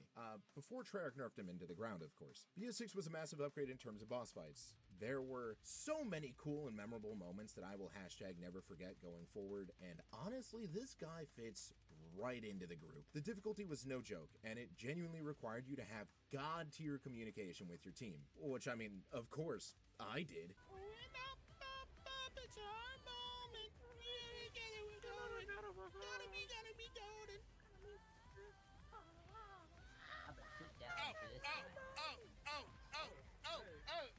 And honestly, the special enemies of this map really have earned themselves a respectable spot on the tier list too. The Ravagers are iconic in their own little freaky deaky. And the bear, or Zursa, makes the map feel alive in its setting and acts as a constant threat every few rounds. The best way to take out Lil Bro is with the wonder weapon. That is, if you're ignoring all the much better ways to take out the Zursa, which in this case I actually am. The Necrofluid Gauntlet is one of the most original wonder weapons we've had in years. Think of it as a harpoon that can penetrate through multiple zombies, and once you reload, the harpoons actually come directly back to your weapon, killing all of the zombies in the way. When upgraded, holding left trigger will cause the harpoons to have an area of effect attack, creating a small explosion that often clears up the stragglers that you probably didn't hit with the actual shot. Now this gauntlet also acts as a fucking awesome melee weapon. It has very, very rapid damage output. I think I said that wrong. It has a very rapid damage output, and it can get you out of a sticky situation very quickly. It's very reliable. This paired with Melee Macchiato, the fast melee, oh my god, chef's fucking kiss. It's magnificent. 5 Michelin stars. Dude, it's fucking peak. All right? All of these things that I've talked about, they scream zombies at the top of its lungs. We have an amazing atmosphere with locations with deep impact on the overall world building. We have innovating and inspired gameplay that takes what BO6 did wrong and refines it, while taking what a map like Transit did wrong and it sparks new life into the concept flawlessly. Ashes of the Dam truly takes a massive leap forward in quality when compared to maps like The Reckoning and The Tomb. In a world where we've had to experience the lows of Call of Duty Vanguard and Modern Warfare Zombies, it is crazy to think that a high like this is still even obtainable. It's almost as good as bumping a line off a pair of tits. Now, just when I thought Treyarch lost their sauce, just as that performance anxiety was finally catching up to them, they came out harder than ever. Yeah, I know that it was a dick joke, and fuck you for not laughing. Poor comedic timing aside, Black Ops 7 has breathed a new life into the undead in a way that I really wasn't sure if it was possible. I genuinely recommend you trying it out for yourself, but not at the cost of 70 smackaroos. Wait for a sale and see what the DLC season has to offer. But I promise that this map is truly something special. Simply put, A-tier zombies map. Thank you for watching and listening to me. Yep, it always means a lot to me. So until next time, piss off everybody. In the cold depths of space, a century-old observatory guards a gateway to a dead world. Awaken the astronomer, defeat the mechanical god, and liberate the celestial shadowsmith. This is the entire storyline of Astra Malorum explained. In 1770, Josiah Shem and his cult arrived in a town near Liberty Falls. With a forged property deed, Shem and his followers seized the land and possessions of a native tribe. Shem wanted this land because it came to him in a dream, where he was to build a mansion. However, the site contained otherworldly minerals. Little did he know this was Element 115. These minerals from Shem's holy ground are rich with otherworldly substances. Shem maintained that the site where he built his mansion came to him in a dream. Perhaps it was a projection from the same realm that birthed these stones. In these dreams, Shem was contacted by the Warden after finding an ancient artifact known as the Horn Key. The Warden lied to Shem, telling him he was an elder god of the Dark Ether, and that by following his commands, he could grant him immortality. Over the next 40 years, Shem used a ritual dagger to sacrifice offerings to the Warden. Josiah Shem's blades sanctified offerings to the great voice from beyond. These blood sacrifices paved the way for our ascension. Until 1810, they performed their final ritual, calling upon the warden that they knew as the Great Voice from Beyond to grant them immortality. However, their ritual broke space-time, and Shem's cult was banished into the Dark Ether, leaving Shem himself trapped inside of a liminal space within his mansion, where he would be stuck in a loop, constantly searching for the Horn Key. Sometime later, a 7-year-old boy by the name of Silas Thurston had the subconscious urge to draw a picture of Saturn, where he wrote on it, "Someday I will visit the stars." I drew this as a child. Now it seems like a premonition. I cannot remember what subconscious urgings provoked me to produce such imagery, but the die was cast. This is a coincidence later on in the story, but when he grew up, Thurston became an astronomer. However, after searching the grounds of Liberty Falls, started to find objects that would later conceal his fate. He obtained the blade of Josiah Shem, otherworldly rocks, as well as different objects from around the world, including a celestial map that was drawn on human skin from Morasko, Poland, which was approximately 300 years old. This was a map of the stars that was etched onto the skin of a Neolithic worshipper, containing information that telescopes wouldn't be able to find until over 1,000 years later. After his discoveries, working from an observatory in Liberty Falls, learning about Josiah Shem's sacrifices and his attempts to reach an otherworldly realm and immortality, using Shem's dagger, Thurston believed these blood sacrifices would pave the way for his ascension, and soon enough he was contacted by a mysterious voice who called himself the Great Voice from Beyond, otherwise known as the Warden. Just before we continue though, let me show you today's sponsor, War Thunder. I'm sure you would have heard because it's so popular, but War Thunder is the most comprehensive vehicle combat game ever made, and it's available now for free on PC, consoles, and mobile devices. Take command of over 2,500 tanks, planes, helicopters, and ships of 10 major nations, ranging from biplanes and armoured cars of the 1920s to fighter jets and main battle tanks of today. Immerse yourself in the intense combat of War Thunder, where incredibly detailed vehicles, realistic graphics, and authentic sound effects place you right at the helm of the most powerful war machines of our time. Join a worldwide community of over 95 million players in epic PvP battles, and delve into the breathtaking experience that is War Thunder. With an unmatched wealth of high quality content to discover, there is simply no better game suited for fans of military history. War Thunder has one of the most sophisticated vehicle damage models in gaming. Every vehicle is intrinsically modeled down to its individual components like engines, fuel tanks, weapons, and the crew,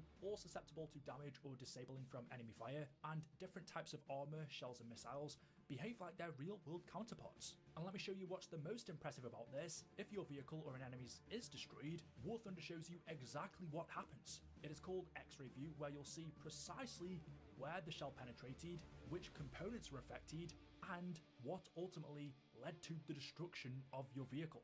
War Thunder offers multiple different game modes, super in-depth customization with countless camouflages, historical markings, and decorations for all types of vehicles, including community-created ones. And if you want to play on the go, there is an all-new mobile version available on iOS and Android, allowing you to take the battlefield wherever you want. You can play War Thunder right now for free on PC, PlayStation, Xbox, or mobile devices. Use my link in the pinned comment or video description to sign up, and new players, alongside those who haven't played in 6 months, will also receive a massive bonus pack on PC or consoles that includes multiple premium vehicles, the exclusive vehicle decorator Eagle of Valor, 100,000 Silver Lions, and 7 days of premium account. All available for a limited time only, so don't miss it.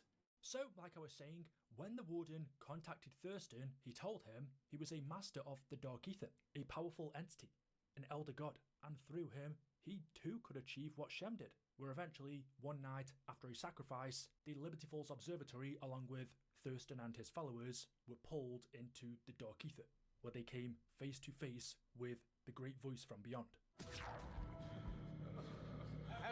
Everyone, listen to me. We are meant to be here. If not, why contact us? The dreams came to me. They came to us all. We reached into the ether and were welcomed by an elder god. He knew our ritual designs and wanted to see them perfected by our hand. His instruction. It was an invitation. He has been here for so long, lost in the wasteland. That is why he chose us. He wanted us here, so he can share his unimaginable power. voice. Brothers, sisters, it's him! So you're finally here. That's good. I was starting to think I'd been stood up. Thankfully, patience is a virtue to which I subscribe. Hello, Dr. Thurston. How's the flock? What? But you're just a man. You aren't a god? No, I am so much more.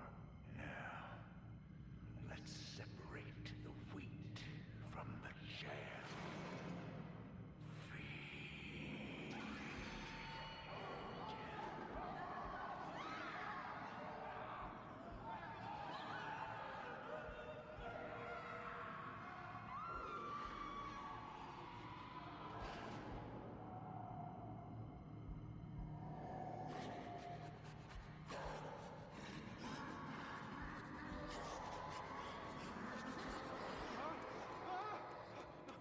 Get away from me!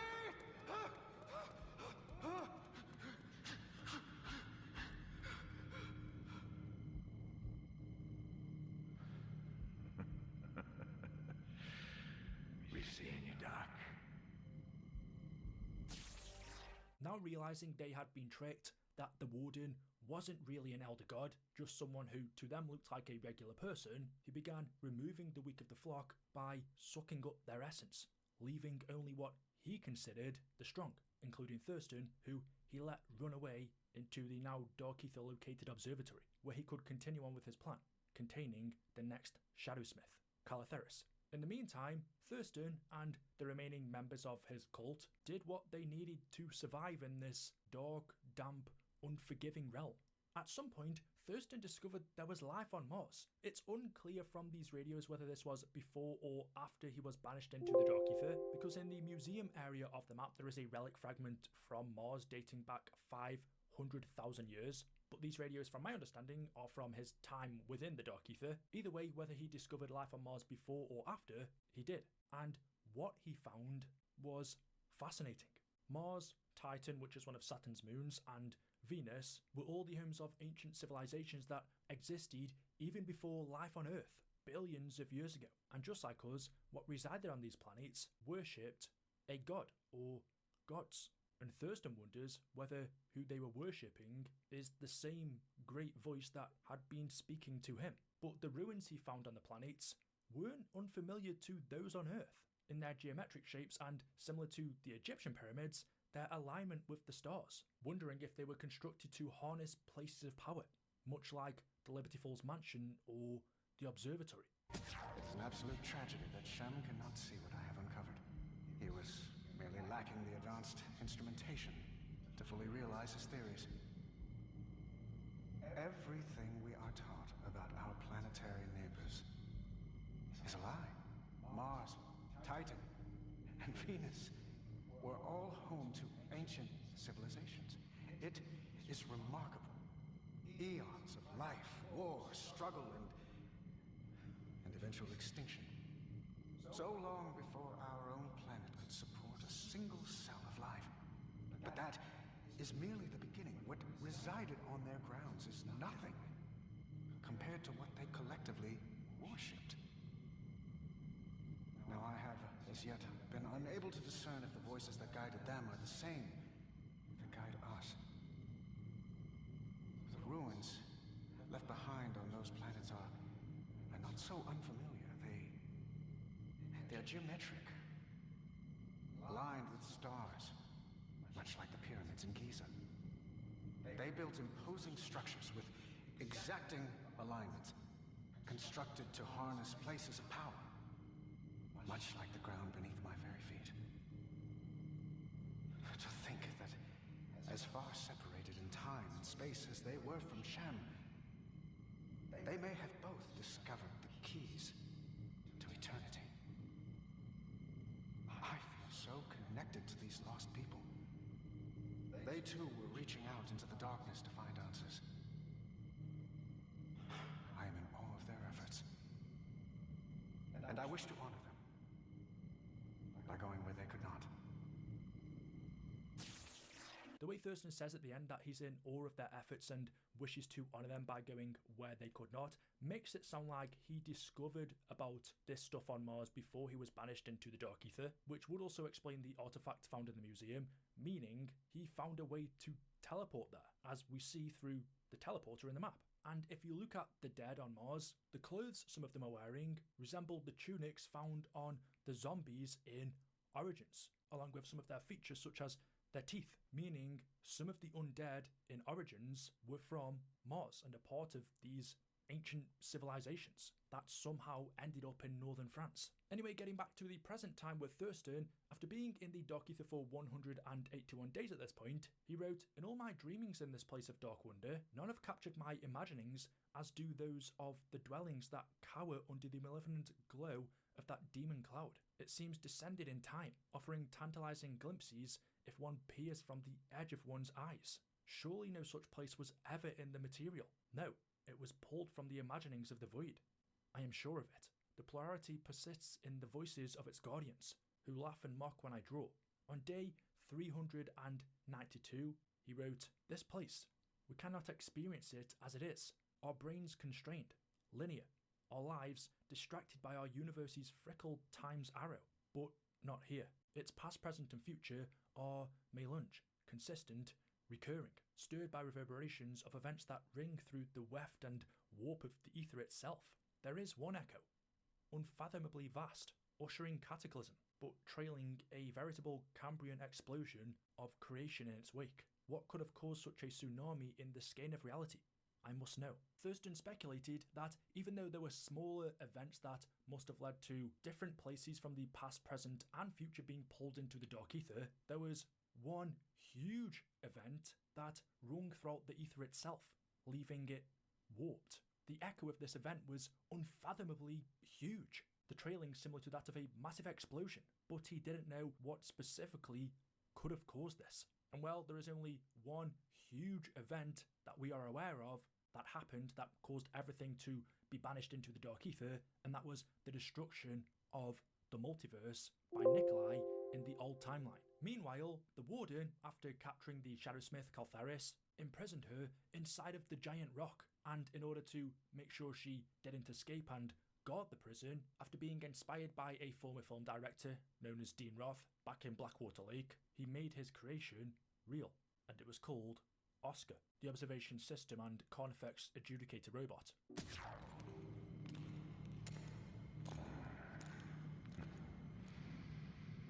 Never have I seen such damning evidence of man's untapped potential.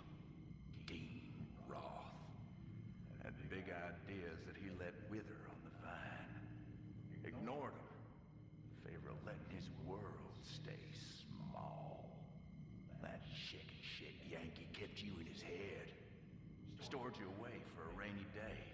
One of his 2-bit picture shows. But we ain't alike. My eyes are open.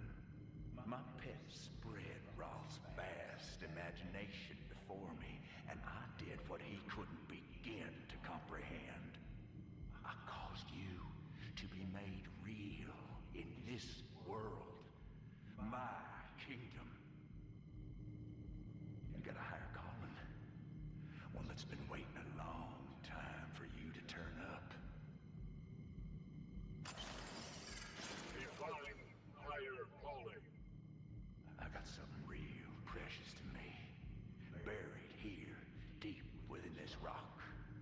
And I got a vested interest in keeping it safe. Only problem is, there's too many irons in the fire as is. Much as I'd like to be everywhere at once, it ain't possible. And any leader worth his salt knows he got to delegate to keep things running smooth. Time to fulfill your duty. Earn your keep. Guard, patrol, defend. Do what you need to keep my property safe and secure. This I command. Moving as the great voice commands.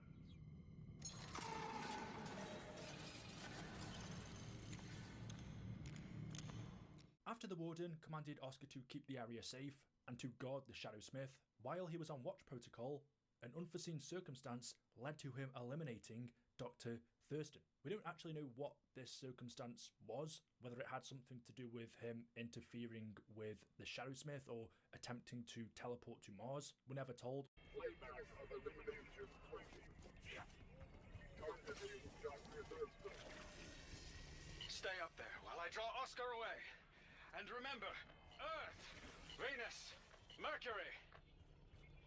All we know is that Oscar eliminated him, and then his body was seemingly stored on ice, basically, by the remaining members of his flock.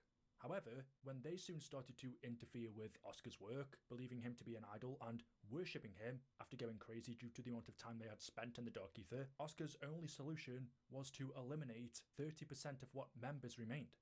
An unforeseen complication was encountered while implementing Shadowsmith Watch Protocol. The remaining humanoids from Dr. Thurston's cult believe me an idol and have begun to worship me. This is interfering with Watch Protocol. No solution to this problem is available in current programming directives. Attempts to explain that their disruption of patrol is detrimental has resulted in more interference due to follow-up questions and anointing me with oil. However, the oil has proven an excellent lubricant for joints and servos, so there is some benefit. It may have been a miscalculation to eliminate Dr. Thurston. If he were still alive, these humanoids' unwarranted attention would be his responsibility. Simulations suggest demanding blood sacrifice may discourage their growing attachments. Data projections show that a 30% culling of their population should suffice. And due to this, it seems like anyone who was left then left for Mars using the teleporter, but not before hiding some of its components, making sure that nobody after them, including Oscar, could follow. And that leads us to present day with our characters: Richtoff and Takio, Nikolai Dempsey, Weaver, Carver, Gray and Maya. After the events in Ashes of the Damned with them freeing the Shadowsmith Vaetherian, they then use Altessi and the Entity to travel to this observatory in the Dark Ether, so that they can free this next Shadowsmith, Caltheris, and regain more of their souls. The Shadowsmith Caltheris is somewhere on that floating rock. Find her. Free her, as you did her brother Vaetherian. And the Entity tells them only when they have restored all of their souls can they hope to confront the Warden, as without them, he holds dominion over them. As they make their way through the observatory, they retrieve Thurston's brain and place it inside of a perfusion machine, bringing it back to life, where he tells the crew the synapse reactor worked, and now they need to open the portal that will allow them to teleport to Mars, as that was where they were going to confront and free the Shadowsmith. Eventually they find all of the missing pieces to the teleporter, reactivate it, and when they arrive at Mars, Thurston tells them they need to activate the machine that powers this place, built by the ancient civilizations here. After doing so and turning on the anti-gravity in the area, along with performing a few more meaningless tasks, they eventually flare up the defense towers, which clears the cloud in the sky covering Caltheris, in which they then battle her. First, using the defense towers to destroy the rock she is entrapped in, and then battling her many other forms before she is freed from the Warden's bond. Nikolai and Gray then approach her, in which she restores their souls. However, it was too late, and the Warden had caught on to what they were doing. All of a sudden, he pulls the Entity back into a portal. Caltheris escapes the area while she has a chance, leaving the rest of the characters trapped, as the Warden tells his Ravengers to take them. And we see they are dragged underground, presumably to the Dark Ether's version of Hell. And that is the entire storyline of Astra Malorum explained. Again, thank you to War Thunder for sponsoring today's video. Don't forget to play it for free on PC, PlayStation, Xbox or mobile now by using my link in the pinned comment or video description. New and returning players that haven't played in 6 months will also receive a massive bonus pack across PC and consoles, including multiple premium vehicles and other goodies. Available for a limited time only, so make sure to not miss out. As always, hopefully you've enjoyed the video. If you have, drop a like rating. Make sure you are subscribed to stay up to date with the latest content on the channel. Thank you all for watching, and we'll see you in the next one. Until then, goodbye.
There is talk of a year 2 for Black Ops 7, but many people would say this is year 2 of Black Ops 6. That BO7 isn't different enough from the last one that all of the content on it may as well just have been DLC. But with GTA 6 coming out next year around the time when Call of Duty drops, there is a genuine question, will Activision take that into consideration, because it is without a doubt going to harm not only this game's sales, okay, people still might buy it, but it will definitely affect the player base. If you've got an hour or two after finishing work, are you going to choose spending that time on GTA or COD?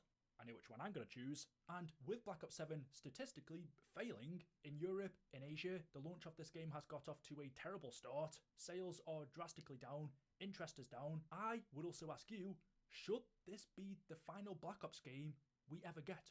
Should Treyarch put this franchise to bed now, bring the Black Ops universe to an end, and should they try something else? Are we fatigued from the Black Ops games? I will start off with that because when you think about it, Treyarch is the only studio that hasn't changed the name of the Call of Duty games they release. Sledgehammer have done multiple games set during World War II. They've also done Advanced Warfare, all taking place in different universes. Infinity Ward have done the Modern Warfare games, Infinite Warfare and COD Ghosts. But Treyarch, from the very get-go, and when I say that I mean when Call of Duty became popular, COD 4 2008 or 2007, sorry, every single Call of Duty they have released has been a part of the Black Ops universe. You may be thinking, okay, but there was World at War in 2008.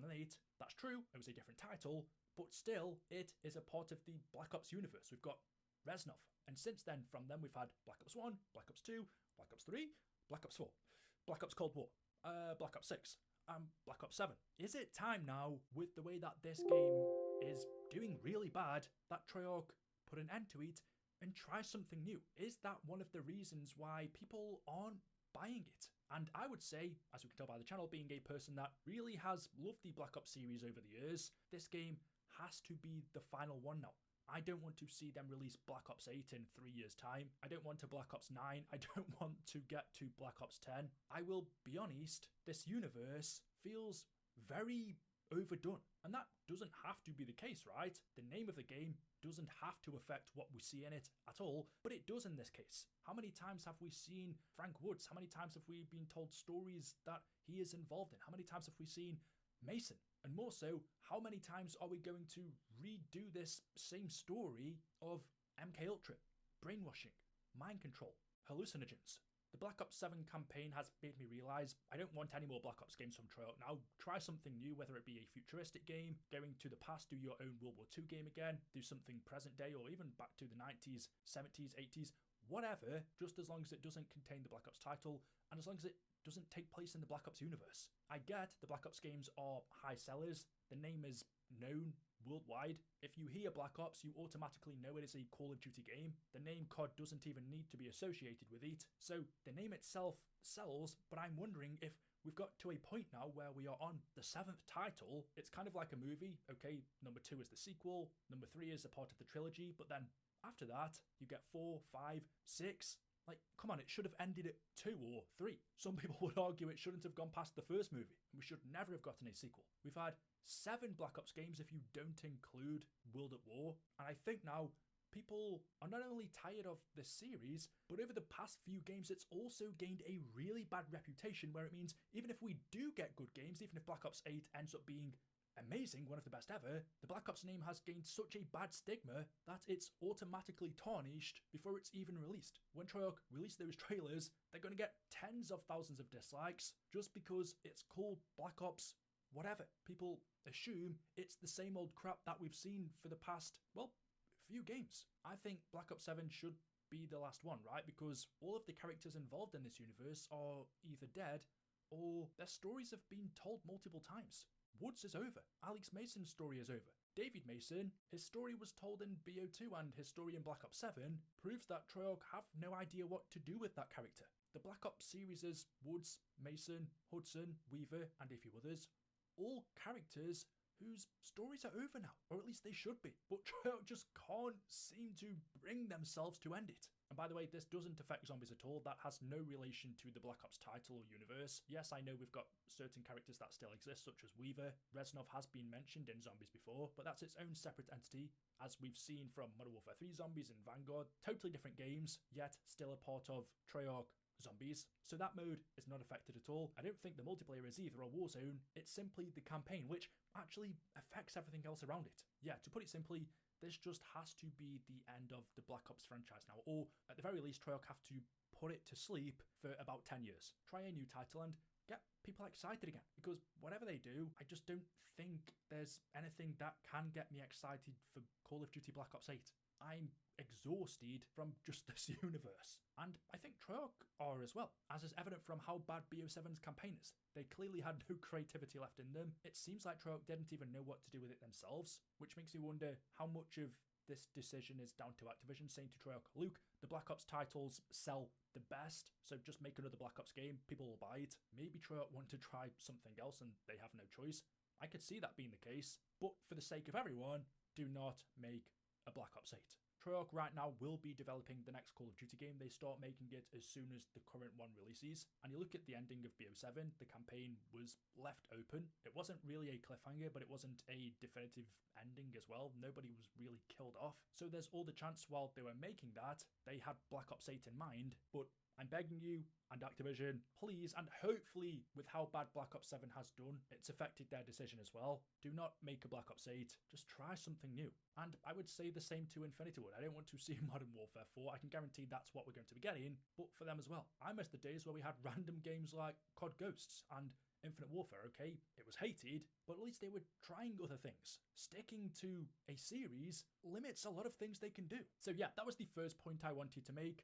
The second thing is, there's all the chance we just don't get a Call of Duty in 2026 because of the release of GTA 5 and it coming out in November, I think it is, pretty much the exact same time that COD is due to come out. Either Activision release it early in June, they delay it, or they just hold off a year. Because Call of Duty is always going to sell well. However, it's evident from the trailer and, God, how many views has that got? Like 200 million? It's insane. It's evident it's going to be the biggest game ever. People are going to have to make a choice. Do they play Call of Duty or GTA 6? And we all know the answer. Let's not lie.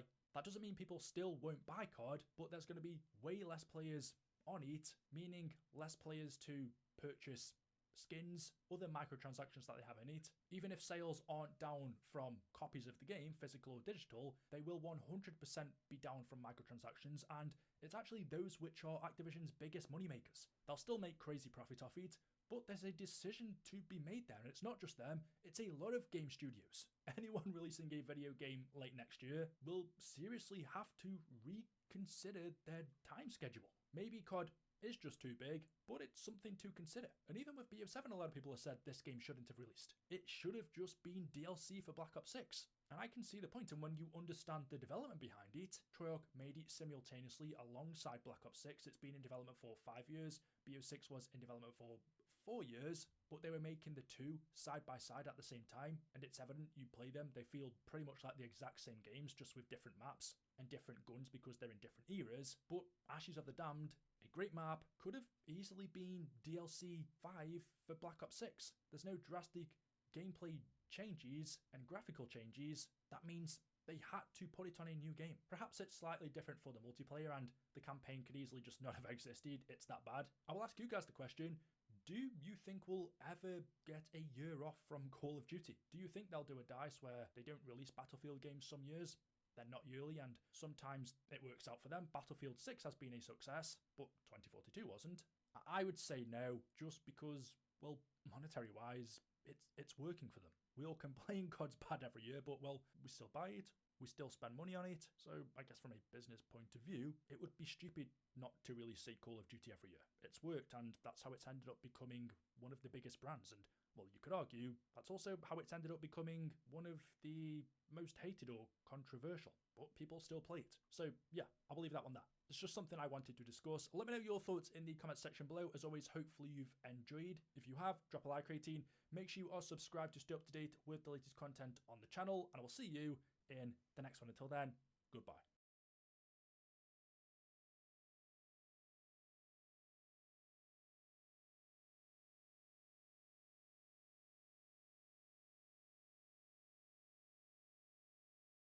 So what's going on, guys? I'm Black Ops Amazing. Welcome back to another video where today we are going to be looking at the never continued storylines for Call of Duty Zombies. The zombie stories that were forgotten cancelled, left on cliffhangers. Ones that the developers, whether it be Treyarch, Sledgehammer,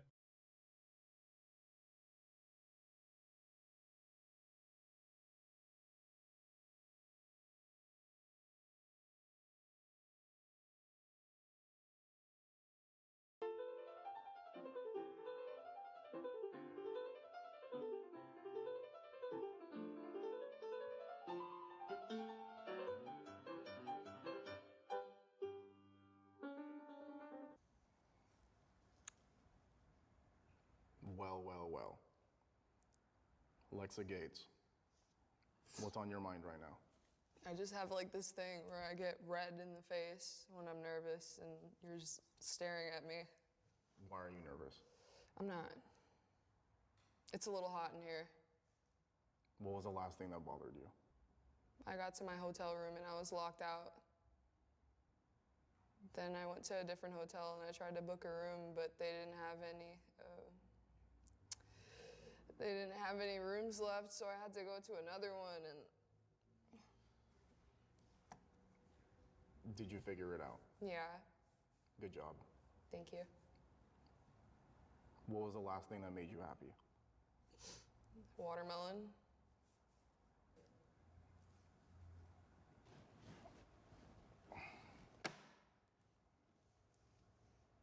Thank you. Could you put eyeliner on me? Sure. This is very intimate. You have to close your eyes.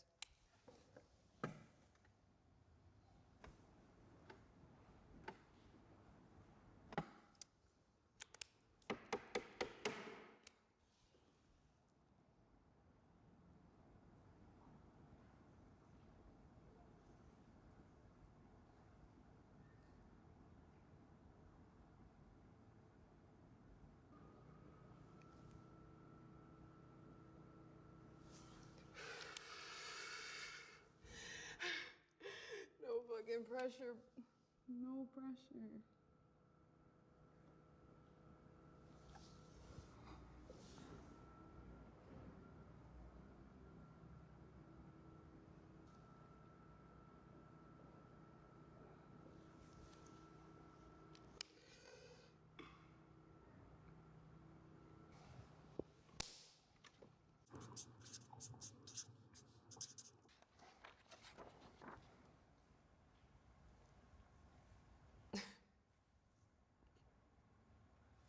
I drank 5 smoothies yesterday. From where? From Air One. You like Air One smoothies. I do. Why? They're good. I don't know. Just the hype. What is so hype about them? They're $20 each. You like spending $20 on smoothies. A little bit. I had so many though, it's like not my proudest moment. I have a gift for you.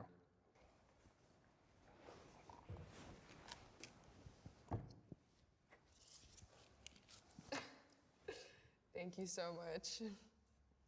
What is this one? I never had this one.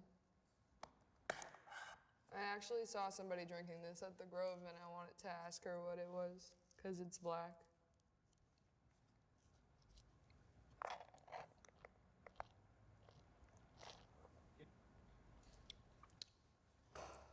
It's good.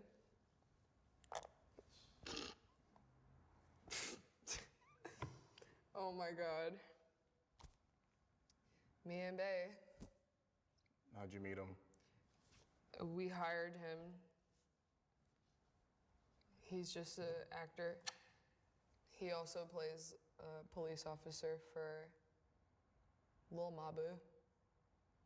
You hired him to be your bae. Yeah, How are you guys? we're good. He's really supportive. People think he's my dad. He's an actor. That's a really good picture of me. It's a wig. I was in my mom's basement.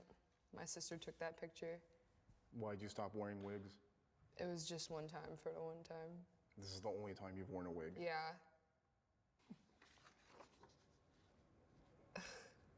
I never seen that. Wait, 105,000 views? That hurts, honestly. You're Meg Griffin. No, You don't like Meg Griffin. nobody does, dude. I don't think that people fuck with her. Do you like Family Guy? I do. Who's your favorite Family Guy character? Peter.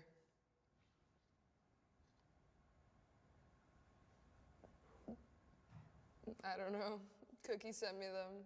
He sent me a bunch of shirts. He's a nice guy. Have you met Cookie King? Not yet. Send a message to Cookie King. Hey.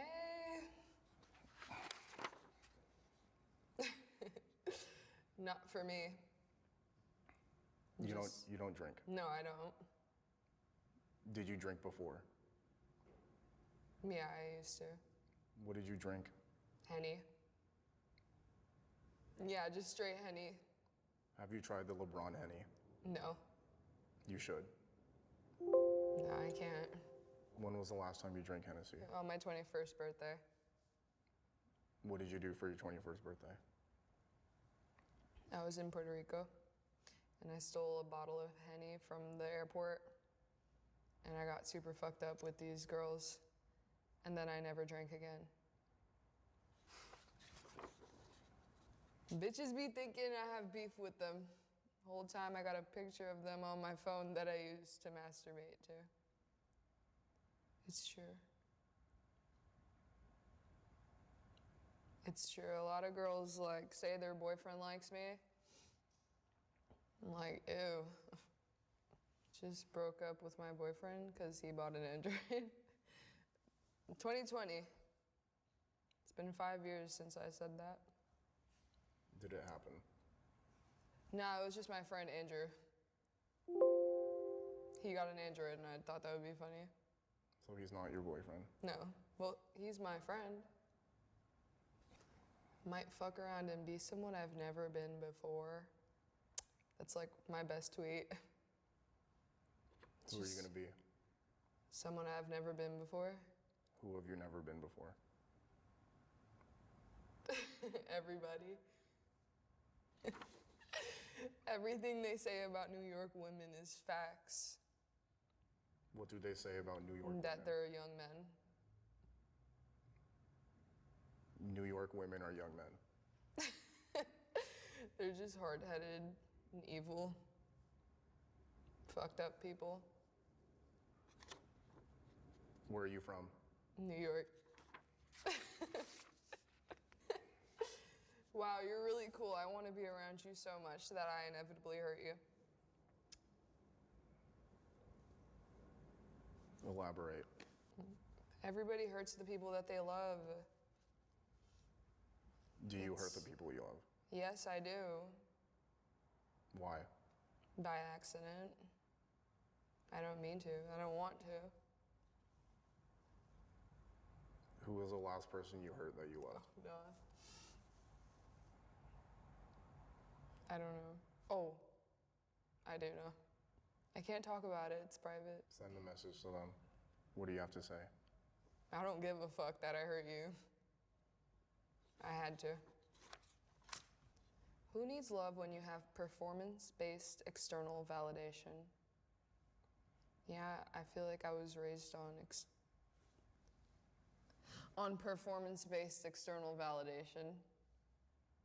Like, you know, when you're an entertainer or an artist, it's your job. Nobody cares unless you're doing really well and making enough money for them to get some.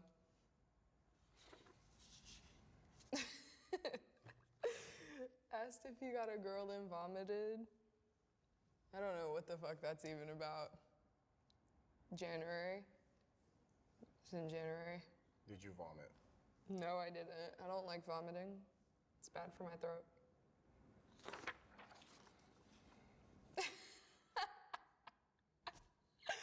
Wait, I'm funny as fuck on Twitter. I'm not eating till he texts me. Guys, I'm gonna die. You're alive. He answered. How is he? How is he? I mean, he's a cunt. You're in his DMs. I'm talking to the homeless guy that stands outside the deli. That shit has like 10 likes. I don't know, but there's some. What was your conversation with the homeless guy from the deli? He's like really nice. He's always like, hi. I don't fuck with him anymore. Why? Because he's an alcoholic. He used to just say hi, ask me how my day was going. And then my aunt, I don't know, like, my mom told me that he beat up my aunt. I was thinking about this tweet actually, because I feel like I've been cured of this. You are no longer the side chick. I can't be. What was it like being the side chick? It was fun. Yeah, not like that kind of fun, but I'm having fun. Will you ever go back to being the side chick? I don't want to.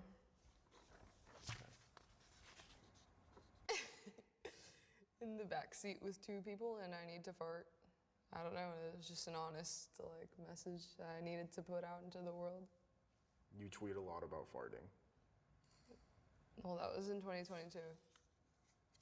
I fart a lot. I eat a lot of fiber.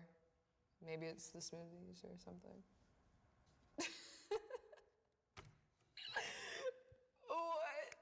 What is a baby on board sticker really gonna do? This is a banger tweet, bro. Like, I have some really good tweets and it's just have no fucking likes. Like, it's crazy. Yeah, but like, what is a baby on board sticker really gonna do? Like, how do you feel putting that on the back of your car? Like, nobody gives a fuck. Like, if they were gonna crash, it's not like gonna stop because you put a sticker on the back of your car. So I don't know.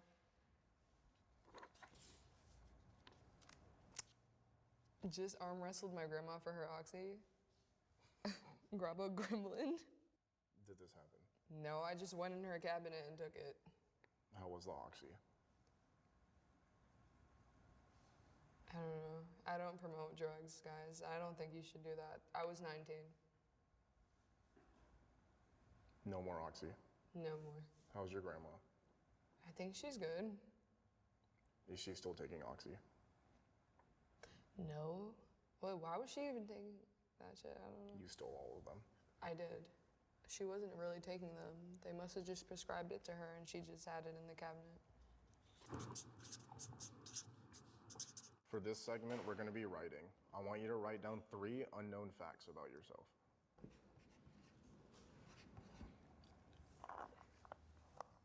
What the fuck? I don't know anything about myself at all. Read to me what you wrote. I wrote, my dad is dead. I've never gotten in a fight. And I'm not white. What are you? I'm Puerto Rican and Colombian. Write down 3 things you are proud of about yourself. Okay. You're ready? All right. Read to me what you wrote. 1, I made it this far in life. I'm still alive. 2, I'm rich off doing what I love. It's pretty fucking lit. 3, I know something. What do you know?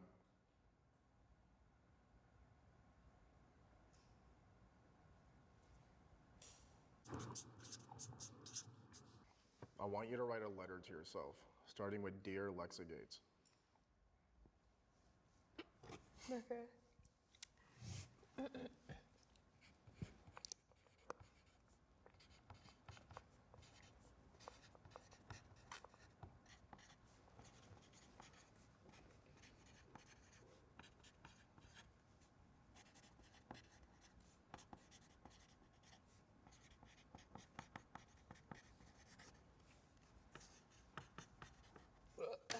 You're done? Yeah. All right, read to me what you wrote. All right, I wrote, Dear Alexa Gates, this is what life feels like. Please enjoy the moment. All you have is the present and yourself, and you are doing nothing wrong. Actually, you're my favorite person, and I love you more than anything. Draw whatever you want.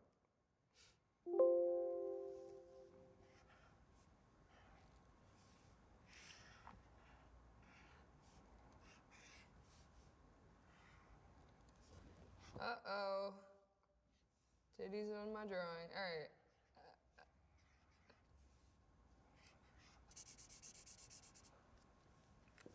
That's it.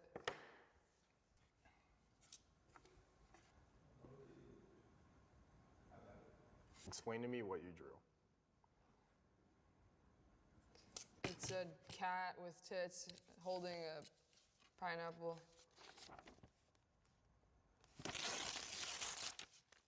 But I don't like it.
Damn, that shit is heavy. Oh my god.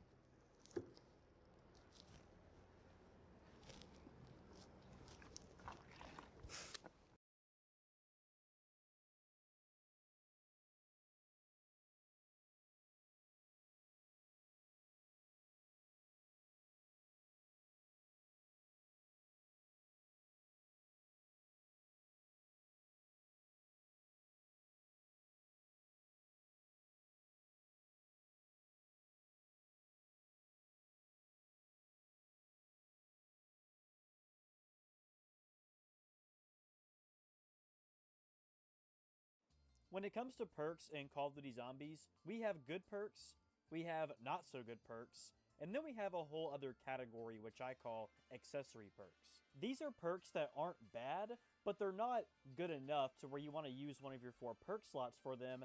They're basically like a bonus. Perks like Deadshot, Elemental Pop, and of course Electric Cherry fall perfectly into this category. But speaking of Electric Cherry, this perk actually has quite the history behind it, a lot more than you might initially think. And that's what we're going to be talking about in today's video, and without further ado, let's go ahead and get right into this.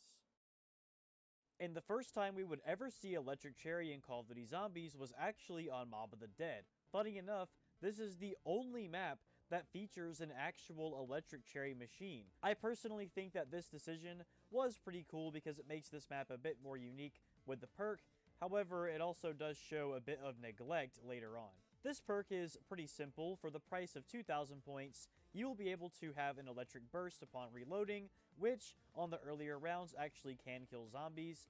Basically, the more ammo that is out of your magazine when you reload, the bigger the explosion. This perk works very well with weapons that have small magazines, but not so much for weapons that have very large ones. This perk is actually pretty good on Mob of the Dead because the map is very close quartered, and the fact that there's only 5 perks on this map and one of them is Deadshot means that Electric Cherry actually had quite the spotlight on its first map. The next time we would ever see this perk was actually on Origins, however it was only found within the Wonder Fizz machine. And unlike Mob of the Dead, Origins has a lot of perks to choose from, and Origins is just a lot more open than Mob of the Dead is. It's not as tight and close-quartered at all. So Electric Cherry was not necessary for this map at all.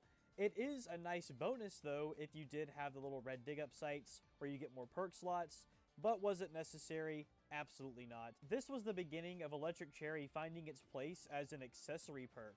It's not bad, it's not great, but it's nice to have as a little bonus. But now it's time to move on to the next game that featured the Electric Cherry perk, which was Black Ops 3. Skipping Shadows of Evil and the Giant, we find ourselves on Der Eisendrache, where Electric Cherry was once again found in the Wonder Fizz machine. Now, Der Eisendrache is, like Mob of the Dead, a very tight and close-quartered map. However, there is a huge problem with Electric Cherry on this map specifically, and it's the fact that the bows don't reload. I mean, technically, you have to put the arrow back on to reload it, whatever. It does not count as a reload, okay? So there is no electric shock between every shot. So this perk, unless you're running regular weapons, just has no purpose on this map. The perk actually is on Shinonuma, but there's no other way to get it other than gobblegums or getting it from a fruit plant. And for those wondering, no, the challenge completion little thing that gives you the free perk does not actually give you a free perk, it gives you a free slot, so you can't get it from this either. On Garad Krovi and Revelations, you can get Electric Cherry from the Wonder Fizz machine, but let's be honest, unless you're running some type of gobblegum which lets you have more perks or whatever, there's just no point in using one of your 4 precious perk slots on Electric Cherry when there's better things to offer. The accessory perks just fall into this weird category, but believe it or not, Black Ops 3 was the last time that we ever saw the original Electric Cherry. That's it. Moving forward, it was all new iterations and different knockoff versions. So, rest in peace, Electric Cherry, but it's now time to move on to our next game. Infinite Warfare Zombies gives us Blue Bolts, which is the first time that we ever saw a different iteration of Electric Cherry, but it does the exact same thing. It does the electric burst upon reloading. But even though it comes off as a knockoff version, it's really not that bad. It's basically just like the Treyarch version, but one little bonus is the fact that this perk is only 1,500 points in comparison to the traditional 2,000. But if you guys watched my worst perks in Call of Duty Zombies video, then you know that the Electric Cherry called Shield Blitz on World War II Zombies is one of the worst perks of all time. It just doesn't do anything. You can shock them over and over again, dump your entire magazine, it doesn't make a difference. Look at this low round, it's not even killing the zombies. And the fact that it's 2,000 points, again, it's just not worth it. A complete waste of a perk slot, but whatever. It's now time to move on to our next game, Black Ops 4, which is where things get really, really weird. Although Black Ops 4 is a Treyarch game, we don't have Electric Cherry, but we have Electric Burst? Yeah, I don't know why they changed the name of this. It is what it is. But generally speaking, it's the exact same perk that we saw from Black Ops 3 and Infinite Warfare and so on and so on. So it just does the Electric Burst shock reload, and the more empty your magazine is, the more of the effect. But Black Ops 4 is a little bit different because this game has modifiers. Now, the modifier might not seem too good on this perk specifically because it basically requires a melee weapon, but if you play the map Alpha Omega, there's actually a pretty insane strategy if you use the ballistic knife with this perk. I'm gonna put up some gameplay now of someone who actually knows what this strategy really entails, because I ain't gonna lie, I'm not the biggest Alpha Omega connoisseur, but basically you sit on this balcony on this house and you can just sit right here and have an infinite XP, infinite high round glitch with the ballistic knife, because again, you have that Electric Cherry modifier with melee weapons. From my understanding, this strategy is looked down upon by the high round community because it's just mind-numbingly easy, and I don't know too much about all this kind of stuff, so let me know down below in the comment section if I'm wrong or right on that. I tried to research it as much as I could, but a lot of this stuff is really old now. But yeah, that's about it when it comes to Black Ops 4's Electric Burst situation.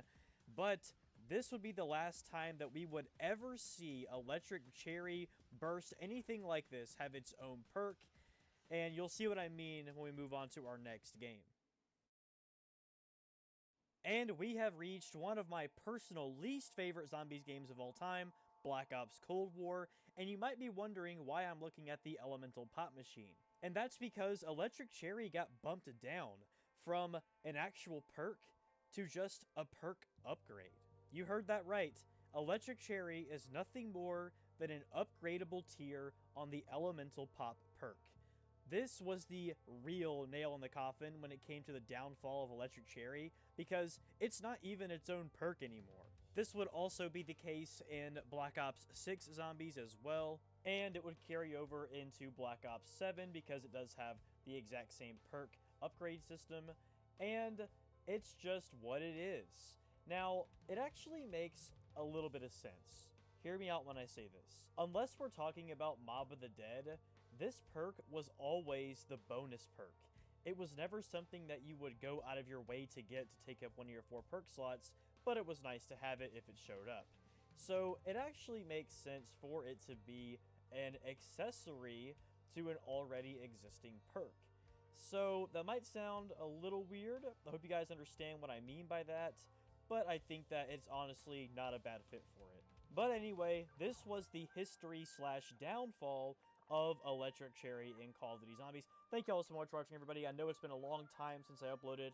It's been about 3.5 weeks, I believe. But you know what? We're back on this, alright? I started a new job. Life's gotten a lot more time constraining, you know what I'm saying? But I didn't forget about you guys, alright? We're going to keep making videos. It might be a little bit slower. Okay, well, it's definitely going to be slower. But it's not going to be that slow, alright? Just letting y'all know. Anyway, I'll see y'all in the next one. Peace.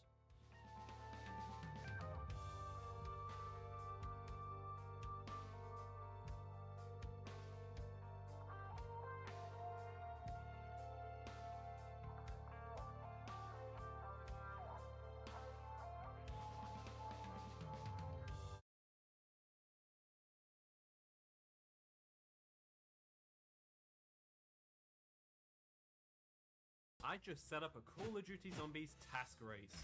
We have 3 teams of participants who will race to complete this large list of weird and wonderful tasks. Also, there are some surprises along the way. Okay, I'm just gonna whiff some dust here, fellas. The winning team will get $250 prize, as well as PTSD from the hell they will have to go through. If you like this sort of content, please subscribe and let me know in the comments what you want to see next. Onto the video. Oh my gosh. It's here we go. Are we starting? Is it going? Die to something purple. 360 no scope a zombie. All right, I'm gonna go ahead and just load into BO2 and I'll make the Firebow tutorial. Oh, hey, what it's is actually helpful a thing. warding Let's mean go. exactly? It's probably like a secret one. We're gonna have to figure that out. Sneeze IRL. Oh. So many. I'm just gonna go on to 9. All right. And I'm just gonna go to get a thumbs down. Wait, did you sneeze? Yeah, I did. Sneeze IRL is done. Protect yourself. You can do that with today's video partner, NordVPN. In today's day and age where your personal data is important to keep safe, a VPN is a must. With one click, you can put your connection through a secure encryption tunnel, stopping anyone snooping off your data from unsecure public Wi-Fi's and websites. You can also use NordVPN to switch to a server in a different country and then unlock geo-block content. With it, you can get a whole new selection of movies, TV shows on various streaming services. This is something I myself use all the time, especially when I'm abroad and I want to access UK websites as if I was back home. With just a click of a button, you can switch countries in seconds and access all the content from that country. Right now, you can get an exclusive deal using my link to get 4 bonus months for free with a 2-year plan, using my link nordvpn.com/bugofcake, which you can find down in the description or on the pinned comment. You can also get a 30-day money-back guarantee if you decide it is not for you. Thank you NordVPN for making this video possible. Let's continue. What? Oh, it's there. Okay. There we are. Why is there a weed right there? Aggressively chase the Pentagon thief. Christ. Wait, I'm doing Fireball tutorial. I see that right now. It says, be sure to use your signature catchphrase during it. I'm doing that. I can do 360 no scope a zombie right now on a whatever. Craft and upgrade all 3 versions of the ice staff. Wait, all 3. Wait, Ice Staff, all 3 versions. So that's Origins twice and then the Tomb, right? Yes. Okay. For the entirety of the buried maze, act like you're afraid of the lampposts. What? Okay, I'll do the non-COD game. I'll do that one. Aggressively chase the Pentagon thief. Wait, that's kind of funny. I might do that. Let's see. Need a firebase tutorial. Recreate a single album cover from the music video. Ooh, dye to something purple.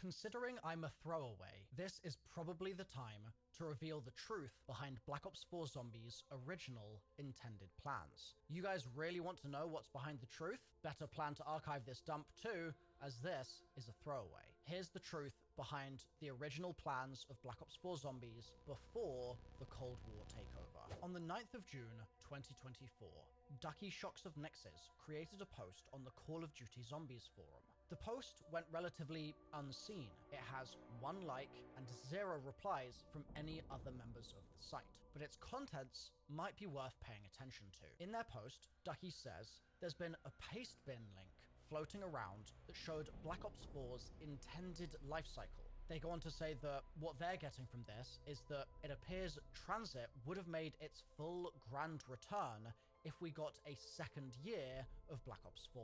So let's dive into the paste bin and see what the fuss is all about. To start with here, I'm going to read through all of the information that the post provides, and I'm not going to edit the information at all, so take it as their words, not mine. Originally, there were meant to be 2 Black Ops passes, with 4 total free maps attached to each of them. The first Black Ops pass was Chaos, with Alpha Omega and Tag der Toten being free maps attached to begin with. The second Black Ops pass would have been the Ether Pass, with 2 free Chaos maps attached. Black Ops Pass 1 contained Dead of the Night, Ancient Evil, Alpha Omega for free, Tag der Toten for free, ZM Blue, and an unreleased scrapped Chaos map number 4. Black Ops Pass 2 contains Green Run, Great Leap Forward, unreleased scrapped Chaos map number 5, which was going to be free, unreleased scrapped Chaos map number 6, which would also be free,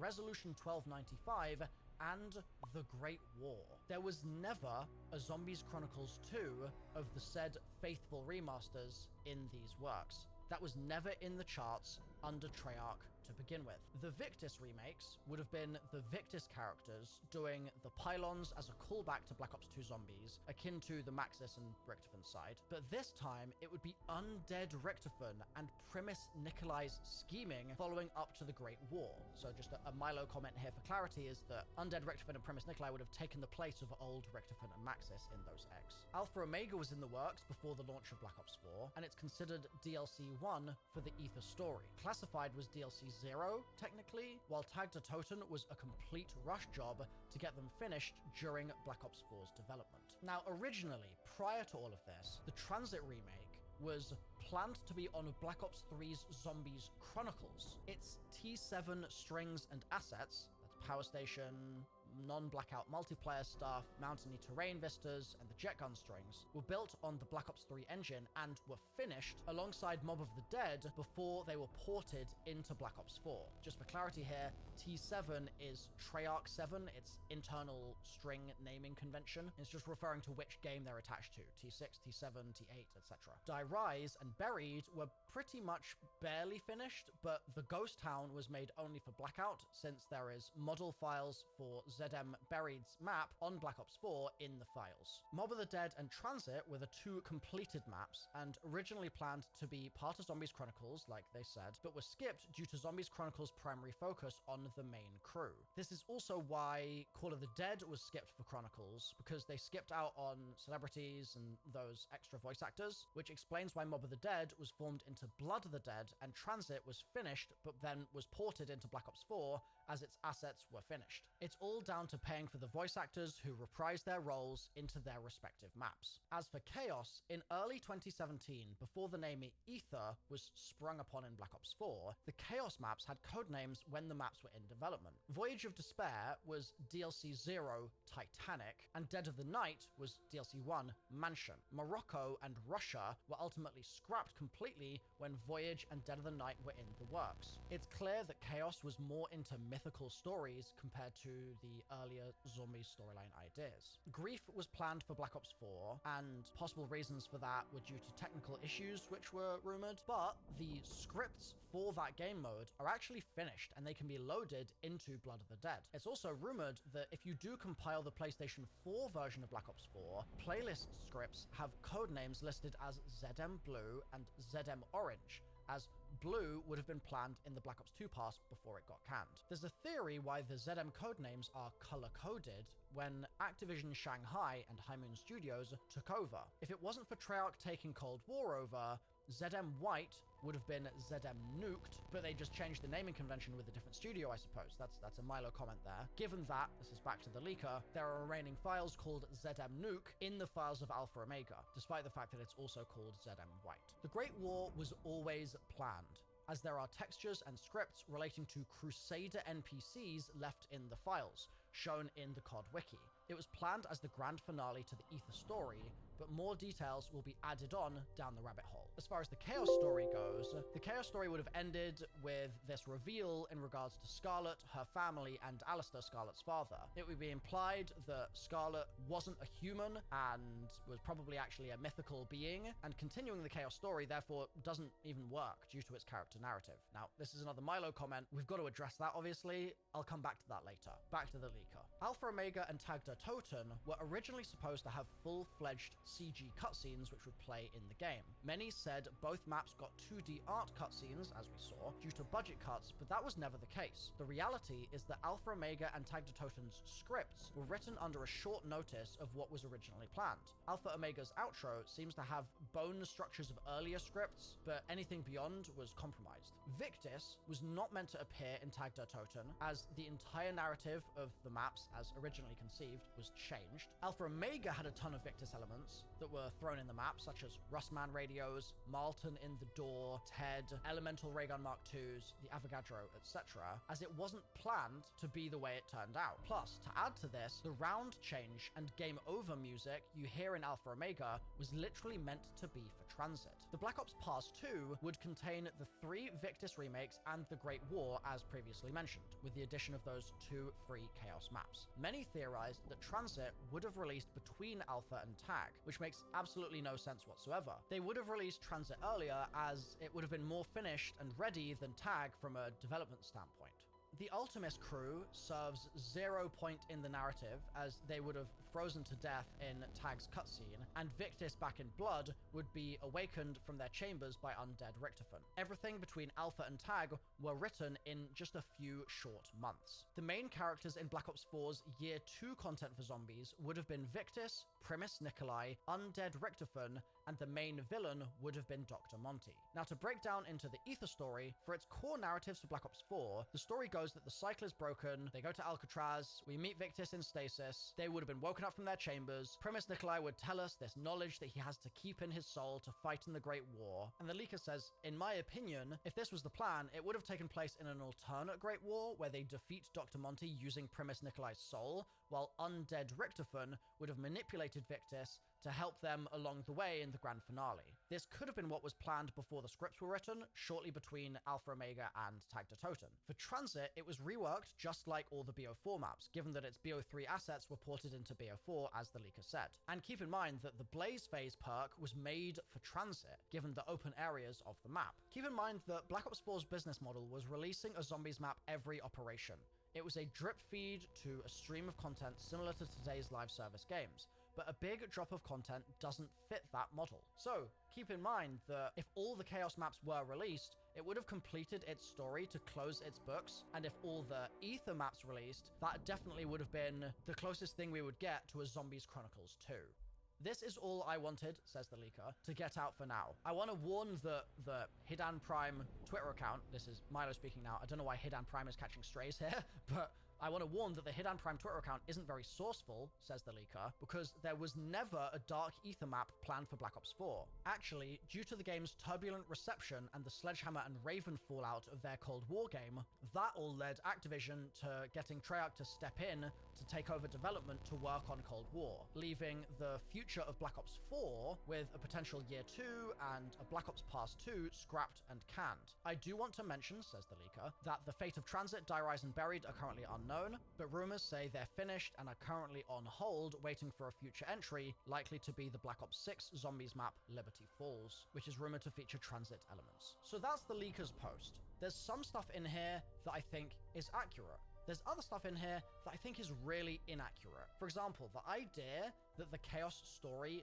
doesn't work if Scarlet isn't human is nuts. Like, that's just false. I think that the Chaos story absolutely works if Scarlet is a demigod, and the way this leaker has kind of articulated this almost makes it out like that reveal would have come in later maps than the ones that we had, and like Ancient Evil does that. So I don't really know why there's this disconnect there. It's quite strange. And also, some elements of this and the way it's written, it's very poor English, first of all, but also it kind of comes off as fan fiction. I'm not saying that the entire thing is, because there are elements of this that are true and they are interesting, and especially things relating to the strings in the game and stuff like that are sort of verifiable. We do know that there was a Year 2 intended for Black Ops 4 Zombies, and as the leaker said at the end, a big reason why we didn't get a Year 2 for Black Ops 4 was simply that Treyarch ended up being needed elsewhere. They had to put out fires caused by development mishaps and difficulties that the other studios were experiencing. And this is something that I can attest to. I've spoken to many devs over the years, including Jason Blundell himself actually, who have said that Treyarch were always known really to be especially good at getting things over the line. I think this was actually something that Jason himself felt quite proud of in his work output. He always felt like he was really good at taking a project that was kind of having some difficulties and ensuring that it still hit that absolutely essential Call of Duty release date that comes along every single year. Now, in terms of what some of these unreleased maps would have been, well, it's long been rumored and kind of confirmed and semi-confirmed that one of the unreleased Chaos maps would have actually been an Atlantis map, and that's something that I really hope ends up repurposed into something in the future, because we deserve Atlantis at this point. And also the fact that there's the idea of a Great War map in here is pretty crazy. I have not previously heard about the Crusader NPCs left in the files. That's something that I'd love to know more about. But for now, I want to leave it down to you guys. How much of this do you believe? How much of it do you think is bogus, kind of made up fan fiction, hopeful stuff rather than cold hard facts? There's definitely some truth in it, but I want to absolutely sort of make it very clear that I don't think everything in here is accurate by any means. So let me know what you believe and what you don't in the comments down below. And as further information like this comes out over the coming weeks, months, and years, I'll be sure to cover it on the channel. So make sure to subscribe.